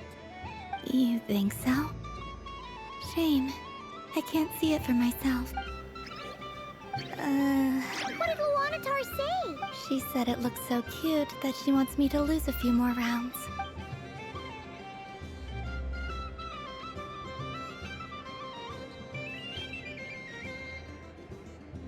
Who put these stickers on Paimon's eyebrows?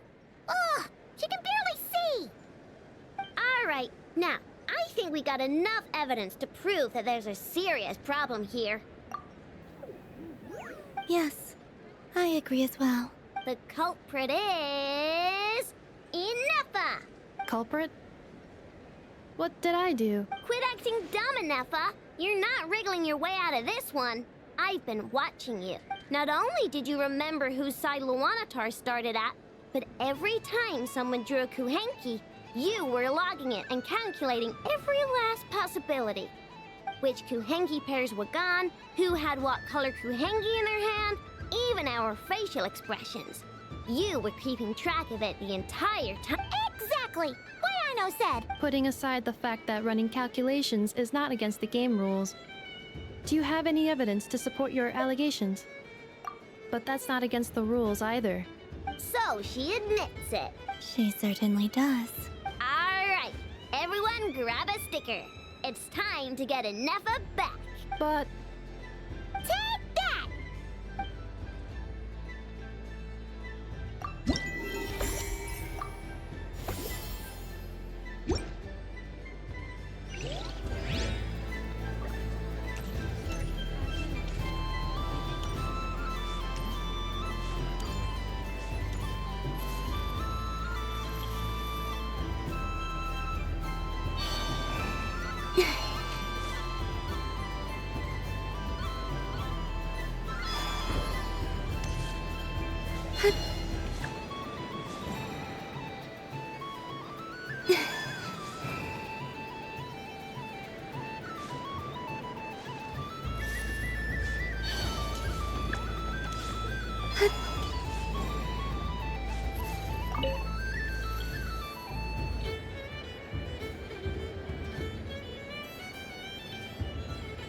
I wouldn't say it's unfair.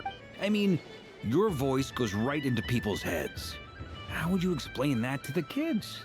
You can't just explain it away as magic. Is something the matter? Ah, Miss Columbina! No, nothing you need to worry yourself about. Ah, impeccable timing. Stick around for a second, Miss Columbina. I need your input on something. This self-proclaimed Knight of Justice has yet to give me a satisfactory answer. I, for one, would like to hear your verdict on the matter. Hey, now, I left the flagship just to help you out, Miss Nicole. What's going on? So Alice and I are both using long-range remote control spells that work on similar principles, allowing us to attend this festive fair in Dodoco form. Sorry, let me backtrack a little. While similar, there are some key differences. Alice, being a great mage, wanted her Dodoco to reflect something of her own charm and mystique. So she adjusted the way its tail moves when it spins around. An entirely gratuitous move, in my opinion. I hardly see how anyone is going to notice that. If anything, I'd say that anyone who stares intently enough at a Dodoco's tail to notice such a small detail is someone we ought to be highly concerned about. I only say this to emphasize that my question has nothing to do with tails. Now that we're clear on that, why is Alice's Dodoco permitted to interact directly with the children celebrating Moon Prayer Night, while mine is not? Your voice speaks directly into people's minds. See? Exactly what I said. Miss Nicole? Ugh, I can't stand it. I know that probably makes me sound like a whiny child acting out in front of their parents. And it's a little embarrassing now that I think about it. But hey, I said it now, I can't take it back. That would be even more embarrassing. Also, don't go reading too much into that analogy. It was off the top of my head. I'm actually an awful lot older than either of you.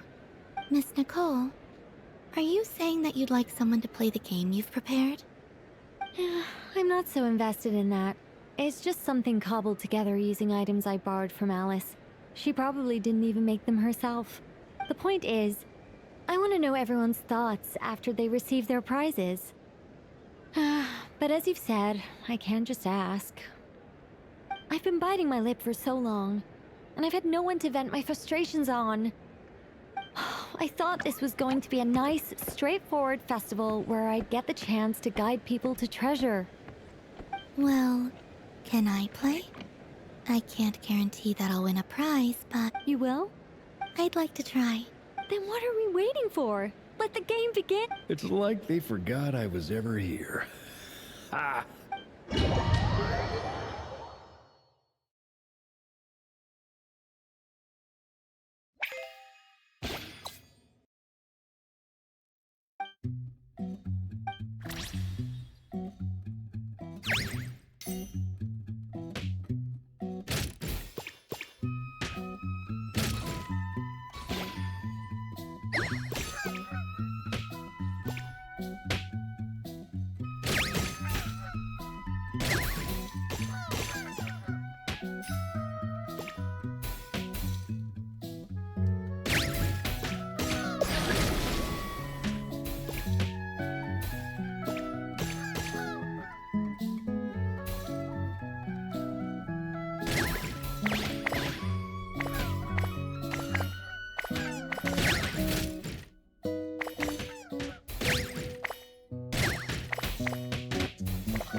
Congratulations, Miss Columbina!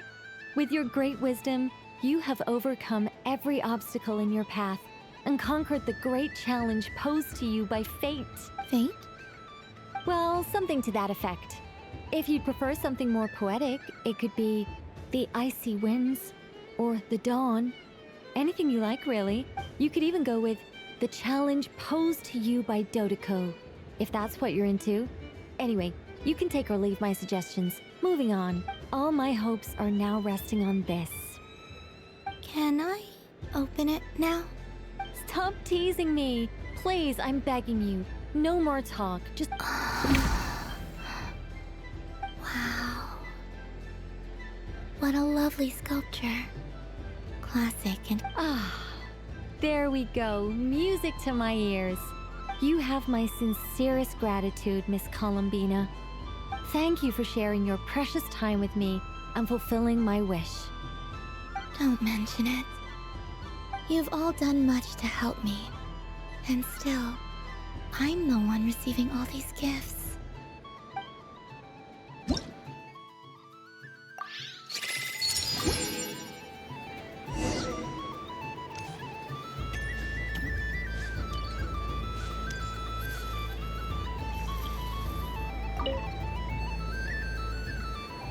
Welcome home. Oh, you're the genuine article. Alice was right. Another one that... Greetings. Pleased to make your acquaintance. I am the Hexenzirkel member they call B. Barbeloth Trismegistus. Columbina Hyposelenia. Pleased to meet you too. Hyposelenia. A fine name indeed. Now then, Miss Columbina, do you wish to hear a mage's divination? Divination? The Frost Moon Scions used to ask me what would happen in the future. Is this like that? From the perspective of the one seeking answers, perhaps. As you look to your journey ahead, if you seek to understand the unknown, resolve your doubts, and soothe the confusion in your heart, divination could be for you. The unknowns on my journey. Of course, if one wishes to peer into fate, then hydromancy is the more precise option. But that is a complex affair, and to relegate that majestic art to the status of a festive amusement would seem somewhat uncouth. Besides, it is sometimes better to not know fate with great certainty. Hence, I shall use the suitably Lunar Arcana. Indeed. Unlike hydromancy, this will only display possibilities and trends. People like to think of themselves as creatures of agency and free will. Peering too far and too clearly into the future is detrimental to both body and soul. I'd like to give it a try. Of course you may. Come then, take a seat, Miss Columbina. Before we begin, are there any specific questions you would like to ask? Let's stick to general... Ah, very well. Then I shall use the basic Lunar Arcana deck. Now, try to relax. Cast your mind upon the things you have experienced and the things you are soon to experience. I will shuffle the deck. Would you like to cut the cards yourself? You do it. No problem. Now then, to make things easier for the Seeker, that is to say, you, I shall decipher the cards from your perspective.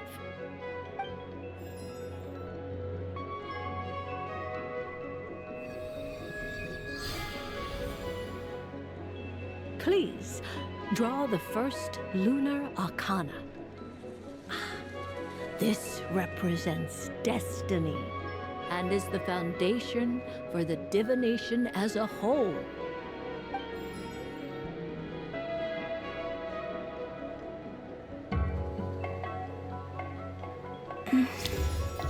Now, draw your second card.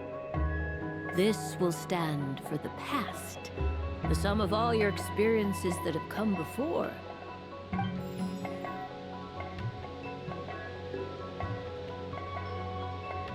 And now the third Arcana. This is the present, your interpretation of the current moment.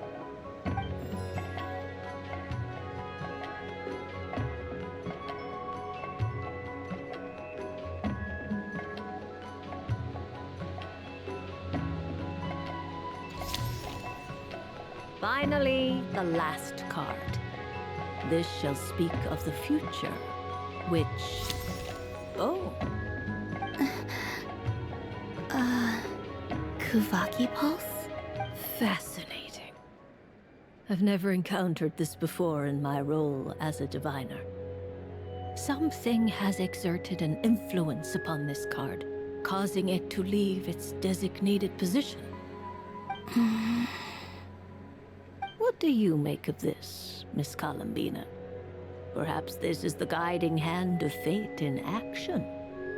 Of course, if you wish, you can choose to deny the validity of this card and draw the future for yourself. No, it's fine. Let's go with this one. A bold decision. I must say I'm looking forward to the results. Well then, let us flip the Lunar Arcana in sequence and see what emerges. Sure.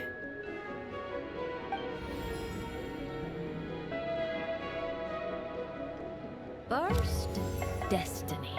The moon. Indeed. When the moon is placed on the Destiny tile, it indicates that your destiny is not what it may appear on the surface. It symbolizes a journey through... I don't Patience, my dear. Now then.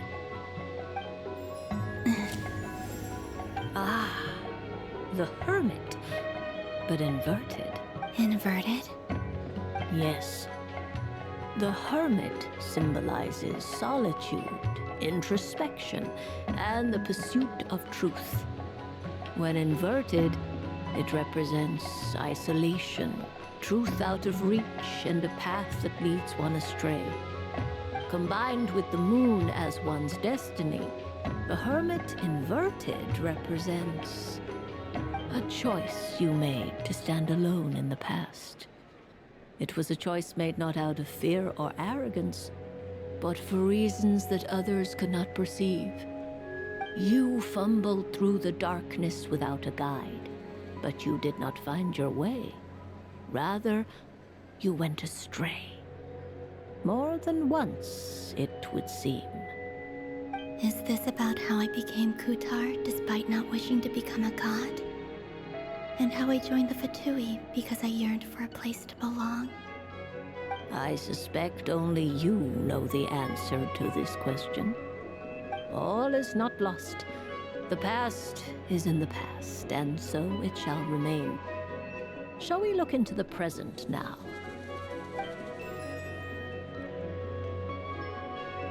Oh my. The Lovers. One of the most interesting Lunar Arcana.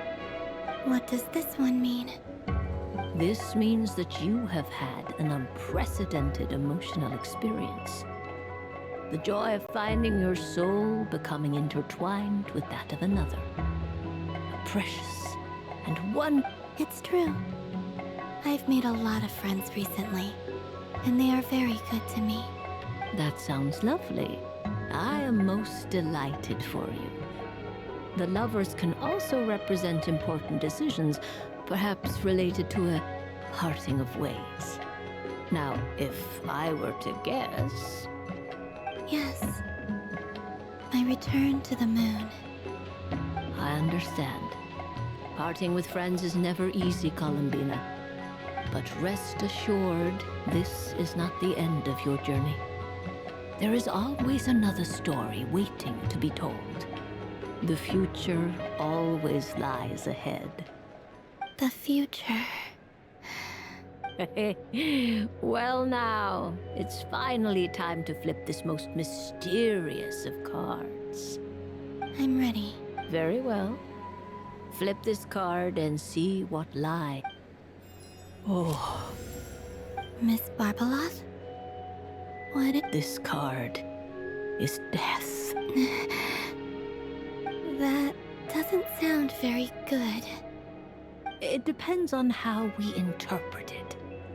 It is true that it can represent an agonizing death, a complete and utter end, but at the same time, it can also represent rebirth. Do not forget that your destiny card is the moon. That lends your future many different potential meanings. If death spells the end, is it unavoidable? As I have said, divination can only display general trends. It is a rough guide, but it does not show predetermined outcomes. allow me to summarize it for you. In the past, you may have lost your way, but now you have gained new connections and new strength. You now face an important decision, one that may bring about a great change in what is yet to be. This change might, in turn, be the end of all things, or their beginning. But remember, everything is subject to change because of the moon present in your destiny. You must see the truth clearly and face your innermost thoughts. The truth. My innermost thoughts. Thank you, Miss Barbaloth. Don't mention it. Some people dislike divinations, for fear of glimpsing an ending to their story that they wish was not so. But I can see that you're different. The result of this divination will not sway your decision.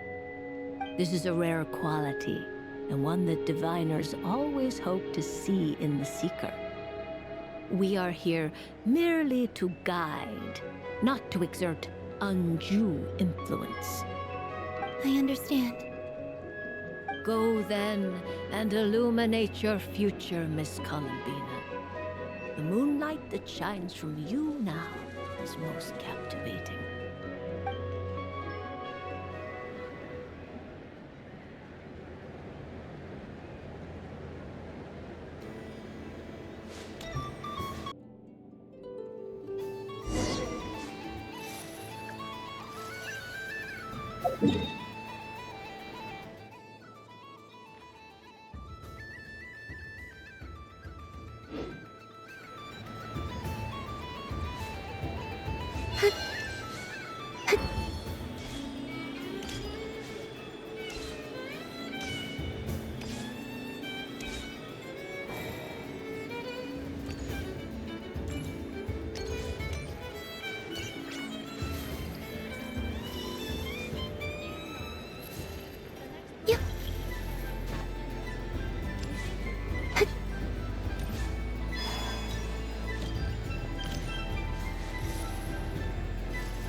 Candy! Beautiful, tasty moon prayer candy! Buy a whole box, share it with your friends and family! Candy? To share? I wonder what flavors everyone would like. Welcome home, Moon Goddess. Fancy a box of moon prayer candy? Sure. I knew you would. Now, what flavor would you like? I'm not sure. What flavors do you have? Is this for yourself or as a gift?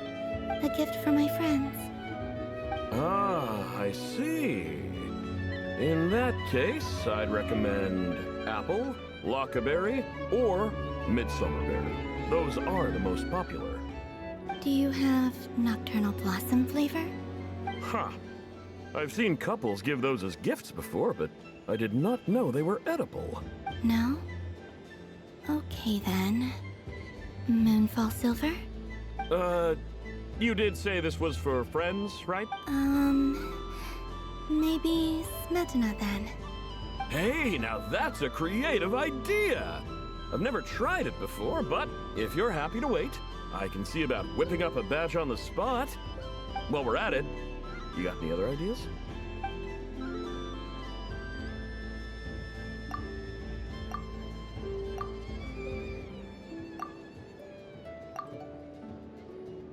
Here you go.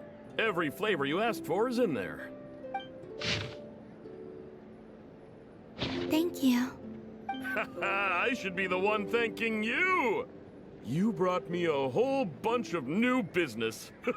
It's like a I hope you and your friends have a lovely night.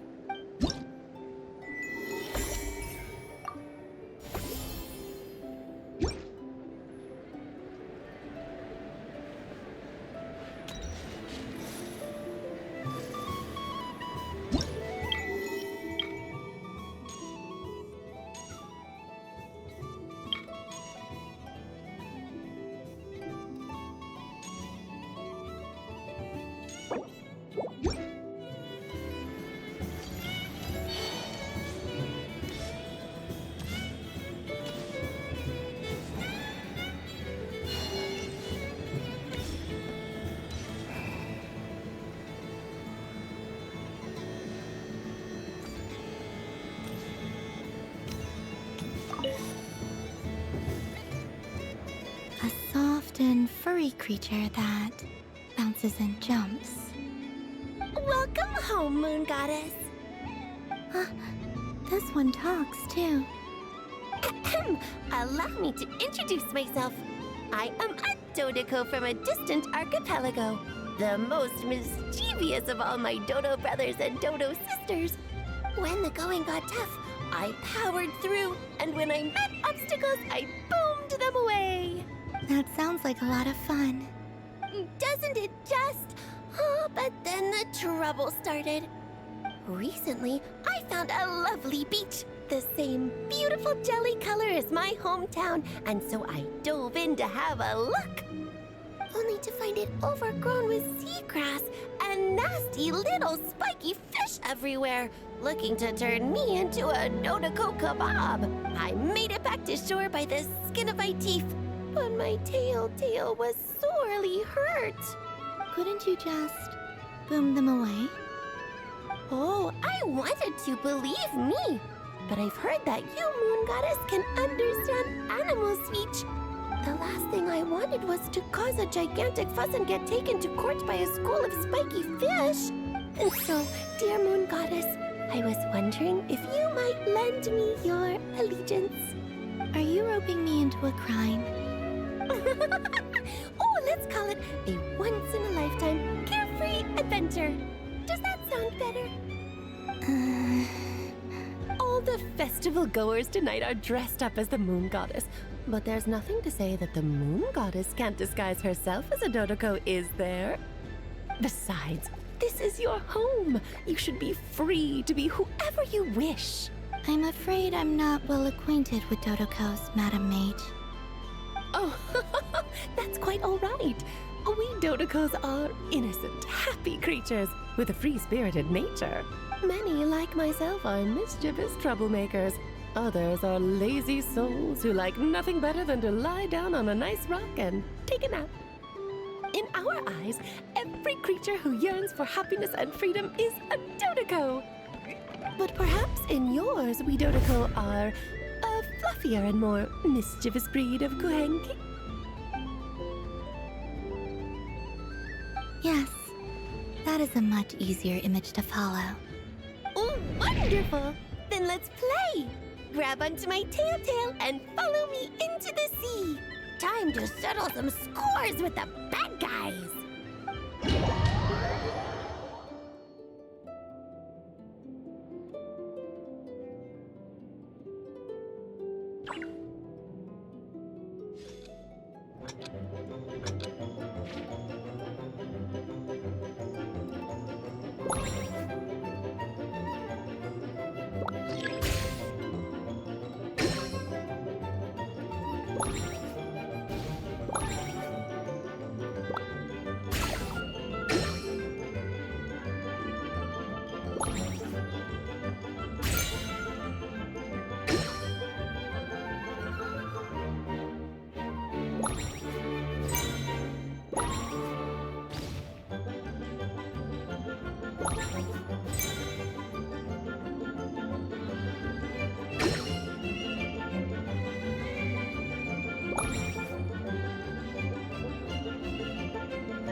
thick of it. The use of Jumpy Dumpties doesn't come as naturally to me as Kuvaki. But their unpredictability makes it fun. I think they call this... novelty? Indeed! And how did it feel blowing those pesky nuisances away? Not bad. Any guilt? Oh, wonderful! Lovely answers to all 3 questions. You've passed the safety test. Now I can give this special bomb to you as a souvenir. Remember, if you find any meanies living on the moon, you can use this to boom them into oblivion. I will.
I wish for a never-ending supply of Laka berries. What a humble wish. Probably written by a child.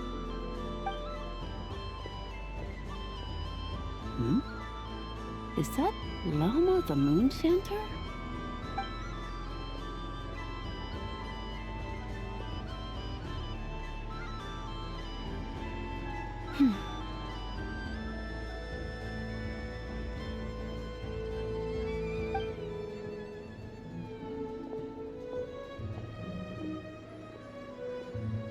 I wish that the long plume ibises would stop biting me. Oh dear, poor Lauma. All right, I'll write that one down for you.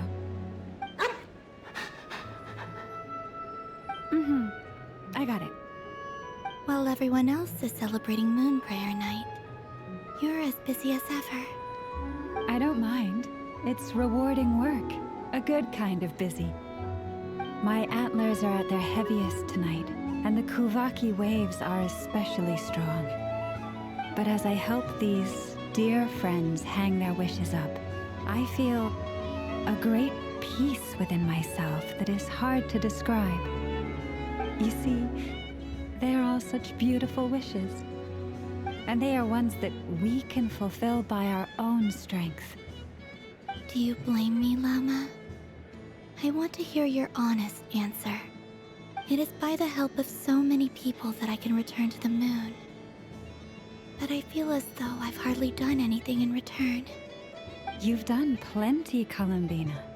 I say this in earnest, both as someone who knows your history, and also as a friend who has seen what you've been through. What about as a moon chanter?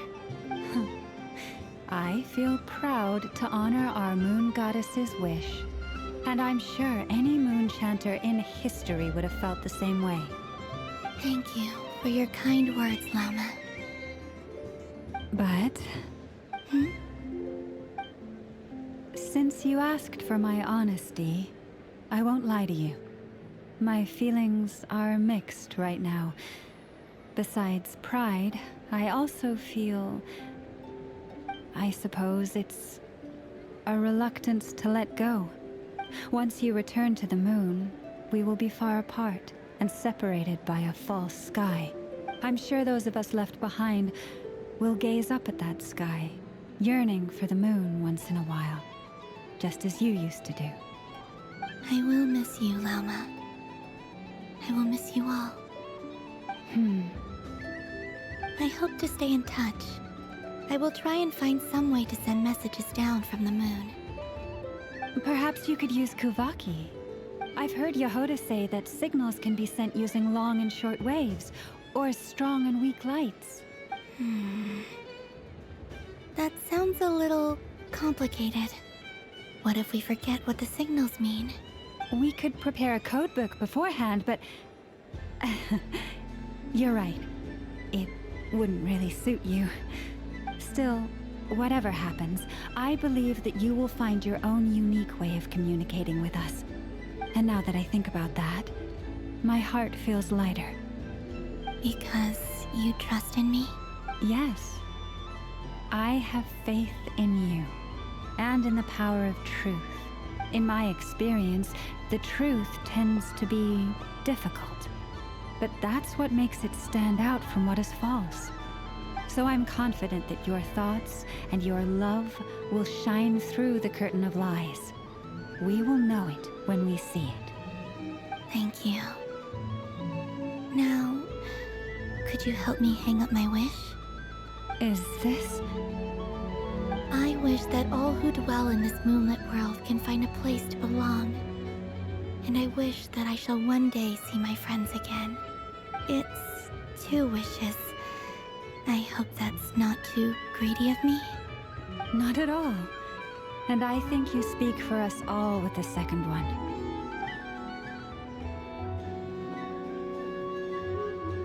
I shall continue to pray until the day that all of these wishes come true.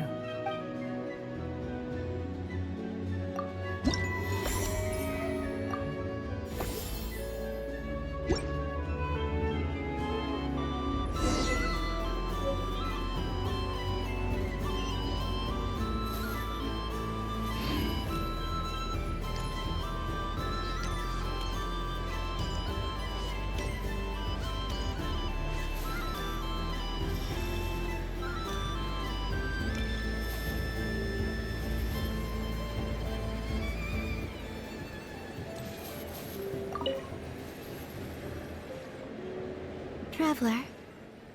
Hey there, Kalamina! Are you done checking out the festive amusements already? Are you sure you don't want to look around some more? You might not get another opportunity like this for a while. Right now, what I'd like to do is...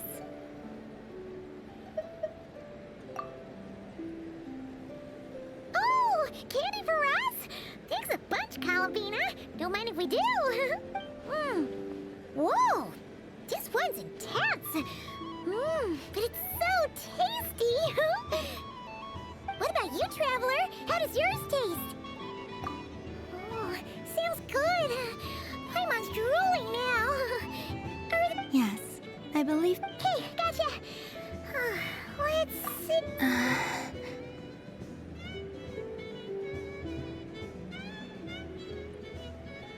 see. Sure.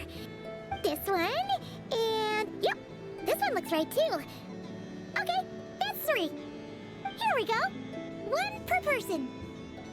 It's so sweet.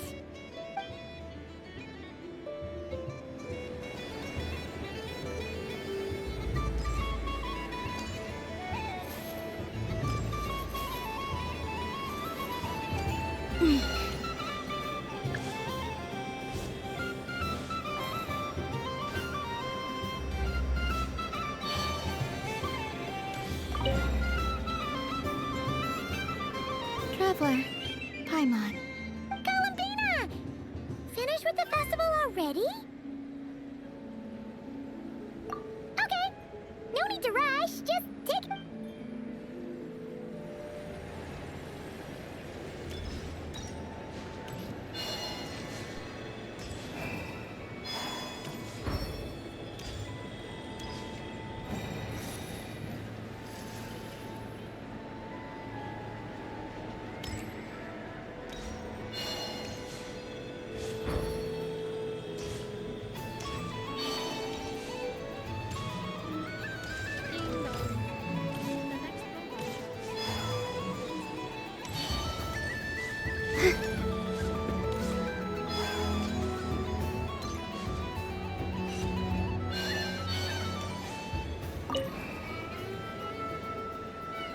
traveler.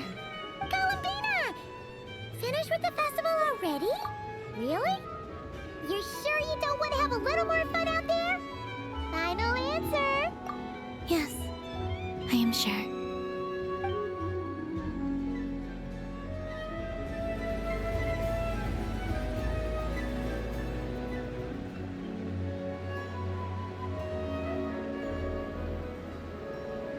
This was the most fun I've ever had on a moon prayer night.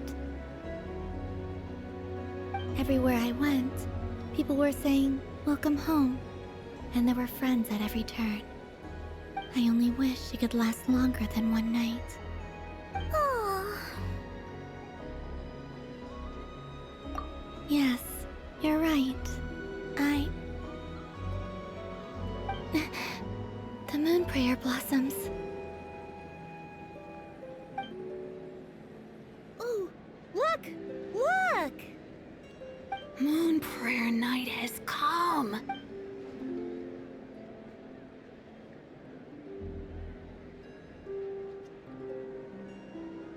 The moon. It's so beautiful. Happy Moon Prayer Night, dear. Happy Moon Prayer Night.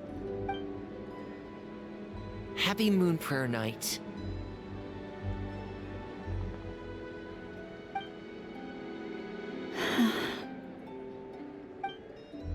Aww. Huh.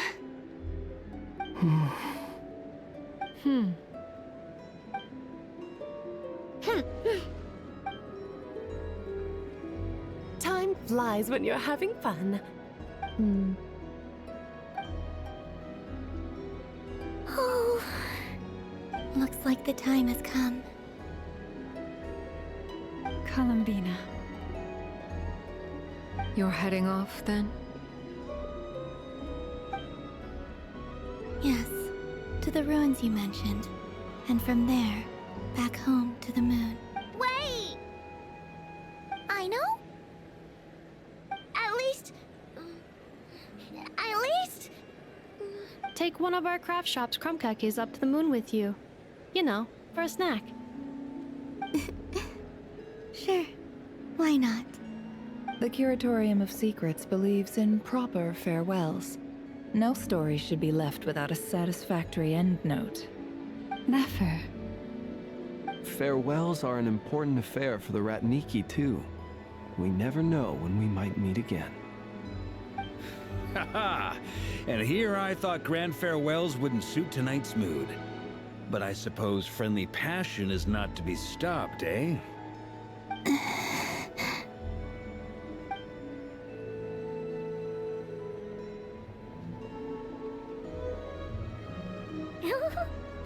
We made a little something for you, Columbina. Ta-da! What is it? A Moon Prayer Night greeting card with drawings by all of your friends. You did mention that you'd like a portrait done, so I took the liberty of creating one for you. I, meanwhile, did the portrait of Mr. Albedo, and Mr. Varka did the same for me. I mean, I think my work was pretty true to life, don't you think? The picture of Ashru was my doing. The two of you seem to get along rather well. Wait, was I the only one who did a full body picture? That's so embarrassing.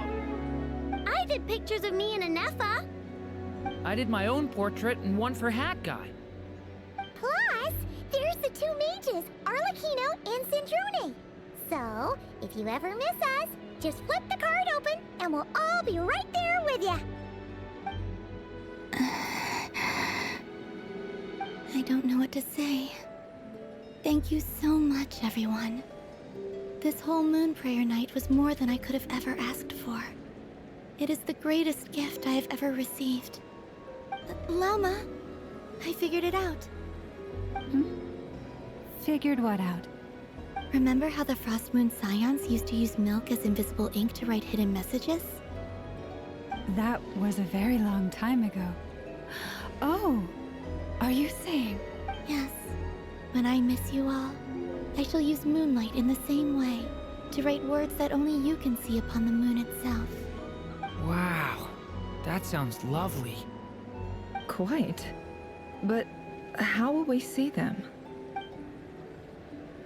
Simply open your windows on nights when the moon shines bright, and the moonlight will naturally flow towards the words I have written. That sounds most fitting indeed. Very true to form. I'll try to write them in places that won't disturb your sleep. I, for one, would sleep all the better for having read one of your messages before settling down for the night. Exactly! So don't worry about disturbing anyone's sleep. Just promise you'll write to let us know you're okay, alright? All right. I promise.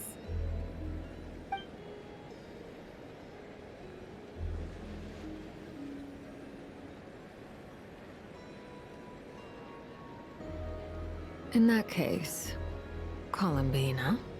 I'm ready.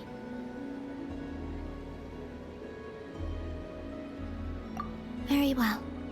Let's go.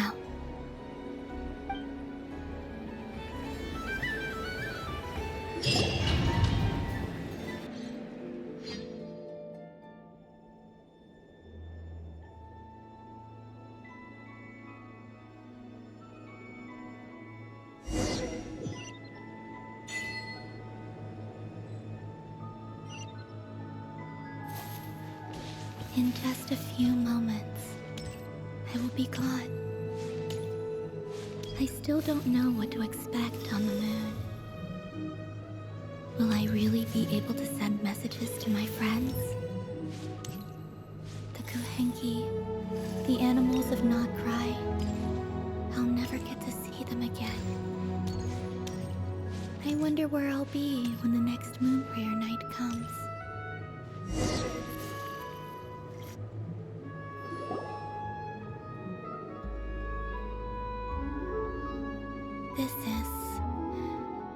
This is where the people of Hyperborea used to communicate with the moons.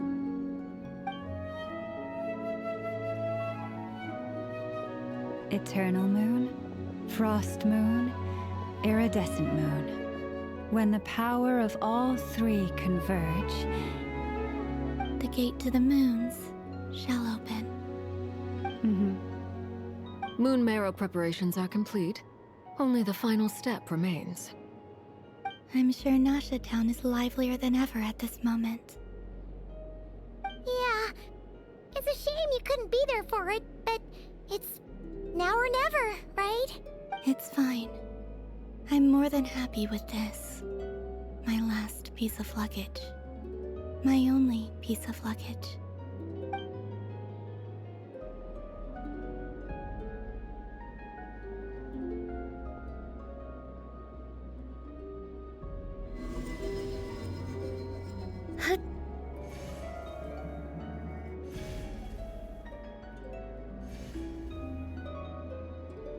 I can already feel the moon calling to me.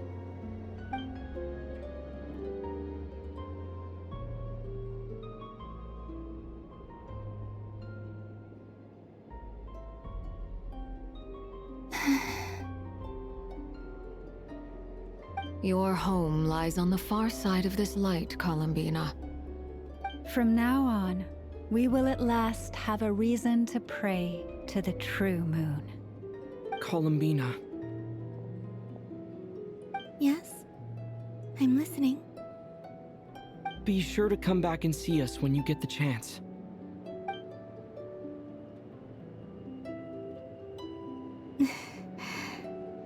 Of course. But if that chance doesn't come, then remember that you have friends on this planet. People who will miss Columbina.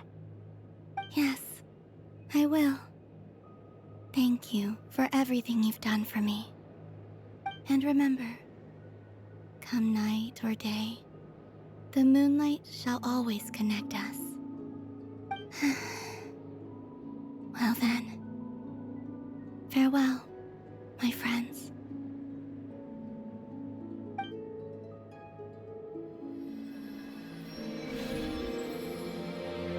Yay!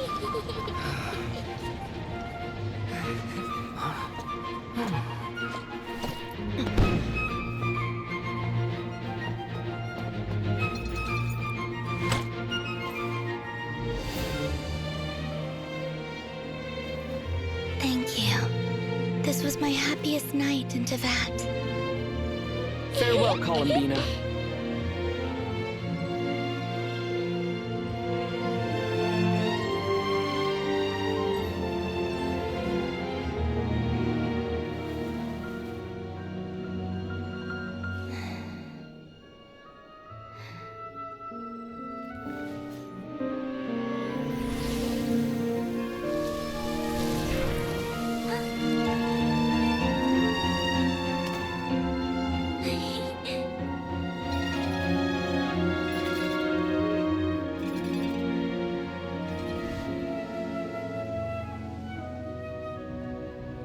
The moon really is closer than ever tonight.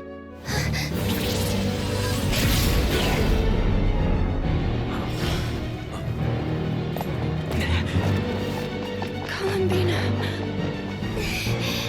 All 3 moons in one place. Time for one final experiment. Reason, life, death, time, and space. They all believed I would fail.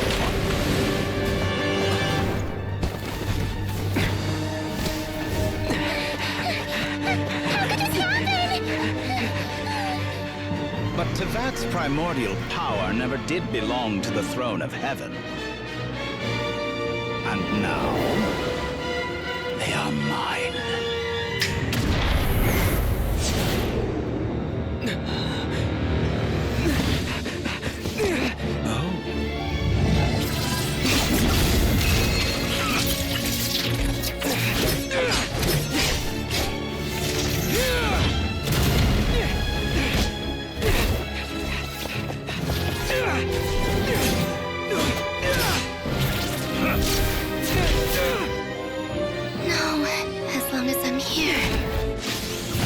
Is free to wield the 3 moons' power.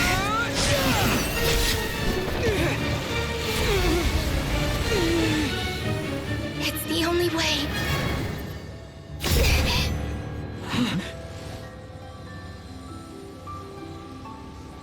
I guess I won't be going home today. Columbina! No!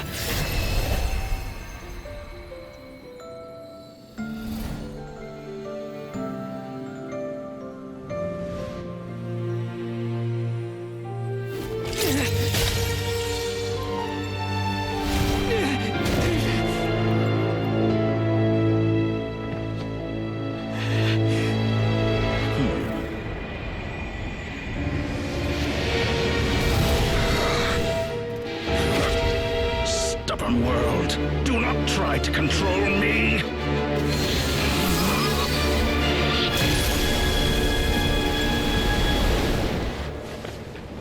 Columbina.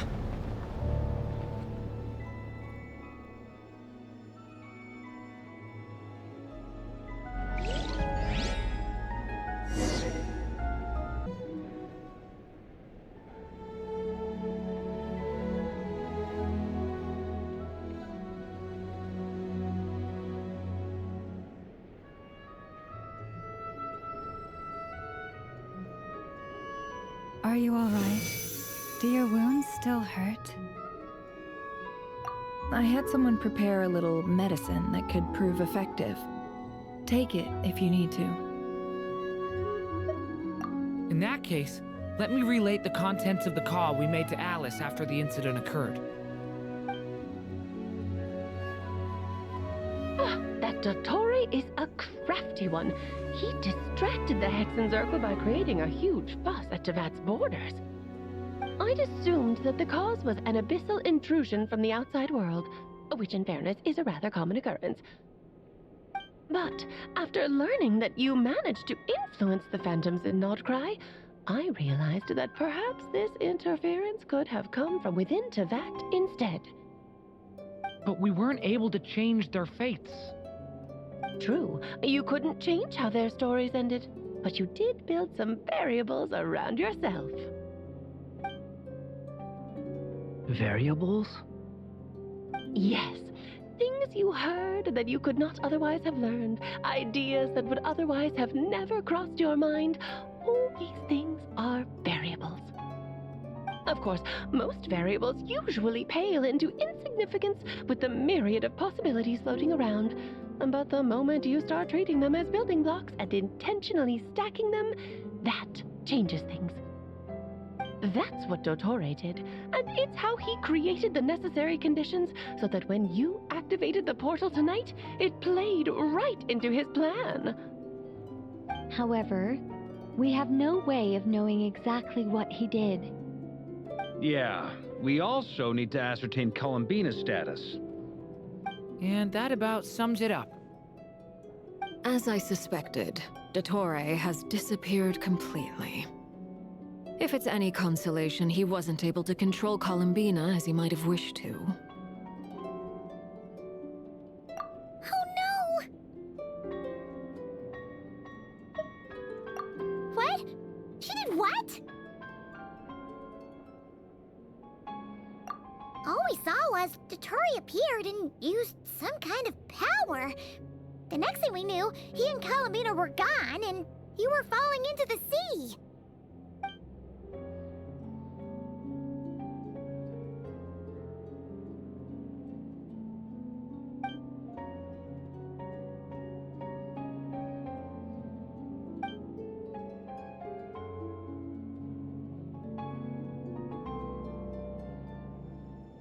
So, Columbina intentionally opened the Moon Gate and escaped into the same mysterious world as Rarier and Thelindis.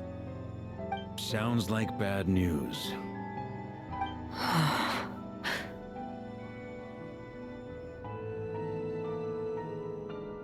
Seen in that way, the Trilunar Syzygy and Rarier's emergence, Dottore might have been pulling the strings in both cases.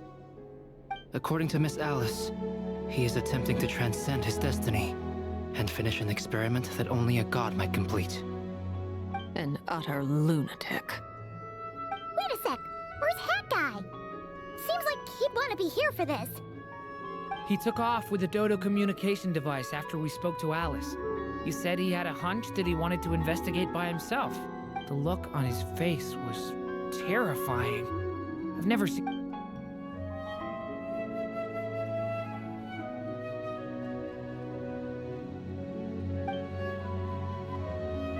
I'm back. Hat Guy! I went to look for the Hyperborean phantoms again. I think I've gotten to the bottom of it. I got them to talk to Nicole on the other end of the communications line. Turns out, the history they describe is different from how Nicole remembers it. Really? But how? Surely Nicole can't have been wrong. Because the phantoms are the ones who were deceived. They speak of a savior who appeared in their history, one who never should have existed. This savior promised to create a new moon within the false sky, and even bring back their moon goddesses. Foolishly, they believed in him, and told him everything he wanted to know about the moons. It's obvious that this was Dottore's doing. Now you mention it, the first time we entered the Hyperborean ruins, we heard the phantoms discussing their history, and I remember Nicole commenting that something sounded a little strange. But Dottore shouldn't have been able to get in there in the first place. He didn't. Nicole said that this was an anomalous state triggered by disruptions in the causal connections between phantoms from the same era. The variables that Dottore put in place were substantial enough that they even affected phantoms that he never met. So it's not that their memories were unclear. They'd been tampered with. That's exactly the possibility Dottore was trying to manufacture. He turned these variables into knowledge and engineered the situation so all that knowledge would fall into his hands. Then, he harnessed that knowledge on Moon Prayer Night to truly create a false moon. How is that even possible? To be precise, he exploited a weakness in the way the spell works. The spell senses Kuvaki to detect the moon's location. So, as long as the false moon more strongly resembled a moon than the frost moon beyond the skies, the gate would teleport Columbina to the false moon's location. In other words, to Dottore's side. Once he had her under control, the teleportation spell remained active, and he manipulated her power to seize both moon marrows. At that moment, the moon marrows disappeared right before our eyes. It was already too late, even as we were leaving the ruins. By then, Dottore had already amassed the power of all 3 moons. So, where does that leave us? What do we do now? I'd certainly like to know what Her Majesty thinks, now that the concerns I expressed to her have come to pass. But we cannot simply sit and wait for her to decide the matter. And in any case, it is not the Fatui Harbinger Damselette who sees us as her friends, but rather Columbina Hyposelenia. If, even in such extreme circumstances, Her Majesty will not lift the prohibition on Harbingers drawing steel against one another, then I will do as my heart demands. I will fight as Peruware instead. Oh, Arlecchino! Time is short, so I'll make the first move.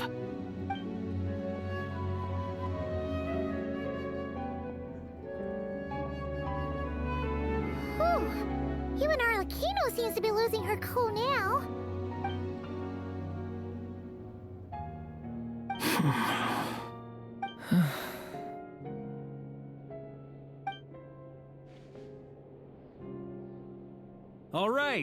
All right.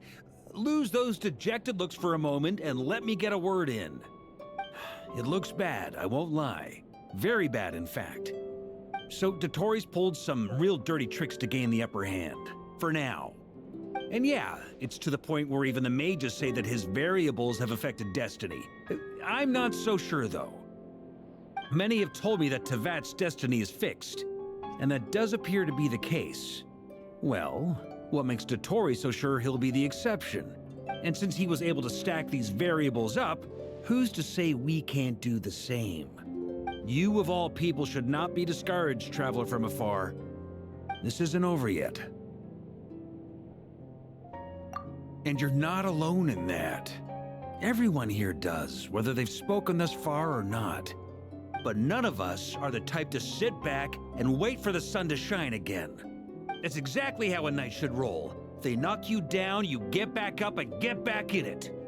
Don't forget, Honorary Knight, you're a legitimate member of Mondstadt too. Mark is right. This is far from over. Dottore's already way overdue a butt-kicking given his past shenanigans. And after this, he's earned himself a double dose. That's what I'm talking about. How's everyone else feeling? I'll use Kuvaki to investigate Columbina's whereabouts. I am not ready to give up either. Leave the intel gathering to me. Whatever happens within Nodcry's borders, when the Curatorium of Secrets wants to be in the know, we always find a way. Aino and I will do all we can to support you. We will attempt to reverse engineer Dottore's actions and seek a breakthrough that way. Alice and Nicole are busy dealing with an emergency at Teyvat's borders, so they can't return just yet. But they're both very angry about this.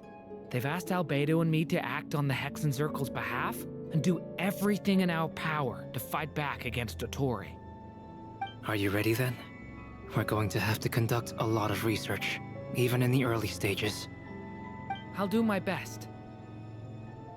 As for me, I'm pretty familiar with Dottore's way of doing things, so I can try to predict his next move. Nice! Looks like we have our basic division of labor. I'll get in touch with Flint's and Itlua, get them to have a chat with their Starshiner. It couldn't hurt to bring the Lightkeepers on board as well. At the same time, I'll pass on instructions to the Knights present in Nodcry to assist the Lightkeepers and other organizations in ensuring the safety of those living here. Yeah! We'll show him! That's it then. Good luck, everyone.